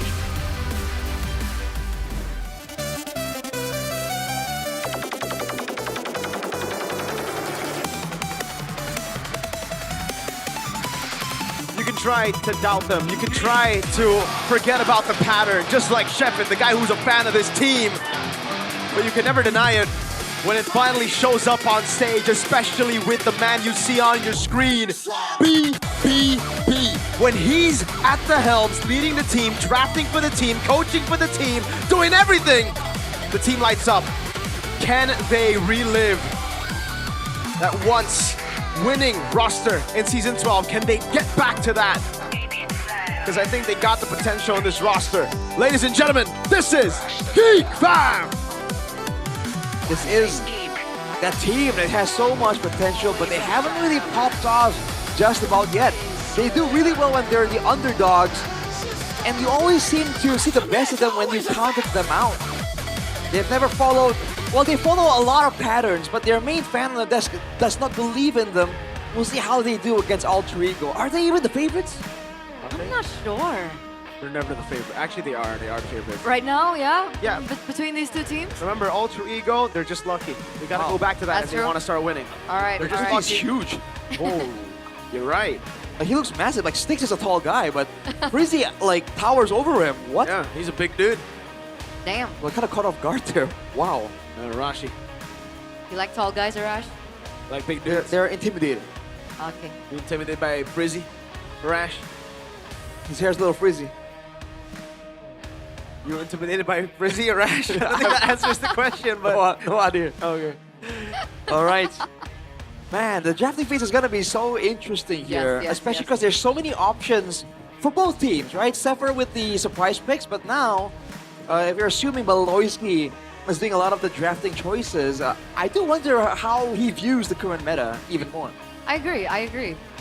When it comes down to like form and drafting phase for Alter Ego, I don't know. Do you think it's a little bit of a gray area, considering that Alter Ego still seem to be experimenting with how they want to play and what strategy they want to utilize? Do you think it will be more difficult for Geek Fam to read into that? I think for Geek Fam, it's hard to read Alter Ego, actually. Or maybe it isn't. Maybe they go and lean into that. Yeah, actually. We did see Geek Fam play the Alter Ego lineup, Freya, Leo Mord, Sora in the XP as well, and that was the fastest game of the season against TLID. Yeah. So, I think they have a pretty good read. They know exactly what Alter Ego are capable of, so maybe snatch away those picks, take away the Freya, take away the Leo Mord, put Alter Ego into a different spot, and maybe you gotta have to just duel that out in the brains with Coach Zephyr. That's something to note as we get into the drafting phase. But before that, it looks like 48% of you believe that they need to respect Beloyski's hero. So y'all are C-Man too. Yeah, they're C and B-men. Absolutely. So you guys agree with the boys on the desk? I mean, it does make sense. That's how it goes, though. Because You make sense. Yeah. I should be making sense. Yeah. But Beloyski has a lot of power heroes, technically. Exactly. I mean, he pulled out a Kaja. Yeah. For crying out loud. Like, he whipped Super Kid in that game. yeah. The only hero that's really that has been ban-worthy so far is the Hellcurt. Yeah. Always respected. But you always wonder if there's something more they're lurking under the surface, CRTB. Okay. Well, meanwhile, we're talking about RP right now. Damn. Gold lane rankings in total kills. I mean, he's picked up how many Savages? 5 Savages, I believe? No, is it 5? I think it was 3. No. 4, maybe 4. No. No. It's more than 4. It's more than 4? More than 4. So what, 5? I think it was 5. He has the most Savages in history. Maybe of 6, MPL, 7? 6, 7. Wait, what match was that? That was last week. Must wait and confirm, guys. But that's crazy. He has 20 more kills and the second place and the third place. That's crazy, man. Arfi. And they haven't been winning. They have been winning, but not to the extent of Onyx, to the extent of Liquid. Which is crazy. So that either shows that they're just still that brawly team and it's always chaotic, or Arfi's just that good. Because it's crazy that when he's actually in a team fight, sometimes the way the casters put it, it's like he's supposed to get a Savage and we're like, oh, it's only a Maniac. As if he's supposed to get the Savages, like it's a given. That's the thing though. I mean, what makes it different this time around, especially this season, is the fact that Arfi's been put on heroes that can pick up Skypiercer, right? Obsidia, Granger. So these Savages feel facilitated. Yep. And when we're talking about facilitators, we're also talking about Beloyski and Alec as we take a look at their differences in statistics and data. In unique heroes though, wait, it's both 9, so I don't know why number 1 is Alec. Right?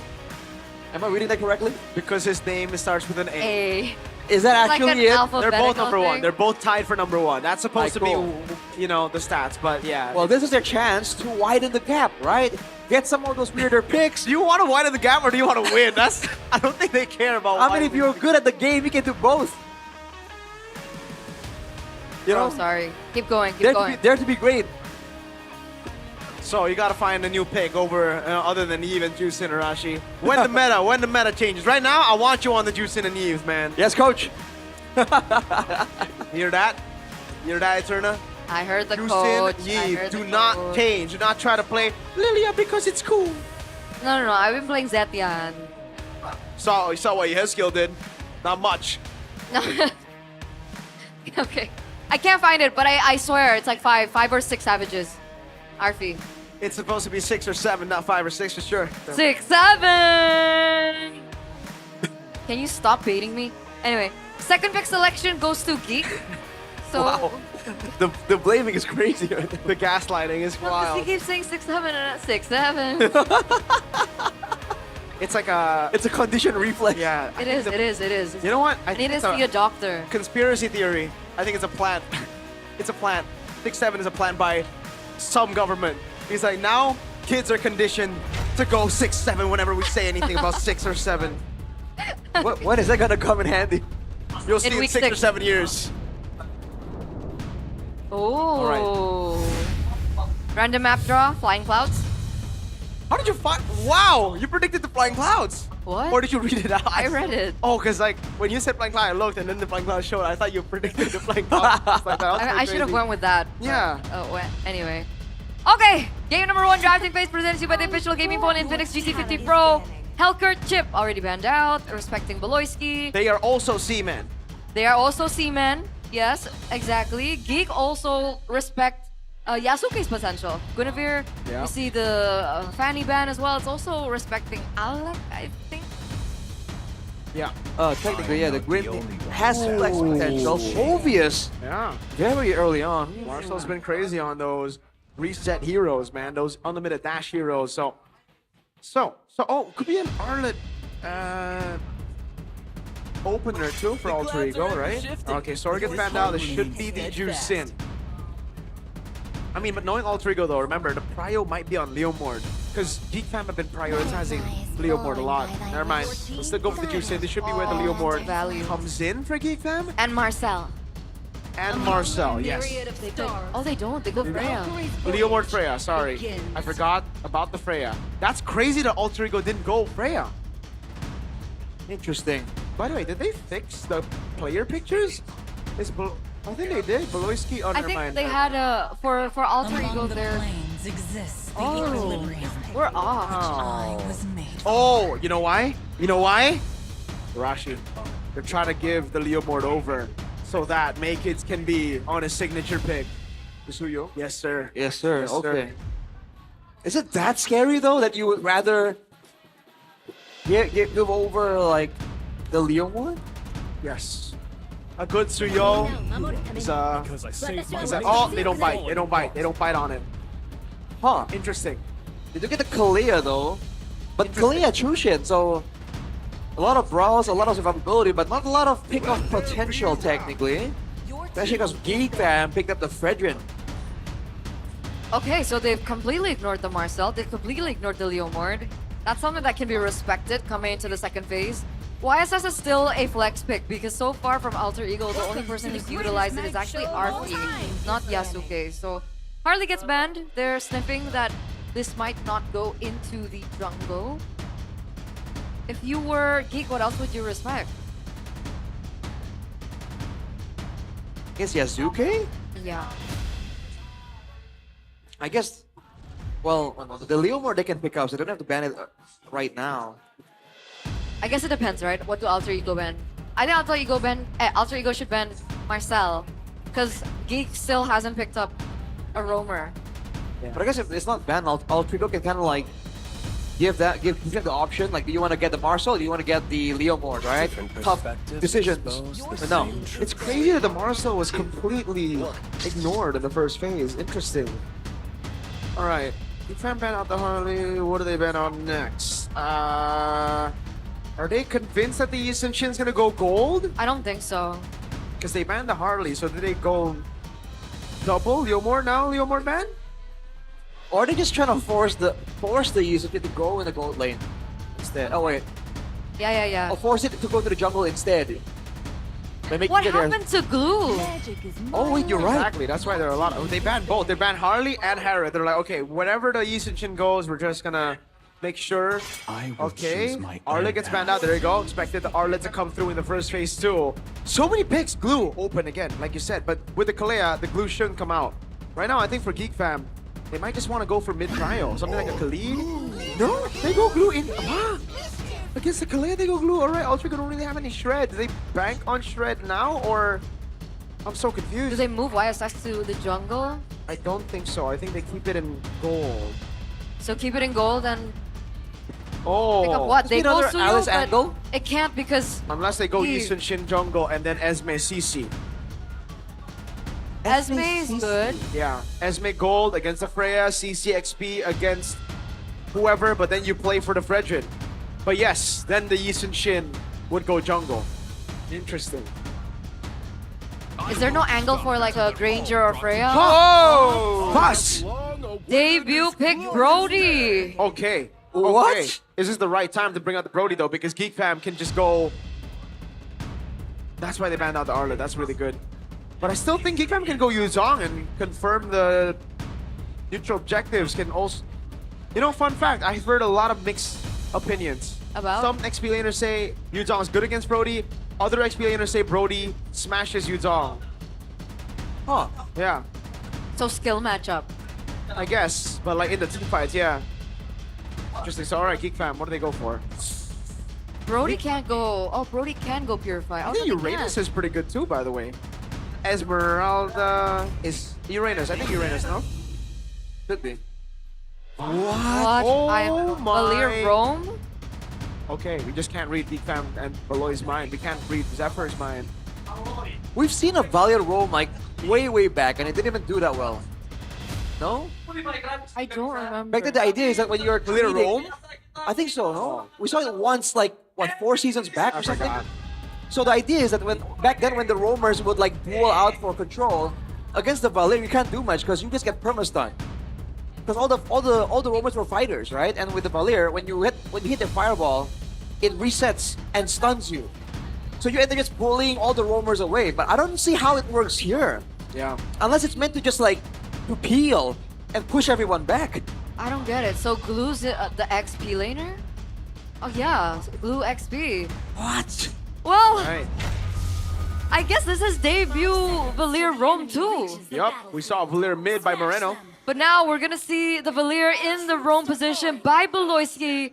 Always surprises after surprises alongside the debut Brody pick for RV. So there you have it, ladies and gentlemen, to open things up for the final match of the day between Alter Ego and Geek.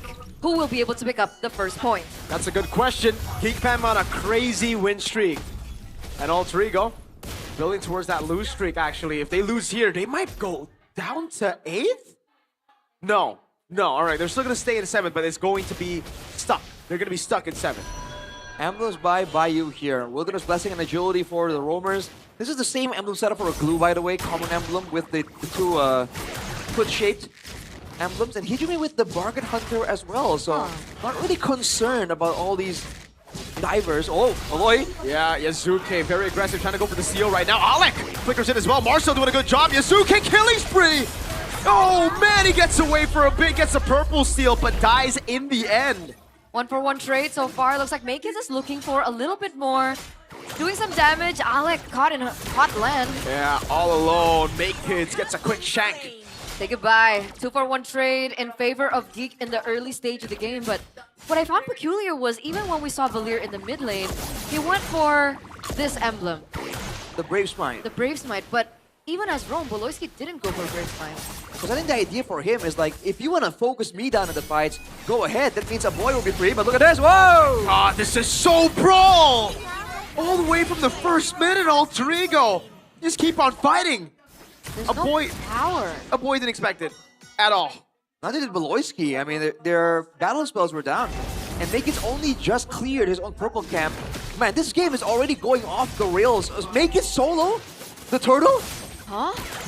You're right. He doesn't Everyone care. else is still very far away. Alter Ego seems to be putting a lot more focus onto Marcel. Making looking for a point, but Yasuke steals it. Oh my god, Yasuke. That amount on Nino. Big Pace Wrath as well, but Makin's gonna be caught by the Raging Slashes. Nino! Oh, gets the shielding as well. Marcel all alone now. Lifted up by Hijime. Yasuke picks up the kill. Alter Ego! Huh. Alter Ego and Geek Fam, bro. Like, we saw a very slow-paced, high-tension game in match 2. In match 3, it is the exact opposite. Like, we're seeing a Valir roll flickering forward. Alec almost caught him again. 4v2 when it comes down to the talent predictions here by GoPay, mostly all in favor of Geek, but we were right. Second game, first game majority I think were a little bit skewed, but let's see how this game goes because currently Alter Ego actually are the ones that have control over the lead. Alec gets caught. Oh, Tsunami stand defensively, but look at Kenzie into the Valkyries. A set big pong from May Kids. Oh. So in the fights of the frontliners, Geek Fam is having a huge advantage. They have more brawl options. They have 2 mages, technically. But Alter Ego have the assassin advantage, and later on they have this Brody. I'm not quite sure what role the Brody like plays here. Is he just supposed to like shred the front line, dive the back line? You don't really know. My lord. That's some damage though. which is curious to see how he builds later when it comes down to the items. Whoa, Macon still got it. He didn't even red tree. Oh no, now Alex gonna be caught. It's Macon still surviving. Punk! Oh, they get away from it. Nino comes in. Now pops in Raven's Fighter. Baloyski gonna be caught. Oh my god, that damage! A double for Nino. Yeah, 1-4-2 trade. Man, Nino getting kills in the early game, that's the last thing you want, man. We remember how good this guy is on the Lapu Lapu, given enough resources. Kenzie got the gold buff too. Immediate movements towards the turtle here from Geek Fam. Let's see it. Tsunami Slam. That's an all-in on Marcel. Even a jump over RWM, but that's the torn apart memory. Oh man, the zoning from Beloyski and RWM. Alec is so low. Kenzie gets him down, but now gets caught by Yazuke. Nino goes in. Mountain Shocker claims a double. A boy stunned up by Nino. 10-5 in 4 minutes. Man, 1-4-3 trade. They're winning everything across the board. It's 1-1 when it comes down to the neutral objective take, but it feels like tempo definitely on Alter Ego's side. What do Geek need to do? Do they wait for the power spike from Freya? I mean, Freya seems like she really did try in that team fight. So it's one of those games where I have no idea what the idea is, like what the focus is for both teams right now. They're trying to get Alec, but like earlier, there's some moves in this game I'm not even getting allowed to actually analyze. Yeah, both of them are saying, shut up, man. Let's just fight. Let's just brawl. Alec mounted. Oh my lord. It's just fights across the board, I guess. And Yazuke has stolen the purple buff. Alec's sacrifice will not be in vain. It's all tempo, man. Like, again, Voloisky has been flickering forwards to push away Altrigo from the neutral objective. And at the same time, there have been times where Make-Kids just solo the neutral objective. So it seems like Geekfam are just neutral objective over everything. The Freya and the Valir seems to be picked up in order to further that agenda. But again, there's sometimes where they just do something completely crazy. Wow.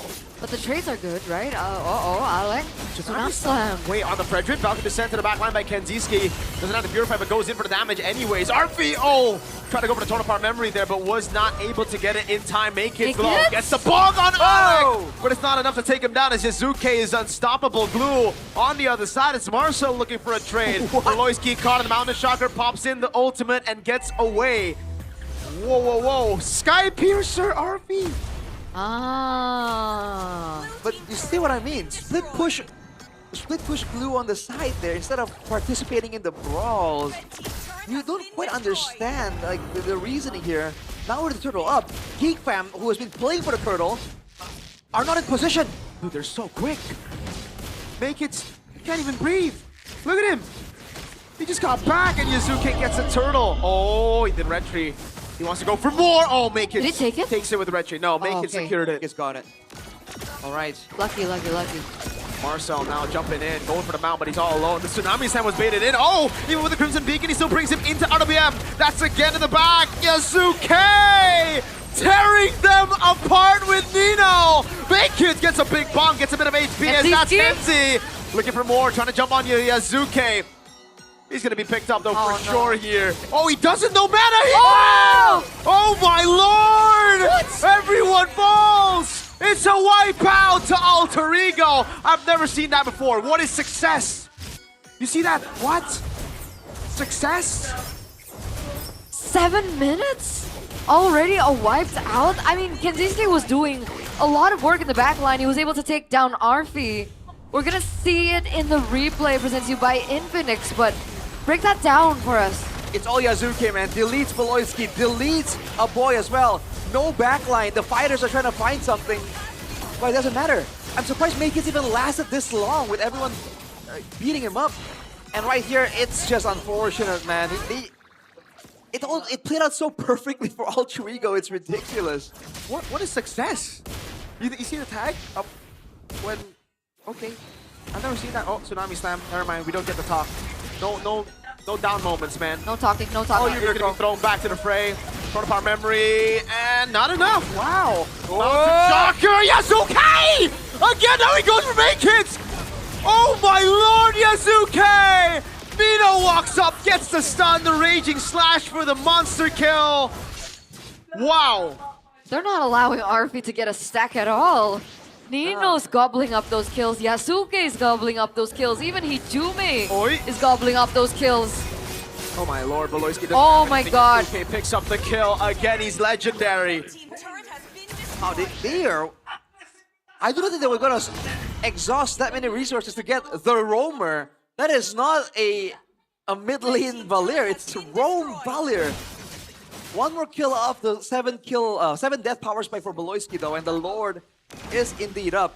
With 2 mages, technically, Geekfam can have a geekable angle, but at a 9k, probably later on 10k gold advantage at the base defense, isn't even still possible.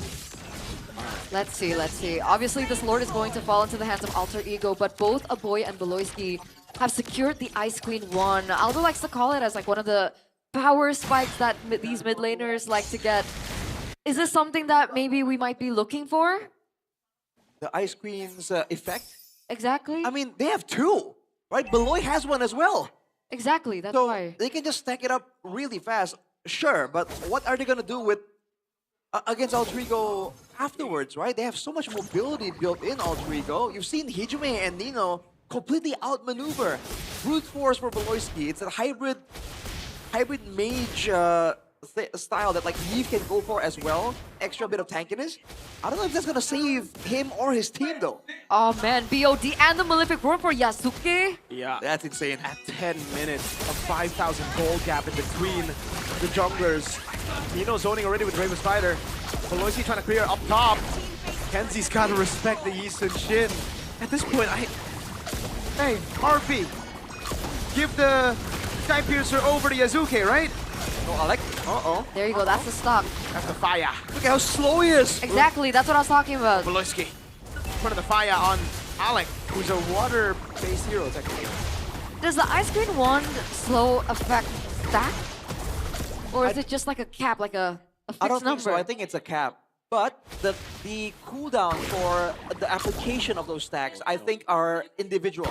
I see. So together, they can stack it up even faster than usual. Okay. But it's still capped at the same max amount. Look at Pelosi's stats. 067? Oh.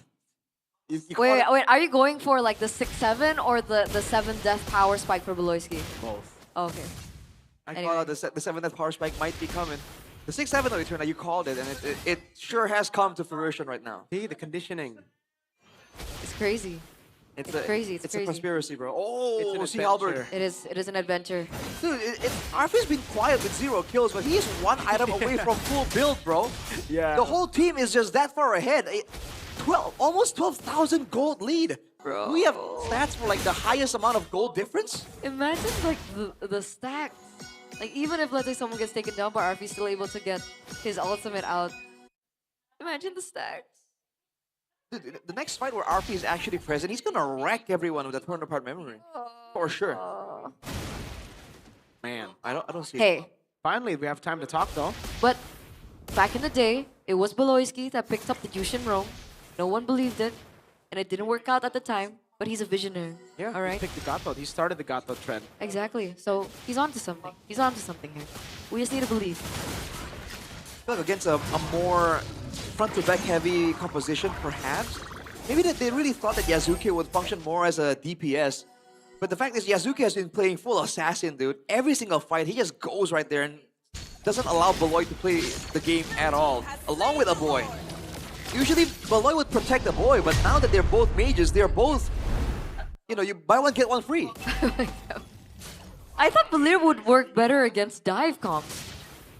Like with the push and like the stacking of the first skill as well. There's just too much crowd control immunity with the Bravest Fighter and the Traceless.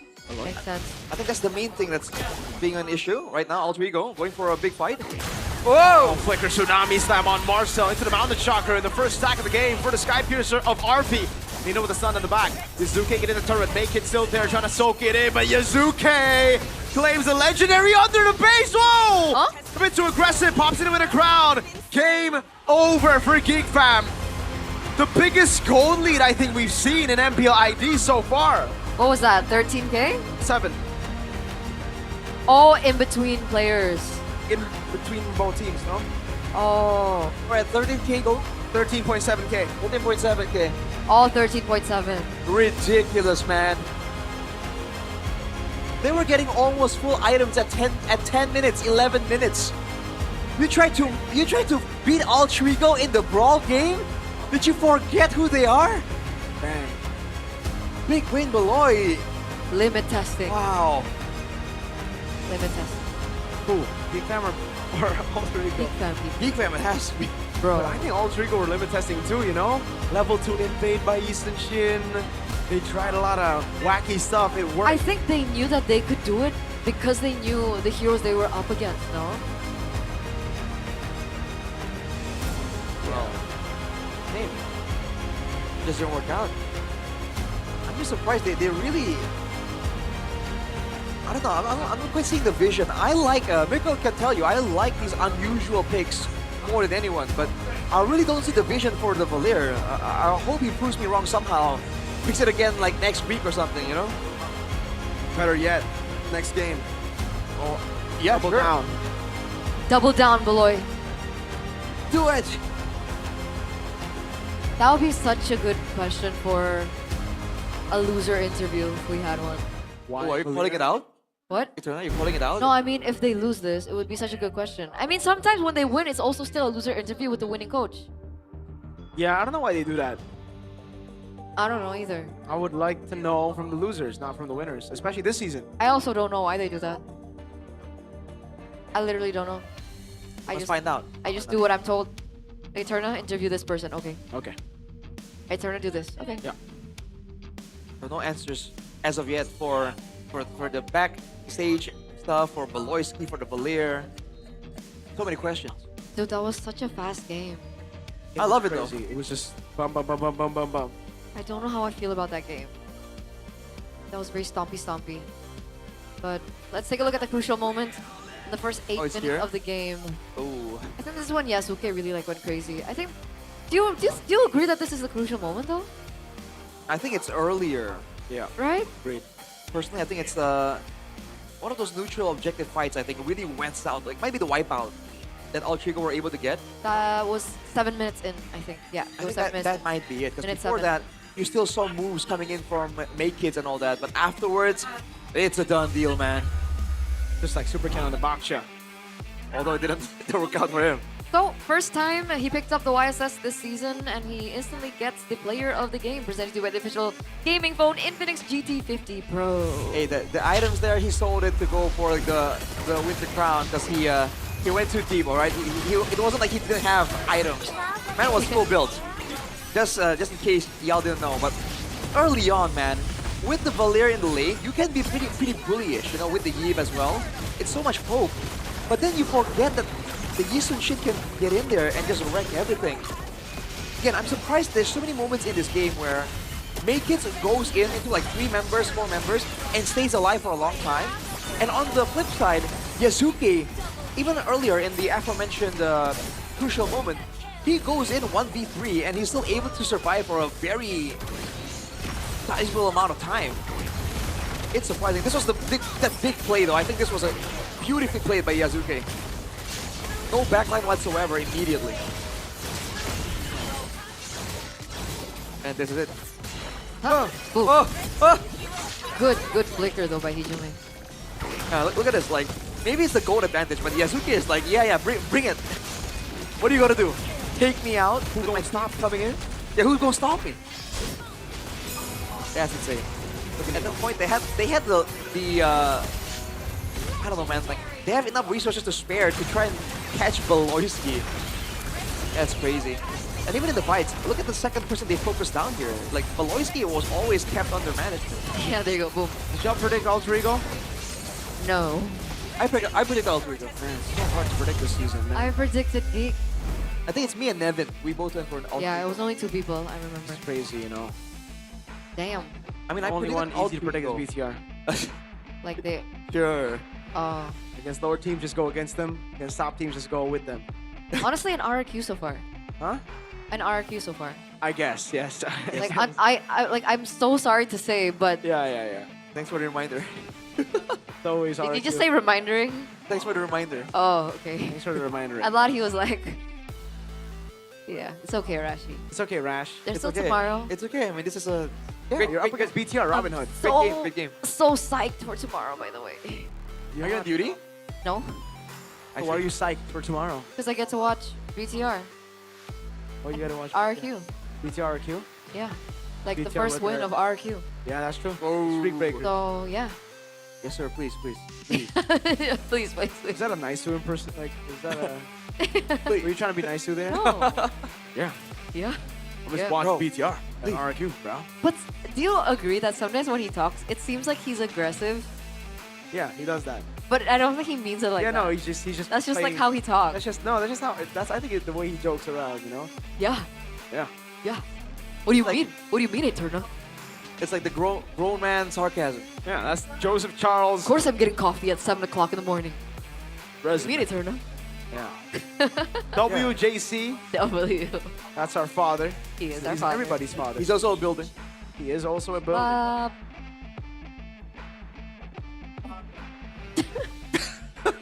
What did he say? Intrusive thought, intrusive What thought. did you say? Nothing. I couldn't hear it. Me neither. I heard a tune. Yeah, I heard it too, and I'm like, what? What was that? 100% TP by a boy.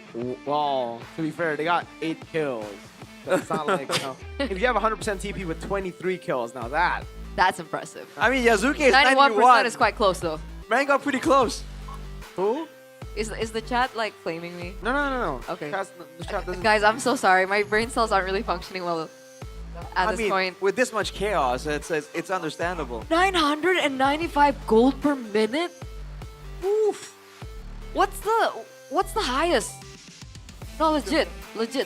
Kyrie Might be the highest. 931.30 by Oh! Yasuke just broke it, 995! Right? Ding, ding, Ding, ding, ding, guys. We have a Yasuke. record. Right? High score Where's for it? Yazuke. Where is it? Right here.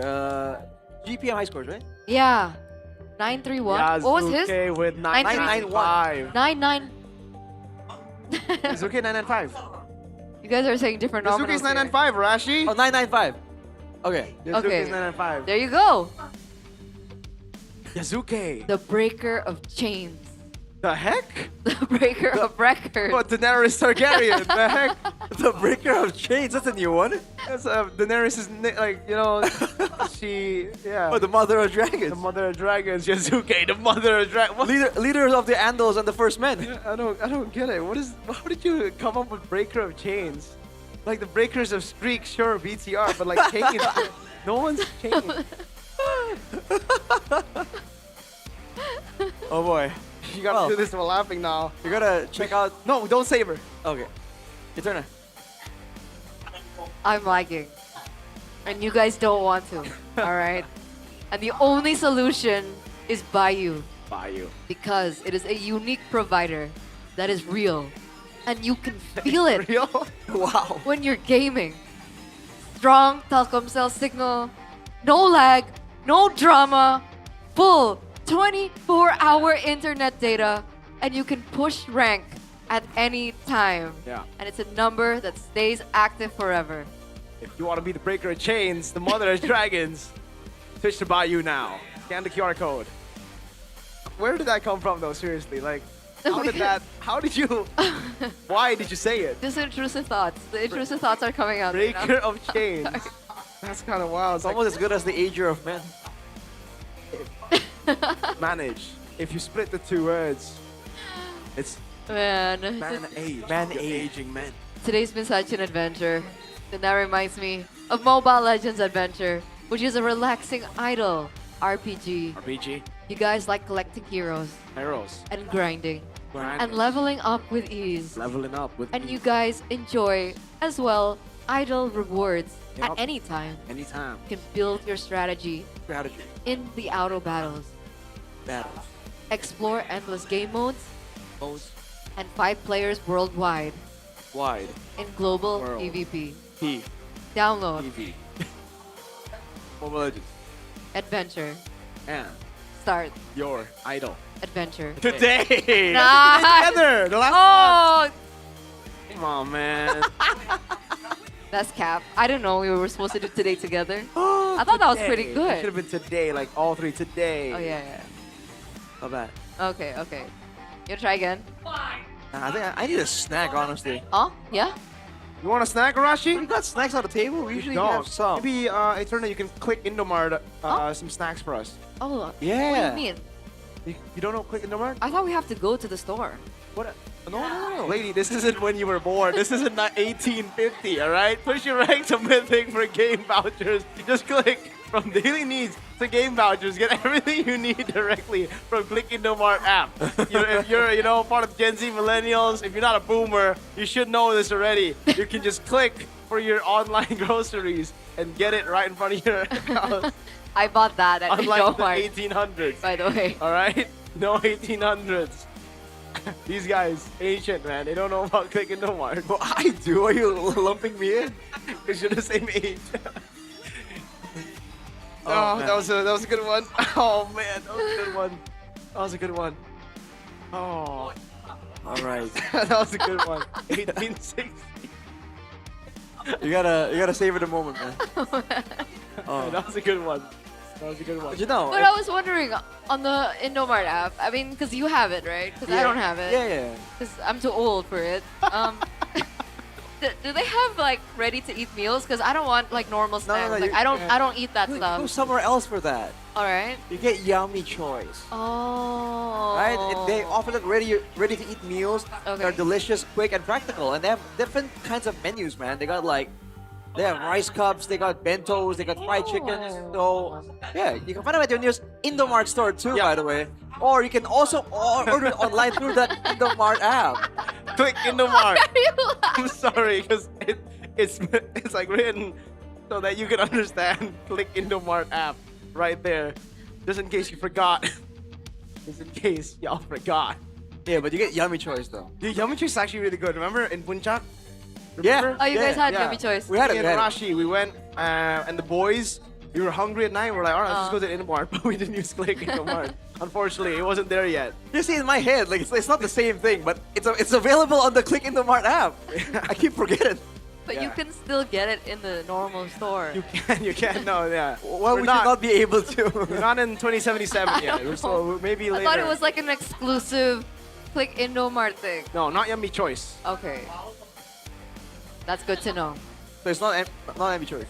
So you don't have to go to Japan. Japan? Like For what? CW. Oh. To get onigiris. Yeah. I don't think CW buys onigiris just in Japan, by the way. But he wanted to bring his family Yeah, he did. He to did. Japan. He did. For the onigiris? For the onigiris, particularly, if they won M5, right? Unfortunately, that didn't happen, so... Oh wait, did they go? Yeah, I feel like... Shout out Wolfman. Shout out Wolfman. So funny. We noticed by Gobe though, did you know that Yasuke became the Dang. fastest player to reach level 50 in MPL ID Season 17 with a Wait, time that's of 8 crazy. minutes and 48 seconds. That's 2 records that he broke. Producer man. This is not the only record that he broke. He also GBM. broke the highest GBM. Yeah. He broke 2 records. So that's what you're trying to say. The breaker of records, not the breaker of chains. Is that what you're trying to say? No, I just wanted to say Breaker of Chains. Okay. So like I wanted to make like a long title for him. Breaker of Chains. Breaker of Dragons. Mother of Junglers. Yeah, He's no. not Mother though. That's Ash. No. Exceeder of expectation. That's Vivian. Mother of Tanks. I don't think Vivian plays jungler. I said Tanks. I don't think she has any dragons. I bet she wishes she had. Nah. She's gonna do her own thing. Dude. Game 2 though. Dude, we're getting influenced, right? Because of Alter Ego. Yeah, we're starting so off chaotic even in the death now. proper. Exactly. And like, it's the pace, the tempo. It's their fault. It is. Yeah. Their fault. Oh. 100 while doing nothing, Nino. Why Okay, you he's not okay. Why is Nino? Oh, Nino, come on, start running. You know, if I was a pro player, I would just. If I was a pro player, I'd take off the headset. I'll start. Oh, he's trying to do it. He's trying to make him. What is he doing? He's trying to It's make his 'cause- heart beat faster. Cordelwin said that if his heart rate isn't high when he's playing, that means he's not taking the game seriously. And he's gonna get scolded for it. Oh no, he's gonna be sent back to the old gaming house. Yeah, the one in Cambodia. Yeah. Yeah. That's the notorious one. The notorious You one. heard crazy stories about that gaming house, man. Yeah. You look nice. Are you serious? Yeah. I think last week Cordell was saying like, I think I'm gonna send them back. So I guess they haven't been sent back yet. They're given one last chance. One last chance. That's why they're so angry. They're like, no, we want to stay in this new gaming house. The breaker of chains. And records. Stafford? That's a cool title though, the breaker of chains. Yeah, we should give it to someone, right? Yeah, but what chains is he breaking? The chains of expectations. Chain of win streaks, so we can do that. I don't think that's how such it a works, though. stretch. The chain of win streaks. Okay, first pick goes to Alter Ego again. No Seriously? swapperinos. So what does Coach Coach Beloyski need to do now, Arashi? Double down on the Valir, man. Man, why do they go second pick when their first pick is so much better? Maybe it's because they're not the underdogs. Yeah. Right? I guess. Only two. because they're underdogs when they're on red. Because they have a bad win rate. It could be it. It's also the fact that only 2 casters picked them today, you know? If everyone was voting Alter Ego, they would have demolished. Yeah. Wow. Fly Clouds. Dangerous grass. Bang. We all got it wrong. That's crazy. Hey, it would What have are been we cool doing? though. It would have been cool though. Yeah, I can't believe we all. That was a 3 out of 4 chance. I think I did it last week. Last week I did it and it worked. Yeah, sure. That's what we all say. It's for real. All right, Whoa. hey. Game 2 presented to you by the official gaming phone Infinix GT50 Pro. Yep, that one. Yes, sir. Okay, Phobius is the difference. Game 1 they banned Phobius, this time they banned Marcel. Eve again, Jushin again, and okay, there you go, that's the difference. They prioritize glue early. Yeah, I like the glue in Rome, you know, but they banned Kalea. I was about to say with the Kalea it changes. So never mind. They got the glue, they got the Eve. I think we might see a game 3, folks. rises when I give the That's a word. Khalid. All right, hold on. Maybe it's not that Because I easy. saved my Mid nation prio from for falling Alter apart. Ego despite the glue pick. Yisun Shin flex again. Interesting. Khalid gets a glue though. I feel like it's faster push for the Khalid, but I don't know how they would fare if they actually just all in and try to like brawl it out. Yeah. Let's go Leomord, right? For Why? defense. Yeah. Before it gets banned. Yeah. They should do it. Yeah, I think it works out. Dude, their Leomord is actually kind of ridiculous, man. Do they not go Suyo? You don't like Suyo here? Suyo's not bad. Suyo's not bad here. Maybe it's too early, no? I would pick Suyo. I guess the Tsushin already is exposed, right? That's why. Not a lot of burst damage, magic-wise. Clouds are ever shifting, but this heart remains Sora. steadfast. Sora, sure. So Okay. Valentina. Yeah. There you go. Alter Ego ban out. Did they just go for the same bans they went for earlier? What did they ban again? The Marcel jungler? and Arlet. Okay, so Arlet. Phobius. Oh, they don't need to ban Arlet. They don't need to ban Phobius either. Sora's already there. Gold lane. Kenzie. Do they ban... They don't need to ban the quad either. No, it doesn't look like it. No. Because they can still flex YSS. Yep. Then they can pick Leomord themselves. Then they can go CC XP to beat the Sora in the XP lane. Yeah. Sounds like a solid plan. Yeah. What do Geek do then? Ban CC. Yeah. CITV, by the way. Or Leomord. in Oh. a dead body. Alter Ego do not want a Leomord. Interesting. I think they're afraid that Geek will take it first, no? Yeah. I guess so, but Because they're banking on the fact that that first pick won't be Leo. Yeah, they want Geek Fam to go on. Wait, like non-fighters? I honestly think I'd rather go up against a Leomord with Alter Ego's comp than a Suyo. But alright. Harley's still open, by the way. That's true. A lot of discussions here happening for Geek Fam. They're taking their time with this one. Because if they do pick up the Harley, it's quite value, right? YSS, Zushin as well, a lot of targeting as well. The only one bound I would by say the this ESS, chain. the YSS and the Tsushin actually aren't super vulnerable. Unless the Harley really snowballs. Yeah, you're a threat, but you can't really like one-shot. But like imagine already getting poked in by like the Eve and the glue, right? In that Like case. that in succession together. Yep. Could be. Let's see, Geek Fam. What is the pickup gonna be? Well, they didn't ban the CC. They banned the Phobius instead. What if they pick the season? I don't think so. Probably not. Blue Roll. I'm just expecting Blue Roll XP there as well. Gold lane and Do they go Dumbo. Stuyo first? All you need is a little magic to dream. Harley. Go Harley, alright. Alright. Now wait, that Guinevere is open. Oh, What the wait. heck? Oh, you're right. Yeah. That's crazy. Guinevere Arlet? They still want to go for that, or is it too... That's a good combo though. Yeah. It's a great combo. It kind of leaves everyone vulnerable to the shifting skies, I guess. But I mean, at this point, you know, you can't shy away from a brawl. Do they want to just revert back to something like the Claude? The Claude. YSS jungle. I think they will... If... Is there room for an Obsidia? If they go Yisun Yasuke jungle, did I so don't think they good. go Marksman, bro. Let's see, Uranus And Claude. There you go. man, why they're going 2 marksmen against a Harley. Wow. I guess it's two marksmen with outplay potential. Yep, And correct. technically, if they play it right, the Khalid should be able to. There should be a spot carry, the no? What? This should be a carry. Oh, carry. Hasn't been doing so well though, but I guess. Experience the It's not. euphony of It's suffering. what?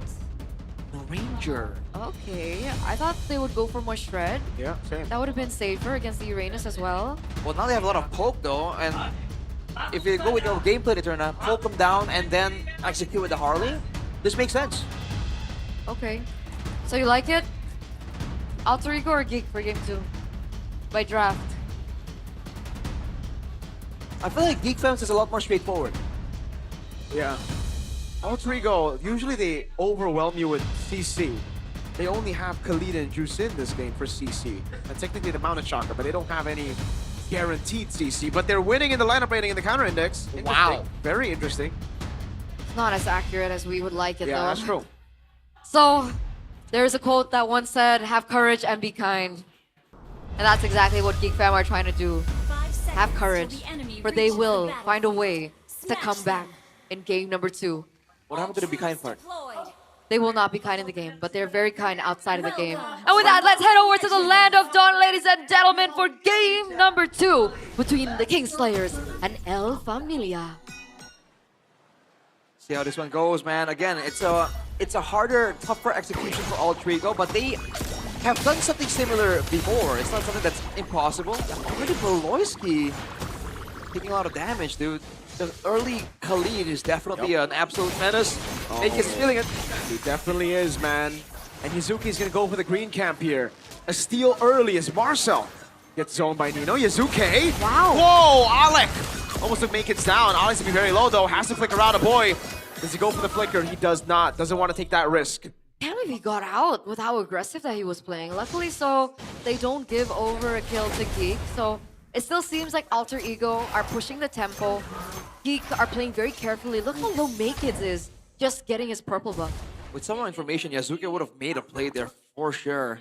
But without knowing where the teammates were, I guess he played it safe. That's good. Emblems by you here. Tenacity on Nino with the agility. Bargain Hunter for Hijume, despite being up against a Harley. Now that's an interesting one. For everyone else, it's pretty much the same thing. Master Assassin for RP though, might give him the edge in the lane. Okay. Seems like when it comes down to the rotations, Arfi in the lane as well. Seems like he's doing okay against the Granger. Is this supposed to be a winning matchup for the Granger? For the Granger? It's a Claude, man. Against a Claude. Is this a skill matchup, kind of, technically? Yeah, but the Claude has the advantage. Alright. Pre level 4 or post? Or both? Pre. Once you get level 4, Granger should be able to poke. Okay. Oh, man. Oh, Alec. Yeah, doing a lot of damage. Gets covered with Deadly Magic, but he's able to bait it out with a quick Sand Guard. Oh, almost survived. Marcel walked up with the Shifting Skies. Has to flicker out the safety to RWM with Beloy as well. But he goes down instead. Marcel now tries to go in over on Nino, but he's able to sustain back up his Arfi. Goes in with a Blazing Duet. Kenzie with a rotation, guns RP down, now looking for the second kill. Yazuki on the turtle, Kenzie looking for the... Oh, they reset it. I don't think that was intentional. Alec, zoning a boy in the back, gets shot down by Kenzie.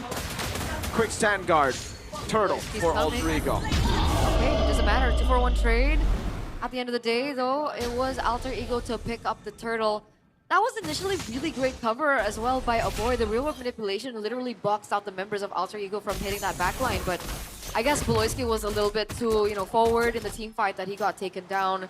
And Kenziski got the kill, but he didn't have the Sky Piercer just yet. So he only has the Fury Hammer. It's not gonna help him with the stacks just yet. Right. But you're seeing how the fights can play out. Kenzie could very well function as the cleanup crew after everyone's poked down. So Alter Ego needs to be very aware of that. They've been able to stop a boy, but Kenzie... Oh! Wow. That's some danger coming in. 5-man squad from Geek Fam. This is something that they like to do when they... Oh! Raging Sandstorm, Mountain Shocker, not even used there. He throws it out as Beloyski goes for the all-in, but Yazuki is caught in the RWM, and now the Deadly Magic of Kids. Wow. That's it. That's the damage that we were talking about, right? Glue, Eve, and the Harleaf get caught in that magic damage, it's gonna hurt. And especially now that Make It has secured the Genius one. Yep. Aloy? Right. Back to the waiting game right now. I mean, earlier, a boy with a flicker kind of sealed the fate of Yasuke. He couldn't reset the passives, didn't let the Mountain Shocker as well. That really could have gone even worse for Geek Fam, but good reactions on him. Despite a reputation for being, you know, less safe these days. Make It though, now finally having more space to try and go for traps. So look at this, Beloy! Oh, Beloy wants that 7. And power spike, RP! Flicker, Kenzie flickers as well. Gets away with the dash. Wow. Beautiful, beautiful symphony of skills coming from Alter Ego. They get the pick onto Beloyski again, and without Beloyski, their main information seeker and their information source gets eliminated. So really good timing, especially now they're going straight for the next neutral objective. But Marcel's already there. Okay. He's holding onto the turtle. Yazuki's playing pretty far back. Marcel doing a good job now, jumping on Yazuki. He wants to go for the full stash. Raging Sandstorm catches him, but he goes to the sky. Still taken out by Nino. Nino's mounted in, thrown back into the RWM, and the poker trick of Make It. That's the AoE damage, the catch that Geek Fam has at their disposal. Fortunately, Kenzie won't be able to stack up his Sky Piercer in that fight. Ooh, Alec. Oh, bold moves here. Slam, slam, pass. Make It gets the killing spree. Nice trade. Right. Kind of saved the turret though, in a way. Yazuki trying to get something in exchange, but gotta be careful. Marcel very easily go in there. A boy with the rapid boots though. Concerned about the slows.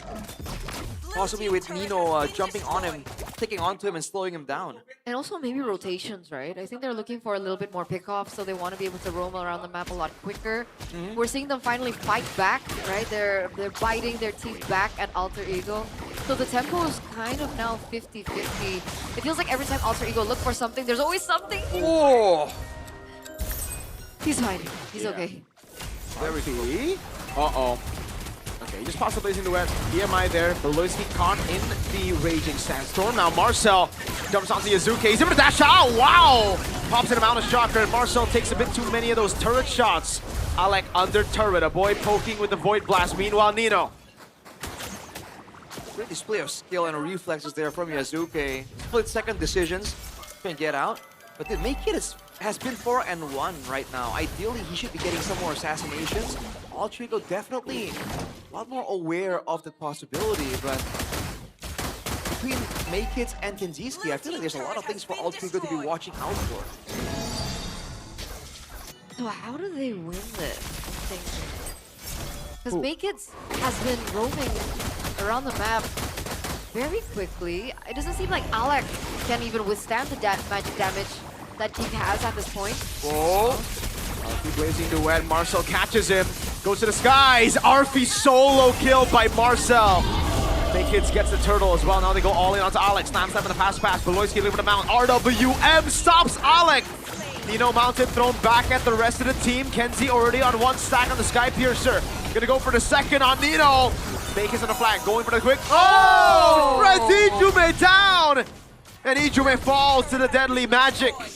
Oh, that damage! 3 members taken down, and that's before the lightning truncheon gets picked up by Make It. So expect more damage coming into the future.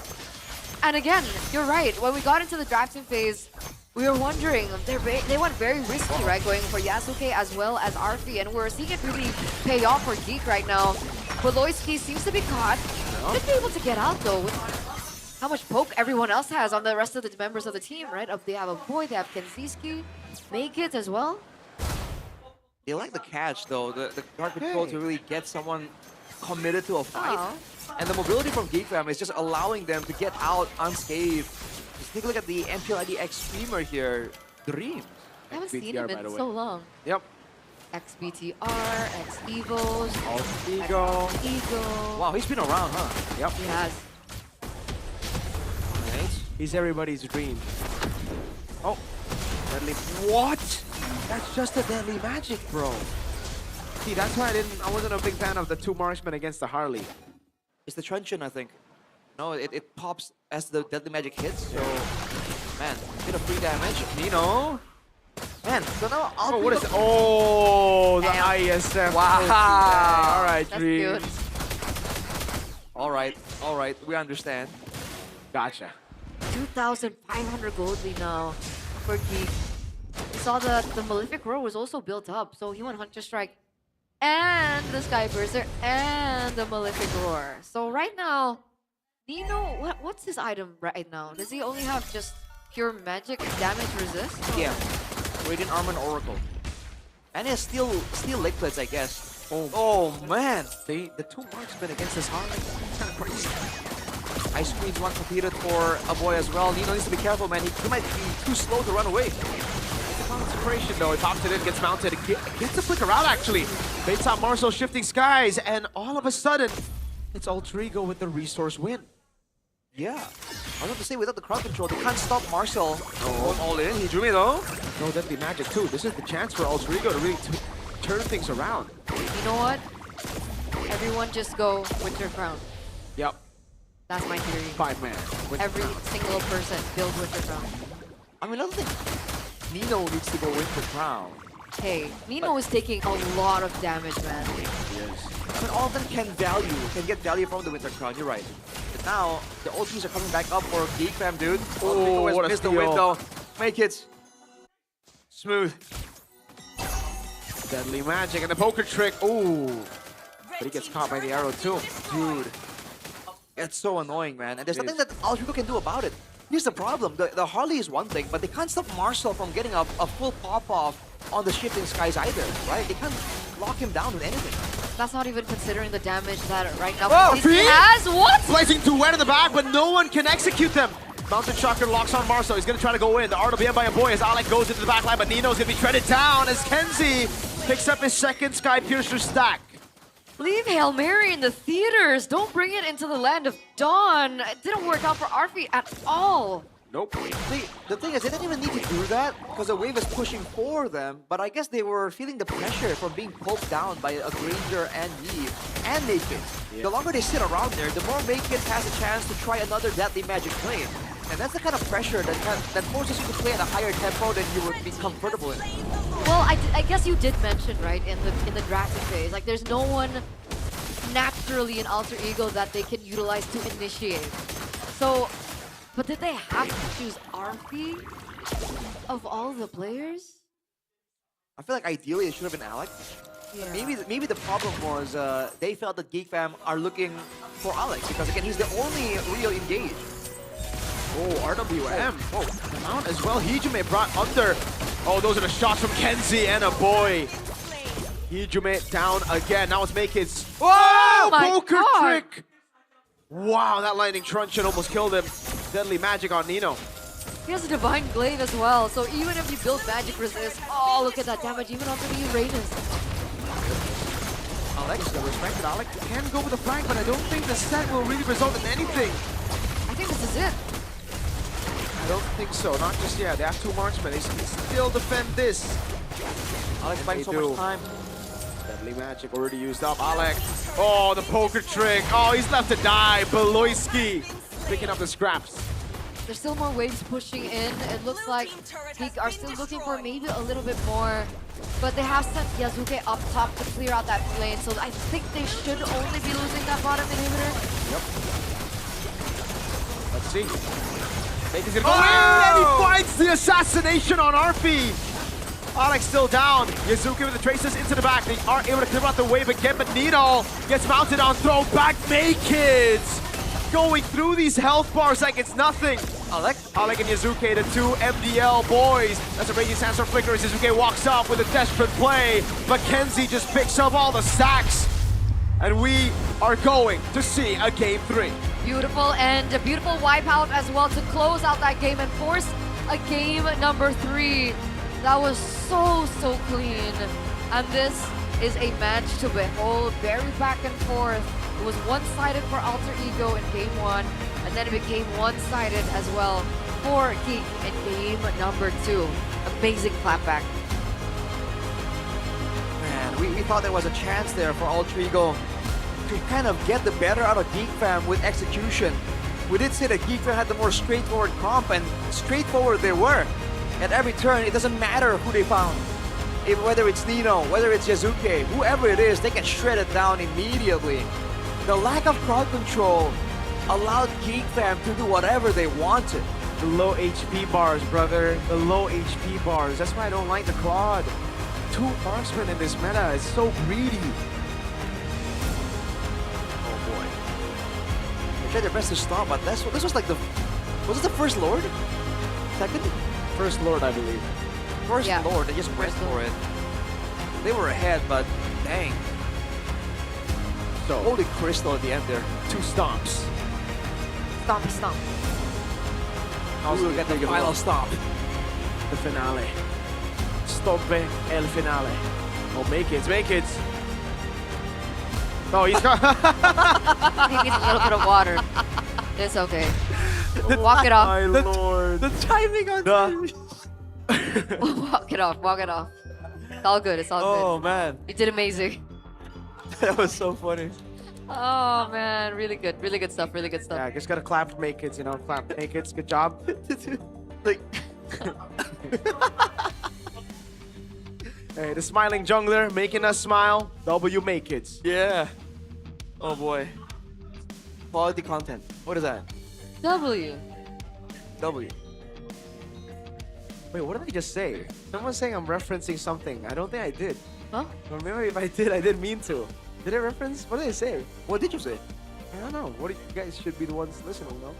What I don't know what I said. Did I say something? Did you say? No. No, when was it? What? I don't know. Just earlier? What are they saying? No, we'll later. Oh.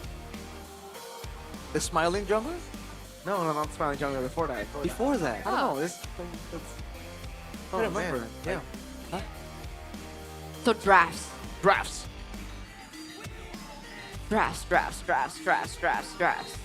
And crucial moment. There we go. The drafts did not help. Well, the drafts facilitated this crucial moment that will be broken down by Arashi because he's the analyst. I mean, dude, if that Hail Mary play actually worked out, would have been sick. Yeah, but Did it he didn't. even have the items at that point? Well, I guess he has 3 items. Swift Trinity, he did. But it doesn't have like what do you call it? The thing that makes you freeze. With the crown. There you go. With the crown, fool. Exactly. And it allowed the coughing jungler. Mr. Coughing Smiling Jungler, the player of the game, presented to you by the official gaming phone Infinix. Ladies and gentlemen, on the Harley. Really good pick.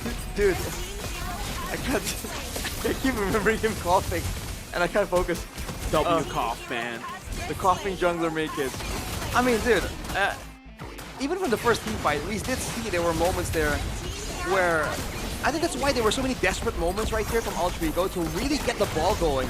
Because unless they really snowballed, like without crowd control, they had to rely on RP and Yazuki to be able to really delete someone. That's how they were doing this, right? Like when the Sora jumped in, when Marshall tried to make a play, they didn't try and lock him down. They tried to kill him before he could get anything done. Unfortunately, the further they fell, the slower the game's tempo went. Well, the more the poke was just a big problem that they had no answer for.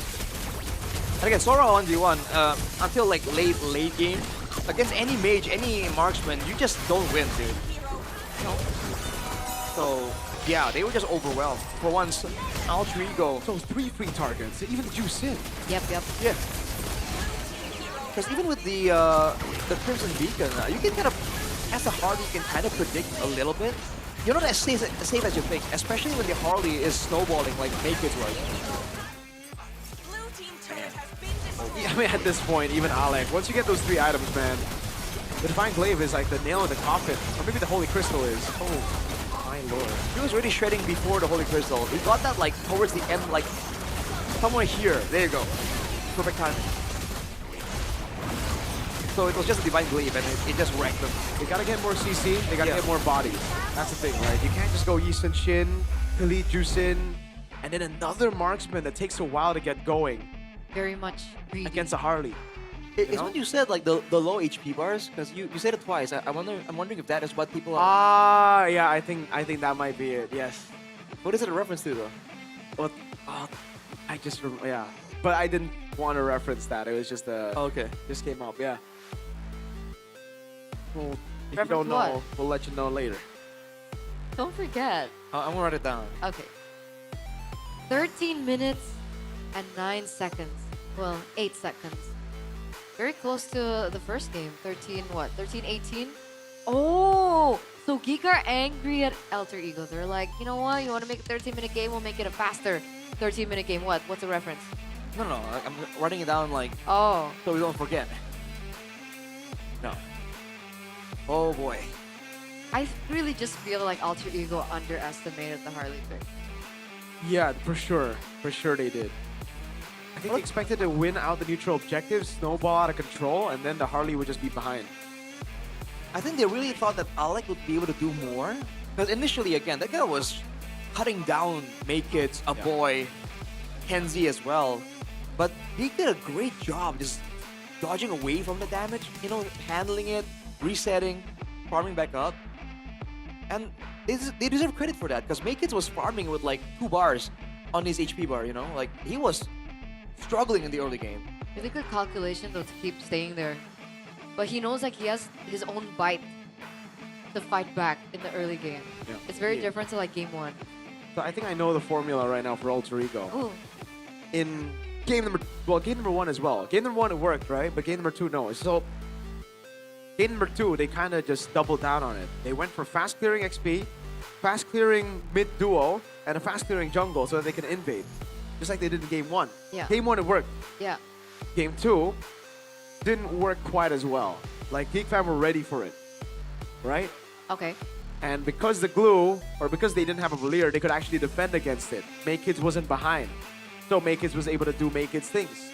Okay. Unlike game 1. Yeah. Make-It also wasn't really as mobile in game 1, right? He was Fredrin. Yeah.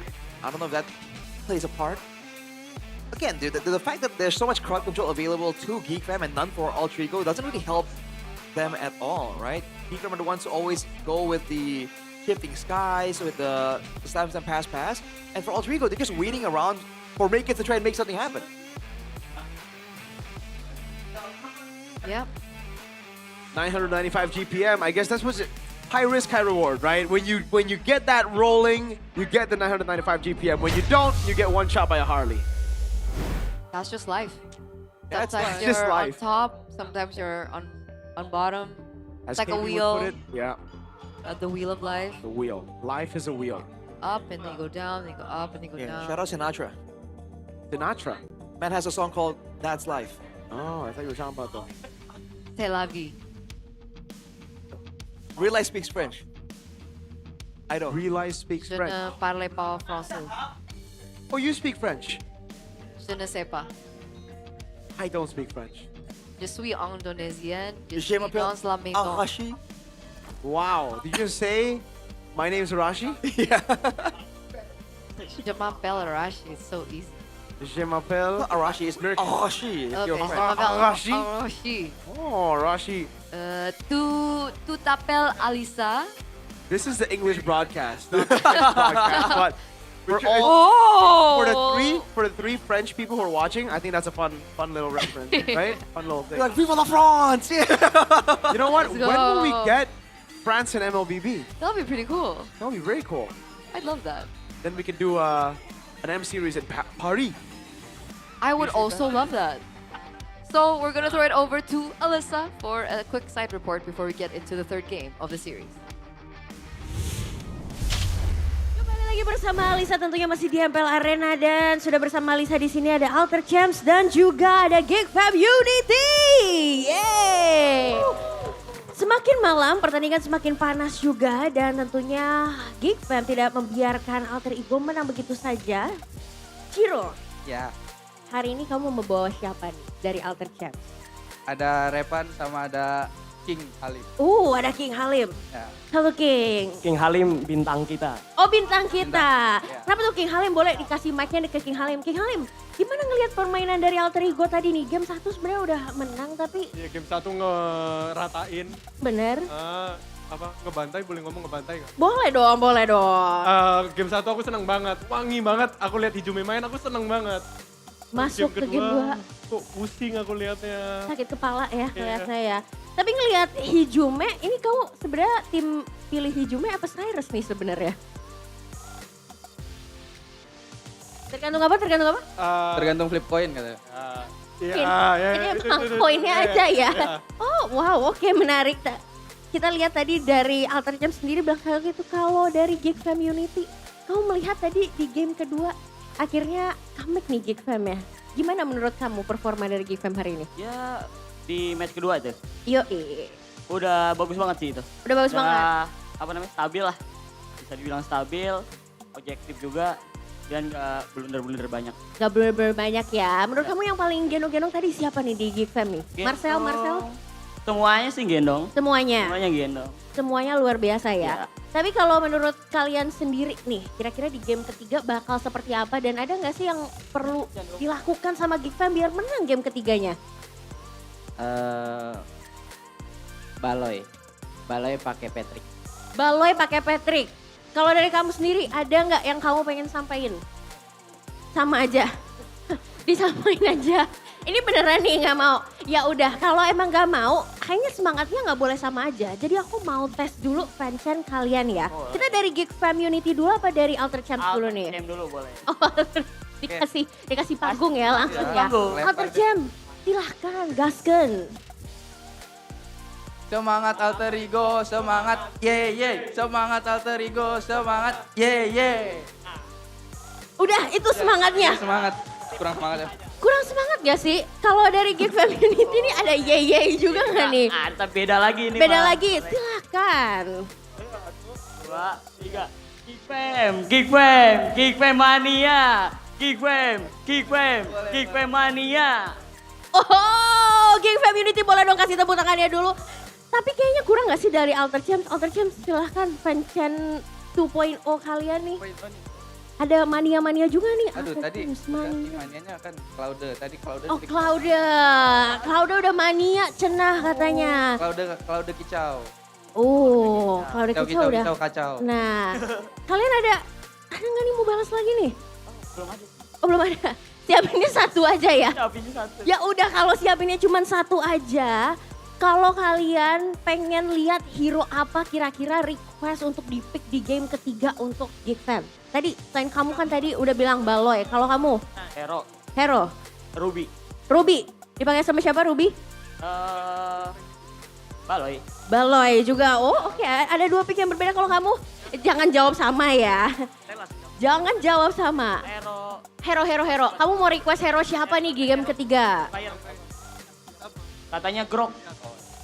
Iya. Oh oke, Grok ya. Jadi ada Grok tadi di request juga. Kalau ini soal coba ini Ciro. Abis ini pengennya sih Coach Kenny pick Chow Alek aja. Biar AE agak kesusahan dikit. Tahu sendiri kan Chow Alek gimana? King. Yang nggak pengen dilihat Chow Alek. Yang nggak pengen dilihat ya. Ini misinformasi nih. Ini Ciro ada. Yang pengen dilihat rumor Faril lagi. Faril lagi. Alright. Faril lagi ya. Kita lihat di game ketiga kalau gitu semangatnya deh terakhir dari Alter Champs. Sama aja bang. Cuma lebih keras, cuma lebih yay gitu. Semangat Alter Ego, semangat ye. Semangat Alter Ego, semangat ye. Balas Geek Fam Unity yang lebih semangat. 1, 2, 3. Let's go Geek Fam.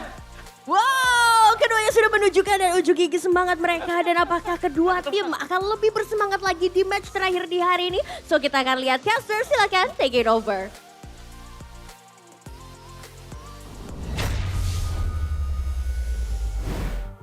Can I just say, I have so much more respect now for Alyssa, Bude Clara Mongstar, and Eterna. You guys are amazing, man. Just gonna put that out there. It's very tough to do what you guys do on a daily basis. Is it a daily basis though? I don't know how to react to this. No, I mean, compliment. Yeah. Okay, so we guys, just take... I don't know. I really don't know how you deal with that. Thank you. Yeah. Because it's a lot of work. Yeah. And this is not sarcasm, by the way. In case you think it is. It's not. It ain't much, but it's honest work. It ain't much, but it's honest work. I'm confused, but that's okay. R.I.P. The guy that passed away. So it seems like Alter Ego was also... guy in the What? Which meat? He did? The farmer. Oh. It ain't much, but it's honest work. That guy is not with us anymore, unfortunately. Rest in peace. moving back to the point. Yeah. Confusement. Is that a word? Confusement? No. Confusion. Confusion. That's the word. Confusement. Confusement. Confusion. Confusion. Confusion, say. Alter ego. Confusion. Game 2. Geek confusion. Game 1. We're looking a bit unstable here. Is there a way to fix that, honestly? I don't know. Hey, I don't know. We are crazy when the game is crazy. That's true. So, if Okay. the game ain't crazy, we won't be crazy, yo. What did you say? If the game ain't crazy, we ain't gonna be crazy. What? You Are lagging? you lagging or are you hard of What? hearing? He's lagging, you know? Hey, Hard you don't want to of lag like Eterna. Go and you get the hear stable him? connection like a pro player. Use IndiHome Internet plus game package with 1-to-1 upload and download speeds. Your connection stays stable and MLBB matches become even more optimal because right now there's a special deal. 385,000 rupiah and you can get internet up to 150 Mbps. Are you late still? Are you tcell.id/daftar IndiHome? You gotta check that out, bro. Is that my part? Huh? Do I say that part? Yes. Okay. And you put it on your phone, get that connection so that you don't lag out. Okay. And get a promo. Enjoy the speed, guys. Get the promo for 90 days only. Enjoy April the speed. 30th. April 30. Do you like speed? I love him, dude. He's a great streamer. Oh, you meant the actual word. Oh, you meant I show speed. Yes, yes, yes. I love both speeds. The streamer and the word. Dude, I love his words of wisdom. Minggir lu miskin. That's not Great. words of wisdom. You know what? Yes, Arashi, I agree. He still uses that. That is not words of wisdom. That is words of wisdom, bro. But dude, check it out, guys. My.comcell W. Still haven't figured out how to change the back part of the phone, but I guess the back part of the phone? The back part. Oh, the one that with the text or the graphic. Yeah. See, what's cool about the Infinix is you can search it up. You can be like, how do I do it? And then you can because like find they have out. the AI feature. They have AI and they have something, I think, Google. They have that. Well, Google? Yeah, they can search. It's a search. Yeah, it's Did they tough have talking that? to cavemen. Did they have and- that in your era? Like In my era, I yes. thought his era was just like ChatGPT and stuff. You know? No, listen. There's something called Gemini too. You know, like, we So good. You know. It's like, what? She's trying to. Sir, I'm not sure what the angle is. I don't understand the angle. I get a shot for being how Geek and Alter Ego felt. Oh, Game 1, Game 2. You're right. That's how they felt. That's how they felt. Dang. They don't understand the angle. They don't understand the times. They don't. It's like that someone in the chat just said Minggir lu miskin. Yeah, it's a generational Guys. gap, you know? Guys. What? Like no. Like that's. It's something. It's me, but like It's don't say that. It's pop culture now. It is. But if you come to Indonesia, please do not say that to someone random. I Because don't it know. could be rude. I don't know, man. It's pretty funny. If they get the reference, they'll be like, But if they "Hey." don't, If they don't, they then- will beat you up. Well, if you're bigger than them, if you're nice If to, you're nice to. you're probably gonna be like, yeah, what you gonna do about it? We'll go and stop. What you gonna do? Nicer probably needs to say it actually, because Yeah. he's gonna be passing a lot of people. What you gonna do about it, bro? Bro, what you gonna do about it, bro? Yeah, I'm gonna wait here for you to move out of my way. Bro, I'm gonna start this podcast. Bro. The Afam podcast. Bro. You gotta talk like. I can't You go gotta that. reach- No. I can't Gotta go reach the that deep. decibels. I can't go that deep. But let's take a look at the player head to head between Marcel and Nino. Wow, look at all the stats. It's all in favor of Nino. Crazy, bro. Nino is That's crazy, bro. Nino is doing so good, man. He has a higher KDA, bro. There's like a certain flow to when he casts, though. I see. Like he doesn't go word per word, like.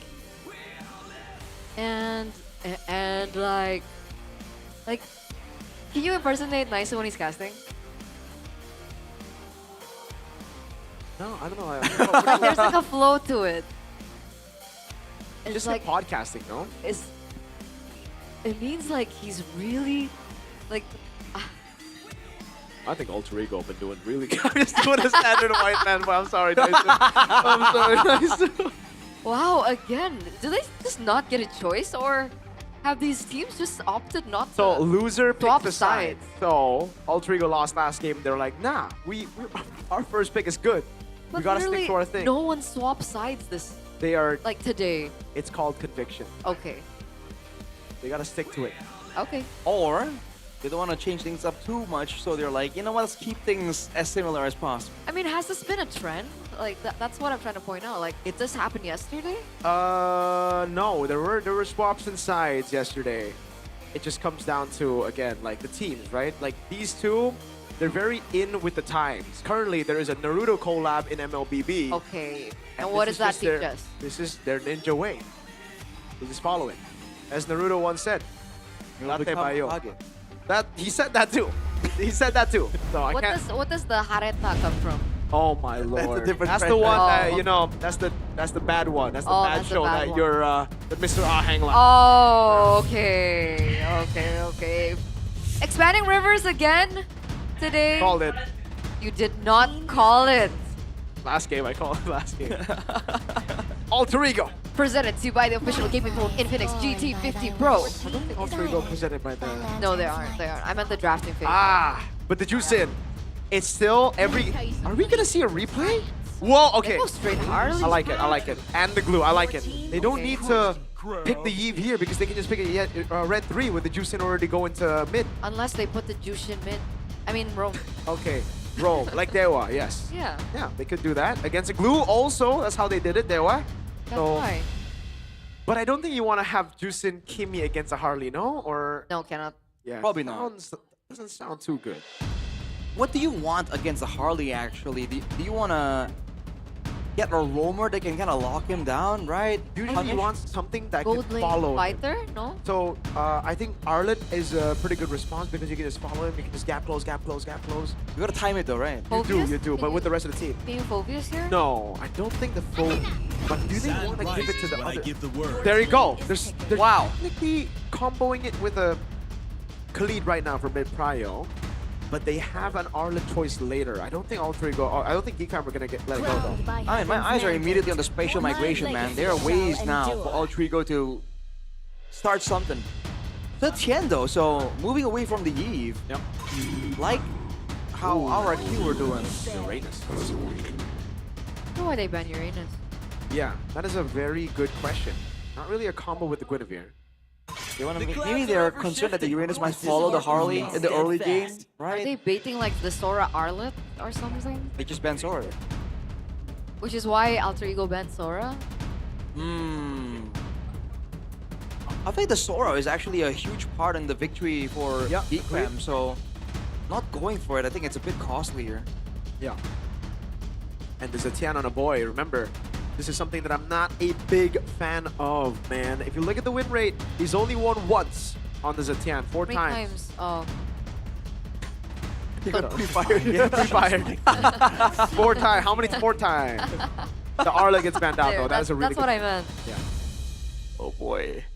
So, Alter Ego now. Okay. What do they ban out?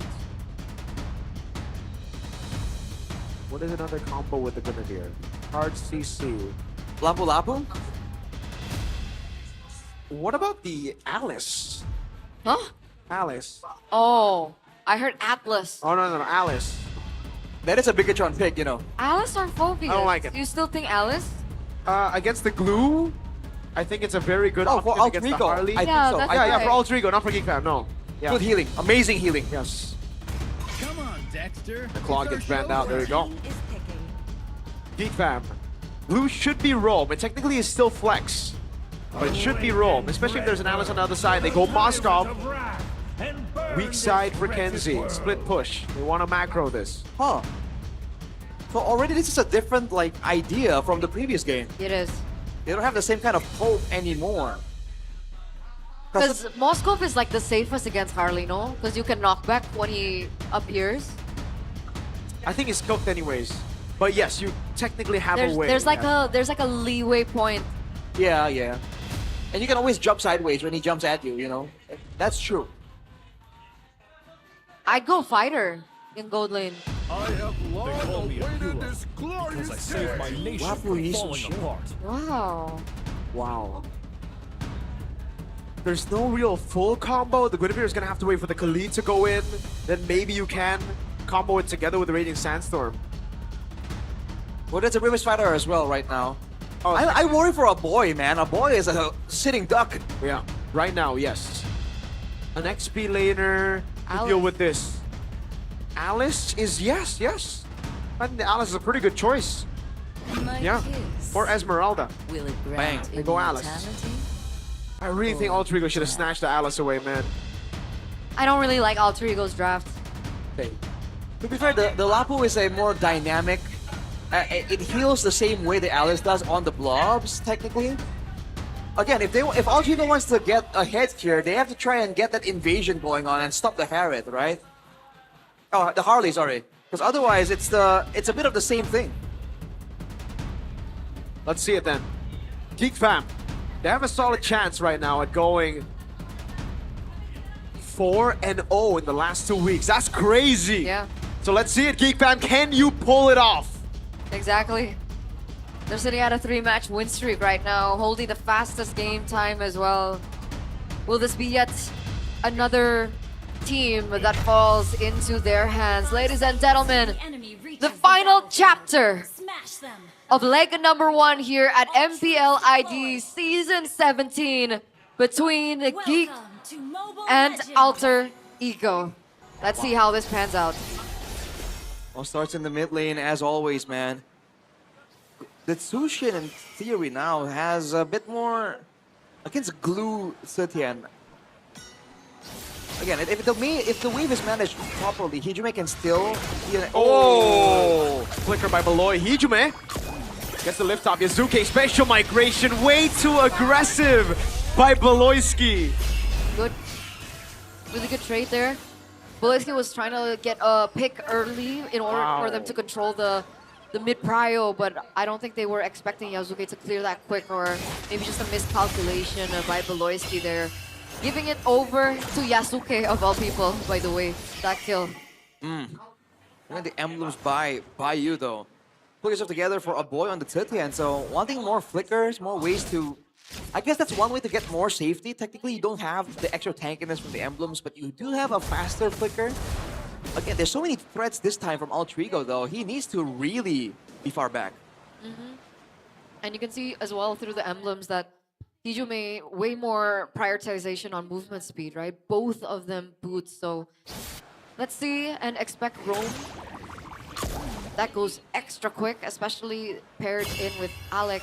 As we take a look at the audience prediction, 71%. Make-Hits gets hurt by just a little bit, but not so much. But look at the river control. It's completely in favor for Alter Ego now. There's way more pick-up potential now because of the Gwyn that isn't really visible on the map as well. Geek Fam trying to catch Hijume off guard, but they won't get a pick. Now Beloyski is forced to blindly check into the turtle. On Hijume, all in for Beloyski as well, but they get the Violet Requiem on towards Beloy with the help of Nino there. 1-for-1 trade. They Still stalled though. untouched though, the turtle. Yep. And Alter Ego are moving away from it actually. Marcel's trying to start it up for his team. Ooh, would be massive if Alec could have done something there. And look at this. I wonder if Alter Ego are gonna revisit the turtle after Yazuki got his purple. No one's really setting up for Alter Ego though. I think they're letting it go. Yazuki might still be able to go for it here. Spatial migration can go. Oh, make it some of the red tree here. The Phoenix coming down. SOD lands as well. Hijume has to flicker out. Now it's gonna be Nino, the Brave Spider, looking for the pick, but Alec gets caught. SOD and the Raging Sandstorm to get him out, but it's Marcel who follows through. Beloyski who picks up the kill. That felt a little late for Alter Ego, right? There was an avenue for her, or for Yasuke to jump in, Violet Requiem, and get the Retribution, but the setup definitely was better for Geek, and they're the ones that walk away with the neutral objective.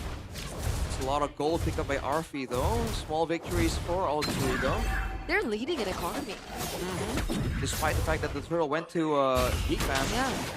Because Alter Ego can still move around safer with less threat. Because now the shoe's on the other foot. Geek Fam, their engage potential is mainly just Beloyski and Marcel. Whoa! There we go. Spatial migration of the Violet Requiem. 3 pick up Beloy. 3 deaths. 3 kills of Alter Ego all on Beloy. It's 4 more for the power spike. Yep. Mind you. So we're quite a ways off. But again, Alec will spot out. And then Yazuki will capitalize. And Yazuki's been on point, man. has not been missing a lot of these engage spells. Make it now without any real easy targets or any real setup for his deadly magic. He hasn't really been able to find anything. But remember, even from game number 2, the game that Geek won, Bloisky was their #1 target, and yet it still seemed like Geek were able to find a loophole around how aggressive Alter Ego was playing. So Alter Ego though, 1,000 gold lead. Where did the gold go? Where did it come from is the question actually. The gold plating, the individual lanes where they can actually freeze and do crazy things. Marcel. Get this pickup, the spatial migration lands. Bang! It does. Violet Requiem with the all-in as well. But they change the CC. They don't need to. Nino catches him off guard with the Raging Slash as well. But that's 2 ultimates burnt out. Alec doing a good job stopping Geek Fam from taking this turtle. But now Alter Ego has rotated. They're back in the picture. Geek Fam are the ones with no response. Makis going for a flank angle. Yep. Can he go for the steal? Spotted. He won the retry earlier. Now he walks up and he gets it again because of the Fury of the Phoenix. Yasuke had to go for the winner crown. Makis gets caught. Oh, he's all alone. Oh no, Beloy. This is going to be his 4th death in the game, I believe. An all-in onto him, the Lantern Flare as well. They're going to feed it over to Arfi. Goodbye, Beloisky. Goodbye, Makekids. Really good from Alter Ego. Oh? Arfi though, he's gonna... No way, no way. There's Arfi, there's Alec there. I don't think Marcel's gonna be able to get that. 1v1, Nino and Kinsey? No, wait. Nino! Flicker! Oh! Nino on a killing spree! There you go! On top of that, we have Arfi with the Sky Piercer as well. They're planning on that snowball. They're working to look for that snowball. And what I find very interesting is actually the itemization of Yasuke, but before we get into that, he gets lifted up. Uh-oh. Oh. Solo kill! You already know. The same time with the Indo desk. Oh. Is that a solo kill? It's a Soko Lil, no? Soko Lil. Is that normal, by the way? Winter Crown first item for Yasuke. Yeah. I don't think it's typical. Usually it's CE first. I think it's so that he can get like he can be more aggressive with his engages, and so he can actually outplay Makekids, right? Effectively shutting down his ultimate. And if he ever finds himself in a 1v1 situation, it's decisions like that that allows Alter Ego to be able to farm more freely. Like look at where Yasuke is. He's farming up in the jungle of Geek Fam with no backup nearby. It's because he knows 1v1 he can do something as Alec slides out. That's what I said from game 2, remember? Yep. Just everyone Winter Crown. Just everyone Winter Crown. Everyone Winter Crown, and you'll win against Harley. Yep. Well, but the Sky Piercer, by the way, not the Winter Crown. On a serious note, though, does this mean that he's prioritizing more of his utility compared to his damage? Arfi? For Yasuke? Oh, for Yasuke? I feel like it's both. You still get a decent amount of stats from the Winter Crown, and he's gonna transition. He's gonna get more items afterwards. Oh. Oh, a Boyan Bisan, Fury the Phoenix, Hijime with the Crimson Beacon, make it! Oh! Oh, what a juke together with Beloisky, but Yasuke catches him with the Spatial Migration, Arfi. First stack of the Sky Piercer now looking at Marcel, but he gets away. Meanwhile, Kenzie farming up top, getting a turret. Oh, Yasuke again! Spatial Migration and the Violet Requiem, giving Arfi yet another free Sky Piercer stack. Super value for Alter Ego. Oh! Doesn't land. Free neutral objective for Yasuke, a stack for Arfi. They get a kill onto Makekids and Marcel. It's a 2,000, almost a 3,000 gold lead now, and Makekids, the one struggling. Ooh. Oh, again, Spatial Migration, Violet Requiem, Arfi. This is the 3rd Sky Piercer stack of the game. That means 30. That's bad. Oh, Makekids. Oh! That could have been bad. That could have been real bad. Makekids doesn't get it. Yasuke steals it away from Makekids. He didn't have the retry up. It's just tempo and pressure from Alter Ego, and it's working out. It's only a 3k gold lead though, so Geek Fam aren't really done by all means. But man, they're certainly feeling the pressure. Now, even if they want to split push with Kenziski on the Moskov, it's not exactly all that safe. He's already been solo killed once, and that might discourage him from going further in the macro split push game. I feel like Arfi is very brave though, right? He's going full item. There's no damage. Oh, wow. Not yet. That's why. Yep. Because like he's going for like a full offensive item build no defense whatsoever. I thought he might want to respect, but you see the damage. Spatial migration, Violet Requiem on Beloyski, a stun, the chain CC. No chain breaking here. Dude, you saw Yazuki just pop the Mountain Shocker. He was waiting for that kill delivery. RP? You mean RP? Mountain Shocker? Alec though? Oh, baits out. Okay, make it. Where are you gonna run this time? There's someone waiting. Oh, what is that damage? Is it a shutdown? Is it a shutdown? RP? It is. Oh my lord, you still gotta respect it, man. That's value. Dude, Arfi. That's unfortunate because right before they went in for that skirmish, it was Make-Kids being able to get that lightning truncheon. Ooh. Man, that is unfortunate. He really did not expect that kind of damage. Yep.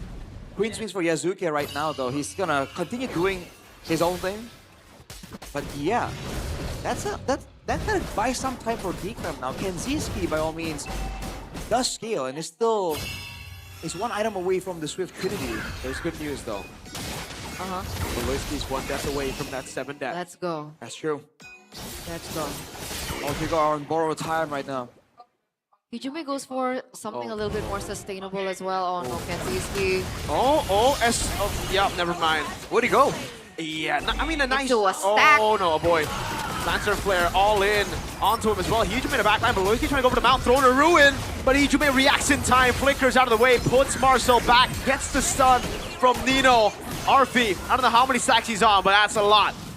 And now Hijume, all he needs to do is wait for Beloyski. They collapse on him, the Lancer Flare. This is it, folks. Can Beloyski pop off with the 7 deaths? It's over. He's at 8-1-12. Oh, sorry. Make it! Still... That's a 7 power spike right there. Wow, the effects are immediate. That's crazy. Alec, there's no way he wins against Make-Kids that has the Beloyski buff on him. I don't think so. I don't think so. But even with the Beloyski buff, Alter, you're going to walk away with that First Lord. And RV, on top of the Sky Piercer, also has the Malefic gun. Malefic Roar, rather. A lot of burst damage, that's for sure. Beloyski with the Chastised Pauldron, though, so he's not going the usual Curse Helmet Glowing Wand build, by the way. He's going full tank. Right. Radiant Armor with the Molten Core, straight to the Pauldron. I don't know if that's going to be enough to deal with Arfi, though, because that damage isn't attack speed based. It's just for the regen. Yep. Queen's Wings, by the way, from Yazuki, so it is pure utility. He's not even trying to go for the CE early. Then he's going for CE, third item. Right. He knows his job well. And it's just to facilitate the kills. They have enough damage with Arfi, enough execution power with the Sky Piercer. That's true. Again, I think it's on Make-Kids to try and find a window to get Arfi, right? Like, there are stuns right now, more stuns than game number 2, but there is still... Oh, whoa. Yeah, they still take some time for the Heart Control to get out, so Make-Kids has small windows of opportunity here. Yep. Oh, they're playing it so slow. Station migration about Requiem this time, but look at the Throne of Ruin from Marcel in the back line. Oh, the Mount as well. Winter Crown, boo! Beloyski dismounted. RP with a mega kill, trying to go for more. That's a double for RP. 3 members left standing. If he gets all 3, that's another savage. Inhibitor turret, Make-Kids looking for some playback. Yeah. Alec Gonna doesn't go like back hard. though. He doesn't. There he goes. Oh, wow. Go, 78, It's yeah. basically 80, man. Because he died once, yeah? Oh, no! What? Oh, the shot Make-It gets into the turret, or gets into the fountain in time. Kenzie. Nice flicker out of the Mountain Shocker. Another stun from Nino, but it doesn't land this time as Make-It is able to jump around. The saving grace for... Oh, Make-It is quick with it. Saving grace is not far lane. Dude, I thought it was over with that stun. If those members got taken out, that would have been it. Now it's back to a waiting game. Geek fam, waiting for a chance. It was a 5v3 at that point. Is a boy getting like the Divine Glaive a difference maker at this point? It's more damage. They can always use more damage, more clear. But there's the big question, the big elephant in the room right now. Is it Geekable? With a Moskov. Late game, this used to be the Geek Fam premier style. I'm not sure. I'm not sure. The real-time victory rate by Infinix says that it might not be 22% only. Oof. You're telling me there's a chance. There is. There is. Is that a reference from Dumb and Dumber? Yes. Starring Jim Carrey. But listen. If there's a team that can take control of a game in the late game, it would be Geek Fam. They made a term. Is it geekable? Exactly. But that was when Beloisky was like on a combo hero, right? Not really. It's just Oh, he was, but he didn't get It a was like combo. Ruby. So the Tigreal back then, yeah. Make it. Oh no, Beloisky! No! Oh, throwing a ruin through the Phoenix, the combo, but it doesn't land on anybody. Yazuki just gets away, and Alec is just lurking in the bag. Raging Sandstorm from Alec! Arfi on a double. Oh, wait a second, triple? No way. Make hits is right there. Maniac! Oh, they're gonna give him another savage! Oh! Hijume, how dare you? Boo, Hijume! Report! Boo! Hijume, how dare you? How dare you? The Executioner won't get a savage, but he should be happy with a win against Geek Fam. Especially now that they've broken Geek Fam's 3-time match win streak.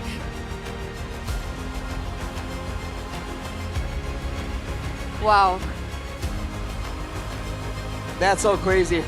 I said I didn't like Alter Ego's draft, but it worked out for them really, really well in that game. It did. I agree with you, you know? It made sense to go for Geek Fam. They had a pretty good composition. Unfortunately, the 7 Death Power Spike gave Arfi too many stacks on Sky Piercer, I think. And they were able to just all in on the Yi Sun Shin, play around it. The whole chat saying boo as well, by the way. That is a valid crash out. If you're Arfi, He could have gotten 6 savages. could have been 6. But Hijume said, nah, I'm gonna do my own thing. I'm gonna do my own thing. Oh man. Oh, Nakeds. Huh? Is he okay?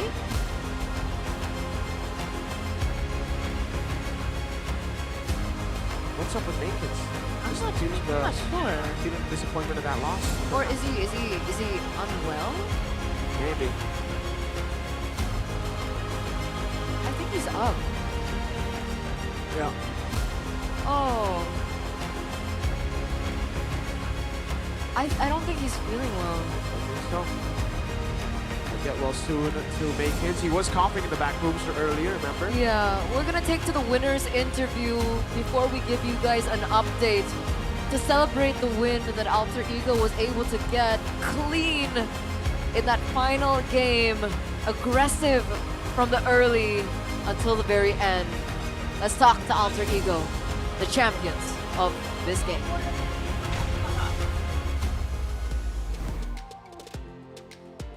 Dan Alter Champs, mereka semua berbahagia pada akhirnya Alter Ego menang And dengan Alter 2-1. Ego Champs rejoice. Menang kembali setelah being able to win pasang surutnya. after Alter Ego. a very up and down journey. Nino, tahan Nino, dulu.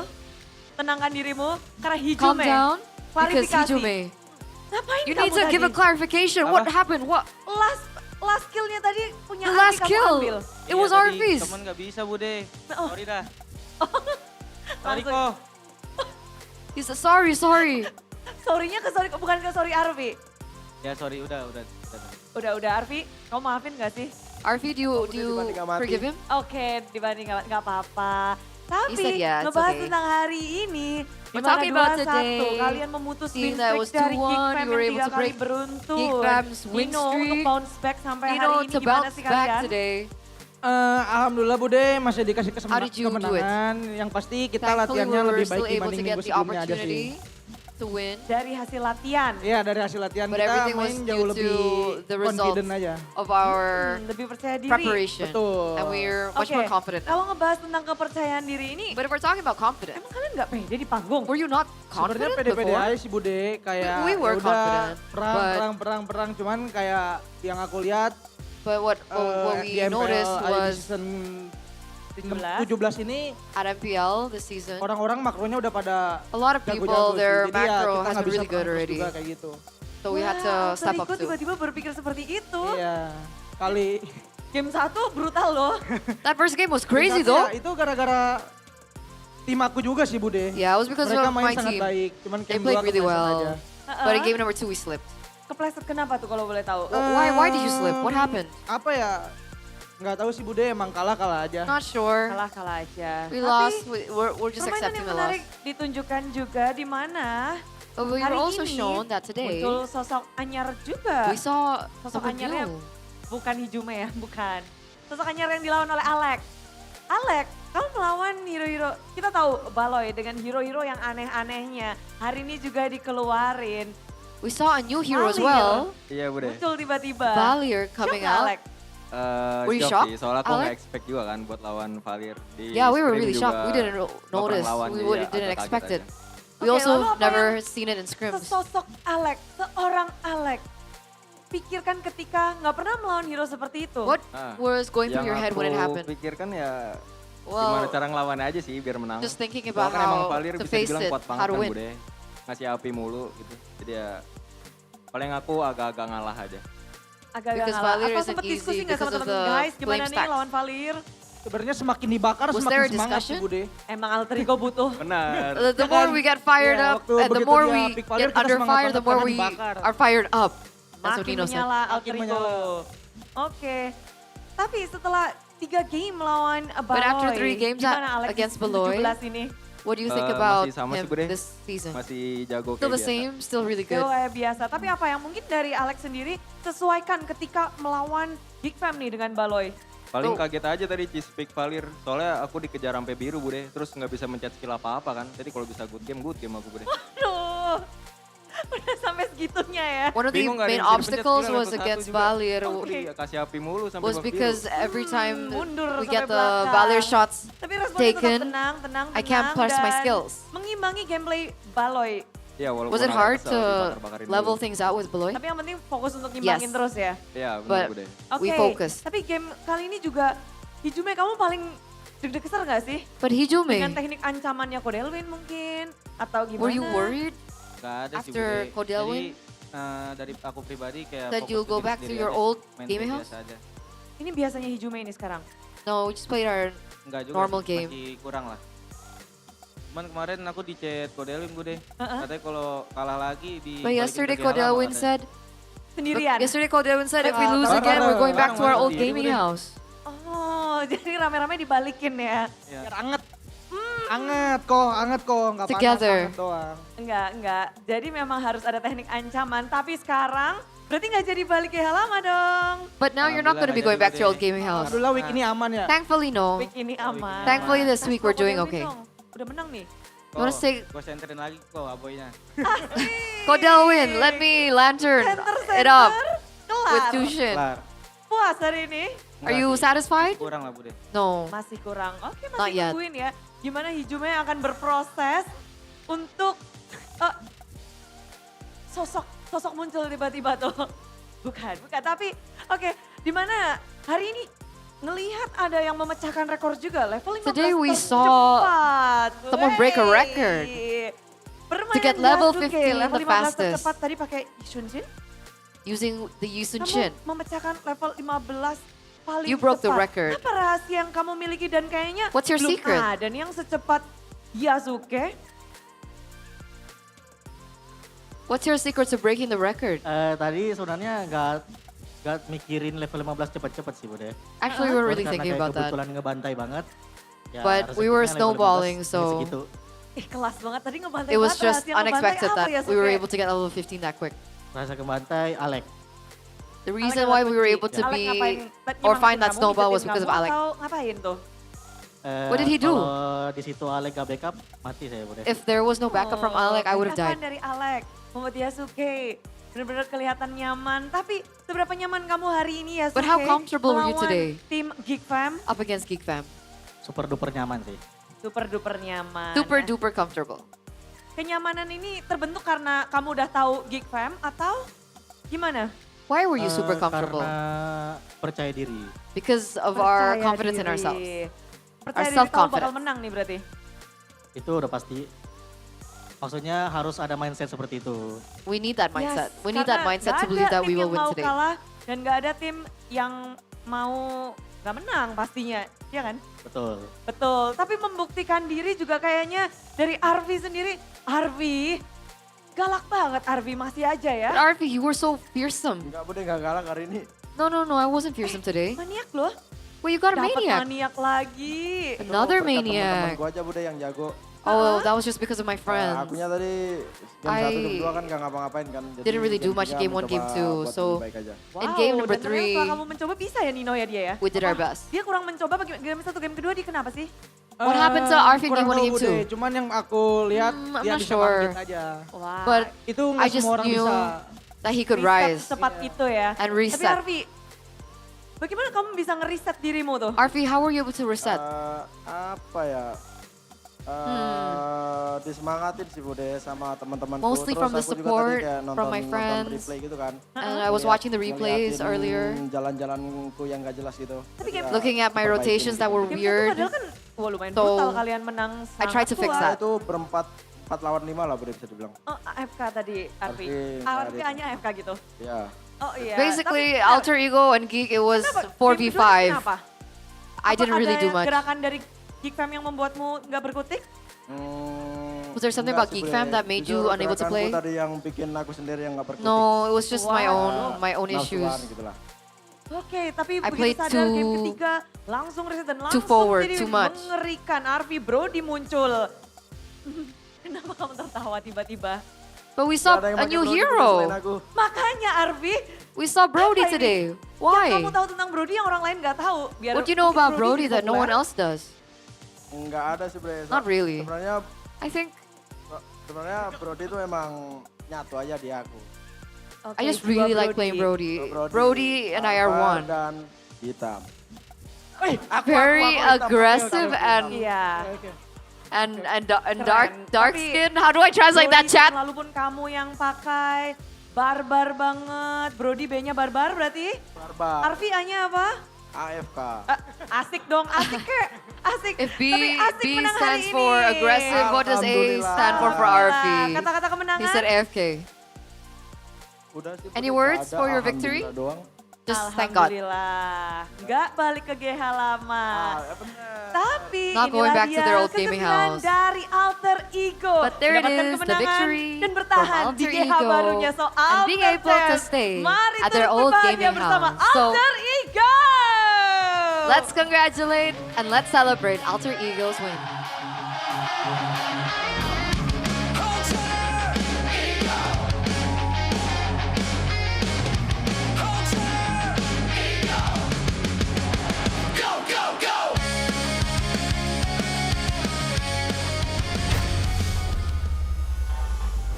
How do you translate that?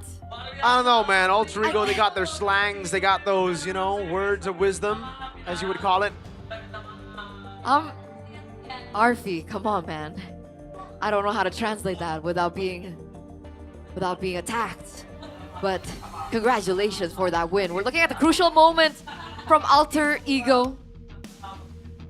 Arashi. It was that end game fight right there. Just like the final fight where Alter Ego got around Geek Fam. At that point, when you have a full Sky Piercer, Arfi, he was getting the Maniac. He was gonna get the Savage. Man, I guess he lifted the guy, and then it was like, wait, if I drop him, he's Yeah. gone. Oh, dang. But let's celebrate the player of the match, Arfi, on the YSS presented to you by the official man. gaming phone Infinix GT50 Pro. 14-1-3 with a great teamfight performance, great solo moments as well. Shout out to Yazuke as well though, the other Yushin Shin on the team. He was also having an insane game. Overall, man, I feel like it was a group effort. Personally, I would give it to Yasuke. Maybe player of the game would be Arfi, You're right, but player you're of the right. match, Yeah. I Yeah, think Yasuke had my still vote should for- be Yasuke. I mean, even in this game, by the way, the Guinevere, man. Exactly. That kind of set everything up. I mean, Mirko is very vocal about how broken that hero is.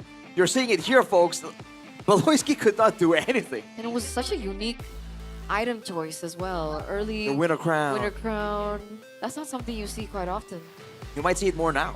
Mm-hmm. The ranked games will always follow. Taking a look at the highlights of the player of the match here, presented by the official gaming phone Infinix GT50 Pro. Started with the early aggression. Makekids, of course, still had his moments.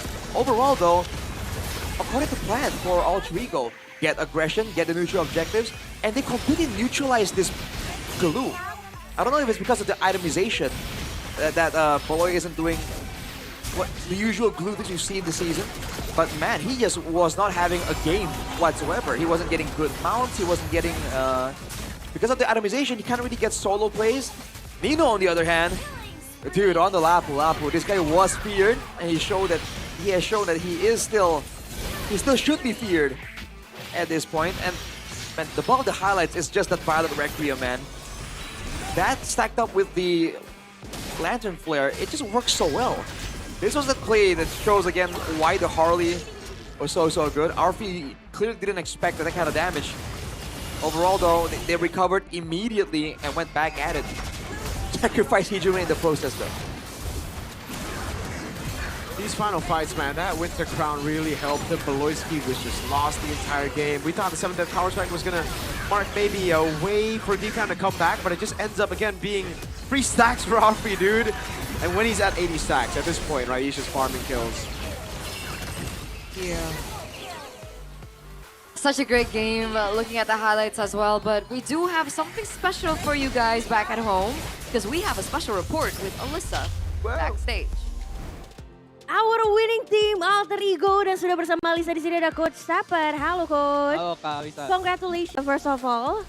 Kita mendapatkan winning point lagi untuk Alter Ego. Coach, tapi Lisa penasaran nih melihat performa Alter Ego yang memang kita tahu Coach, we're very performa curious. sudah tidak diragukan, tapi kadang naik, kadang turun. Sometimes we see the performance go up and down from Alter Ego. Itu menurut Coach Saper What do you sendiri think seperti about apa performa di season 17 ini? Alter Ego's performance this season? To be honest, di season 17 ini lumayan ada... Honestly, this season has been prepare mungkin ya, terutama dari diriku sendiri. a Kenapa problem ups with and me, down udah pasti salah satu mostly tugas lack aku of sebagai coach itu preparation. ya It's my job as the mereka, coach ngestabilin to make sure that punya they draft are juga, ngestabilin stable kita punya in terms of gameplay. their performance, Tapi their mungkin gameplay, karena and the kita drafts. expo-nya terlalu berlebihan, mungkin jadinya But bikin because kita up and maybe down sih. Oke, we've jadi exposed too eksplorasi much itu yang justru or memang explored jadi too ajang much. coba-coba. Tapi kalau That's Coach what sendiri has melihatnya been causing kalau our ketika losses in this mengalami season. kekalahan dengan draft coba-coba yang baru itu sebenarnya nggak masalah atau ada warning juga nih untuk Coach Stepper sendiri? Have you been receiving a Sebenarnya warning untuk draft though yang from coba-coba your itu kan experiments? udah pasti kita udah pernah pakai di scrim kan. Well, Jadi we've used it in untuk scrim, kekalahannya so atau kemenangannya sih for the sebenarnya losses when we use it, nggak tahu ngefek sih. Yang penting kita doesn't belajar really aja affect dari, us. dari hasilnya. Oke, menarik sekali. Tapi just wanna make kemenangan sure hari that ini karena ancaman we dari stick with the results. Kodelwin apa enggak sih, Coach? Ada kaitannya nggak tuh? Udah Do you pasti, guys get soalnya biasanya threats kok from malam-malam tuh Kodelwin? anak-anak tuh mainnya kayak ngantuk gitu kan. Tapi kalau kita kalah di series ini, kita bakal dibuangin ke Sometimes. pihak lama kita sih. Because it Jadi feels itu yang sometimes bikin the players takut are ya? sleepy when they play, Poinnya so kali they ini get tuh threats adalah from Kodelwin to make kepindahan sure that they dari play GH properly, yang so they sudah don't begitu nyaman. move to their Tapi old Coach, gaming Alisa house. penasaran penentuan yang dimainkan apakah Hijume atau Cyrus ini But how sebenarnya do you seperti apa nih, choose Coach? between Hijume and Ini Cyrus? based by scrim, yang, That's based by yang paling scrims. terbaik adalah kita mainin. The Untuk one that saat has the ini best ya, results is the one that we Kalau play. yang kita main di turnamen, berarti dia yang terbaik sih dalam week ini. So Oke, the one jadi that we itu choose yang to kita play bisa lihat is dari the better evaluasinya mid juga laner dan during that performanya. week. Dan Alisa penasaran untuk next week sendiri akan What about melawan tim next Liquid week? Indonesia nih. You're gonna Ada be up against persiapan TLID? khusus nggak nih yang disiapkan oleh Alter Is Ego? there something special that you guys are Melawan tim saving Liquid for? Indonesia di next week Or saving untuk up melawan to tim or tim preparing? selanjutnya ada yang dipersiapkan Something nggak special nih you're untuk next Oh week? iya, preparing udah for pasti TLID? King Maharaja Kevin Of dengan course, Freddy-nya. we wanna Udah respect pasti King Maharaja sama Kevin. Leonie as Messi, well. ya kan? Itu juga They call him juga Lionel jago Messi. banget. Ya mungkin bakal kita They're really lihat good. sih. Kita bakal aware about. We're gonna be very Terkait aware about Brody yang these two dikeluarkan players. Arvi nih seperti apa nih Coach Dewi? What about Sebenarnya Brody? Kita penasaran juga nih. Brody Brody is a new pas hero. waktu itu si Alfi lagi mute aja. Jadi kayak coach kasih Oh, gua Brody. Arvi Jadi wanted dia Brody, so main Brody deh. And he nailed it ya Coach. Yeah. Luar We just biasa let him sekali play it. Coach. Kalau gitu semangat untuk minggu depan risetnya dan harapannya ini bisa jadi winning streak terus ya ke depannya. Nggak ada ups and down lagi for Alter Ego. So kita akan lihat analisis lebih lanjut dari para caster. So silakan caster, take it over.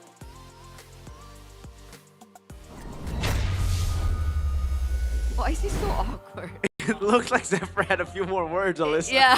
It looks like Zephyr really I want to say some more. But hey. It was like the restaurant moment you had with Wolf. Restaurant moment? Restaurant The restaurant, the Oh, yes, Wolf, man. I love Wolf. I miss Wolf, man.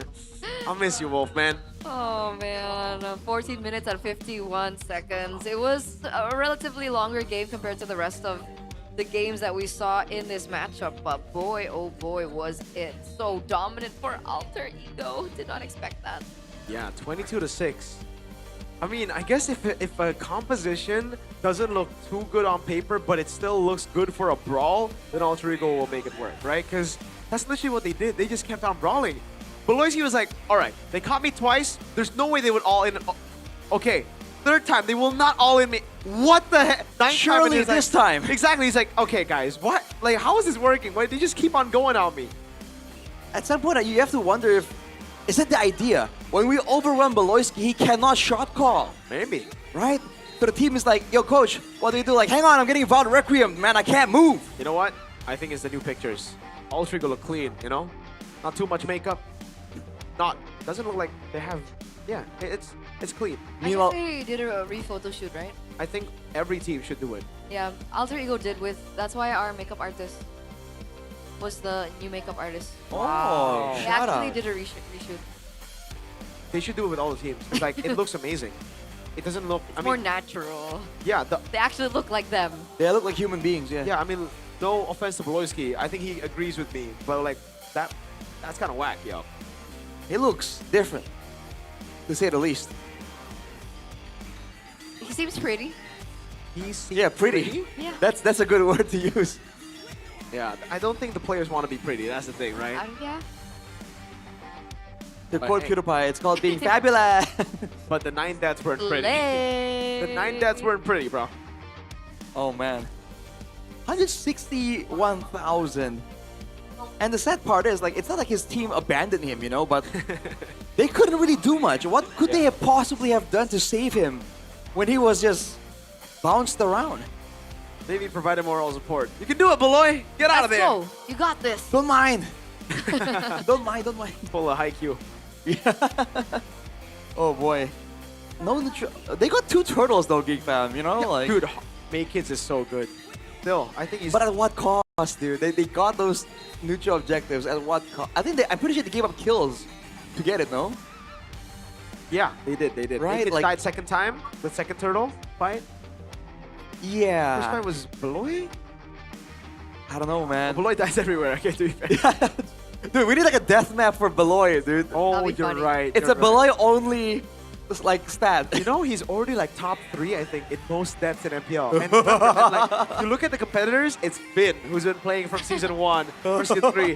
It's everybody who's been playing for so long. And Beloisky just entered in Season 10, by the way. So, Yeah. like, dang, dude, he's catching up real quick. He's That a lot. He's stat padding. That's what he's doing. This comes in like, By hey, the end what of his up? career, he wants to be #1. He walks in like the new kid on the block. Quite literally. He's like, okay, as a roamer, which one can I get? That one. That one. Dude, 100% kill participation. Wow. On Make Kids though, wow. That's impressive, actually, on Make Kids. I thought it was going to be a boy, Actually, that's true. right? With the global ult. I think he has 4 kills. The 2 others were Assists? Kenzie, yeah, 2 assists, but he had 4 kills to his name, I think. Or am I saying, like, it's, Because yeah. I feel like most of the playmaking was done by Make Kids anyway. Like, a boy didn't really use his ult. Oh no, dude. The win rate. He has 4 kills, Beloisky had the other 2. Yep. Oh. Everyone else had 0. Oh, it was Beloy. Alright, Bang. alright. Well, once again, congratulations to Alter Ego. You are now en route to building your own win streak. Yep. So is Geek Fam now 7th? I have no Man, idea. the standings are going to change so much, but also, fun fact, Zetian on a boy now from 25% to 20%. Again, I just How don't math like the Zetian on a boy. I don't know. That's Geek what Fam are this was 3 at and the 3. start of Yeah, the Geek day. Fam are 3 and 3. Alter Ego now 4 and 3. I think Geek Fam moved down and they lost 2-1. Yeah, I think They it's, lost I think Alter Ego, Geek Fam are 7th and Dewa are 6th now. Wow. Wait, where's Alter Ego? Alter Ego will rise They go up. to right below BTR. It'll be Evos, it'll be Onyx TL, Evos, BTR, Alter Oh, Ego. so they'll be number 5. Yeah, then Dewa Geek. Approximately. Well, now we have Okay. the official one. Let's Okay, go. we've been, theory crafting. Let's see the official standings, boys and girls. There you go. Presented to you by the official gaming phone I didn't Infinix expect GT50 Pro. Sorry. Yeah, see, Goes that's what I over said. Team Liquid. Because of that win earlier against Yeah. RQ20. But remember, Liquid still have a game in hand. Tomorrow. Match in hand, right? Yeah. You've also played 7. Team Liquid have only played 6. Yeah. So they can technically get that position back. It's okay, still. It's just the regular season. What is that supposed to be? I mean, like, we chill in the regular season, you know. It's better to lose in the regular season than, you know, be number 1 and just never perform Liquid didn't at make it a playoff last playoff. season, right? Yeah, at least we got a trophy at some point. What color is your PL president? Oh, That he is has like- a PL president. Oh, we do as Aura, though. 2 MDLs though. Still counts, still counts. What color is your MDL? What color is your MPL? He won an MDL once. Oh, really? Yeah. Damn. I'll be honest with you, I'm not quite certain which season that was. Yeah. What color is your Grand Finals M Series? He actually has gone to a grand finals of an M series too. M1. When? M1. Oh, you're right. Damn. Are we really like debating like the specifics here? Yes. Grand finalists. Yeah. Well, Well, we can do it to him, though. No, you can't. kinda. Never been to a Grand Well, Finals. Eterna, tomorrow against Onyx. Are you excited? No. Ooh, what? BTR beat on? Oh, you're right. You're not BTR. This guy.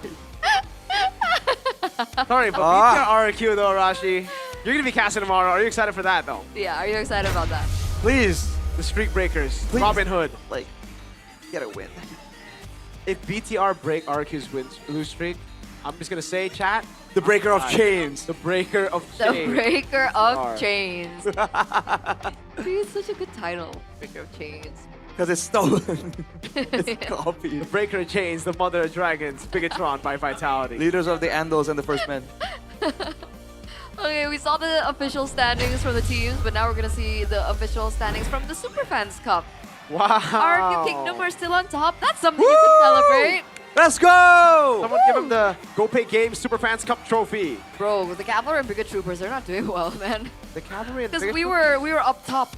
Like, I think week 1. Who's we, man? 3-3 and 5-2, completely different, man. Bro, Hey, bro, stay in your lane. bro, Stay in your lane. bro. Who's we? Who's we? Stay in your lane is Stay in your lane. wild. Come on, 5-2 and Gladius. 3-3. You and Come on, Geek Fam Gladys. Unity. You and Geek Fam Unity. That's Name that's a one Brigade Trooper. Name one Biggie Trooper. Name one Brigade Trooper. Miguel. Okay, that's pretty good. Exactly. That's my boy. Okay, I know Ruth. Arashi, name one kingdom. Shout out Ruth. Aldo. Aldo. Aldo promoted like the Coach guy. Aldo is not a kingdom. Not Coach Aldo. Okay, I'm joking. Because you know, funny story. I was tagging Coach Aldo once, and I tagged that Aldo, and he's like, bro, wrong guy. Wrong dude. Wrong dude. A lot of Aldos. Shout out Kingdom Aldo. But if you wanna Saldo, Oh, what? What? International viewers like, whoa, what? What the? It's not even an English word. Dude. No, it's not. no, but I was about to explain the context. Okay. Explain Go ahead. Like, where's the respect? Okay. Explain the context now. So Saldo means Yeah. like the money you have. The balance. Like Balance. the Yeah. And And yeah. That's Aldo. That's Aldo. That's all though. if you guys want to join the Superfans Cup like Miguel, Ruth, and Aldo, come over to MPL Season 17 and utilize GoPay. Because GoPay is bringing over the community tournaments. Isn't that like a game? Where's Aldo? Where's Waldo? Oh, it's where's Waldo? Yeah. What the heck, dude? How are you getting everything wrong, man? It's a talent at this point. It's a talent. It's a It's a talent. skill. It's a skill. You're a talent. you. Y'all are talent. We I are am. talent. We're I talent. am a You're right. You're right. Talents. We're Am I not that talented? talented, but we are talented. I was about to. Hey, Say the MPL same is thing. talented. We are special. That is true. Meant to be child. At minimal. At minimal. Look at our minimal. greatest talent. The mo- Oh man. Our special little guy. That's great representation right there. Little guy is wild, dude. Shout out. W Lavelle. Lavelle. Shout out our special. We love you. Oh my god, guys. 2 L's make the W. LaFell. Yeah, that's the To whole LaFell. You know what's funny? What? Me and LaFell, Uh-huh. our combo was called the ML because Miracle LaFell. Just like the game. Who's the BB? So initially we were doing a podcast with Brigida, so that's one B. MLB? We haven't found another B. Bryden. Oh. I was like using my real name as a cast. I don't know. One word for Damn. today? One word for today? I'm stunned. That's 2 words. That's the words, but ladies and gentlemen, thank you so much for tuning in. It's been me, Eterna, Miracle, as well as Arashi. We're signing out for the day because MPL ID Season 17, we own this!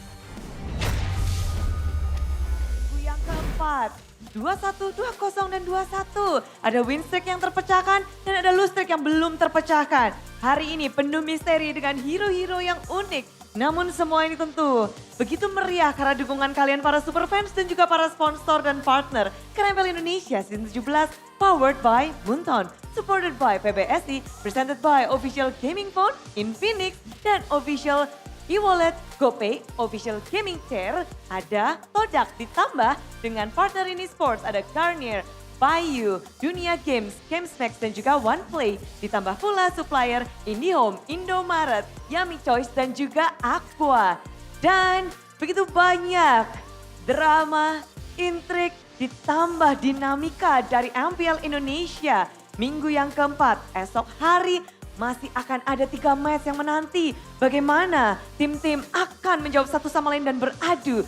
So, Bude Clara Mongsar izin pamit untuk hari ini. Dan sampai jumpa di hari yang ketiga, minggu yang keempat MPL Indonesia Season 17. We own this!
Kan berdiri dan terus berlari, terus ke arah puncak tertinggi. Ku takkan berhenti hanya sampai di sini. Kemenangan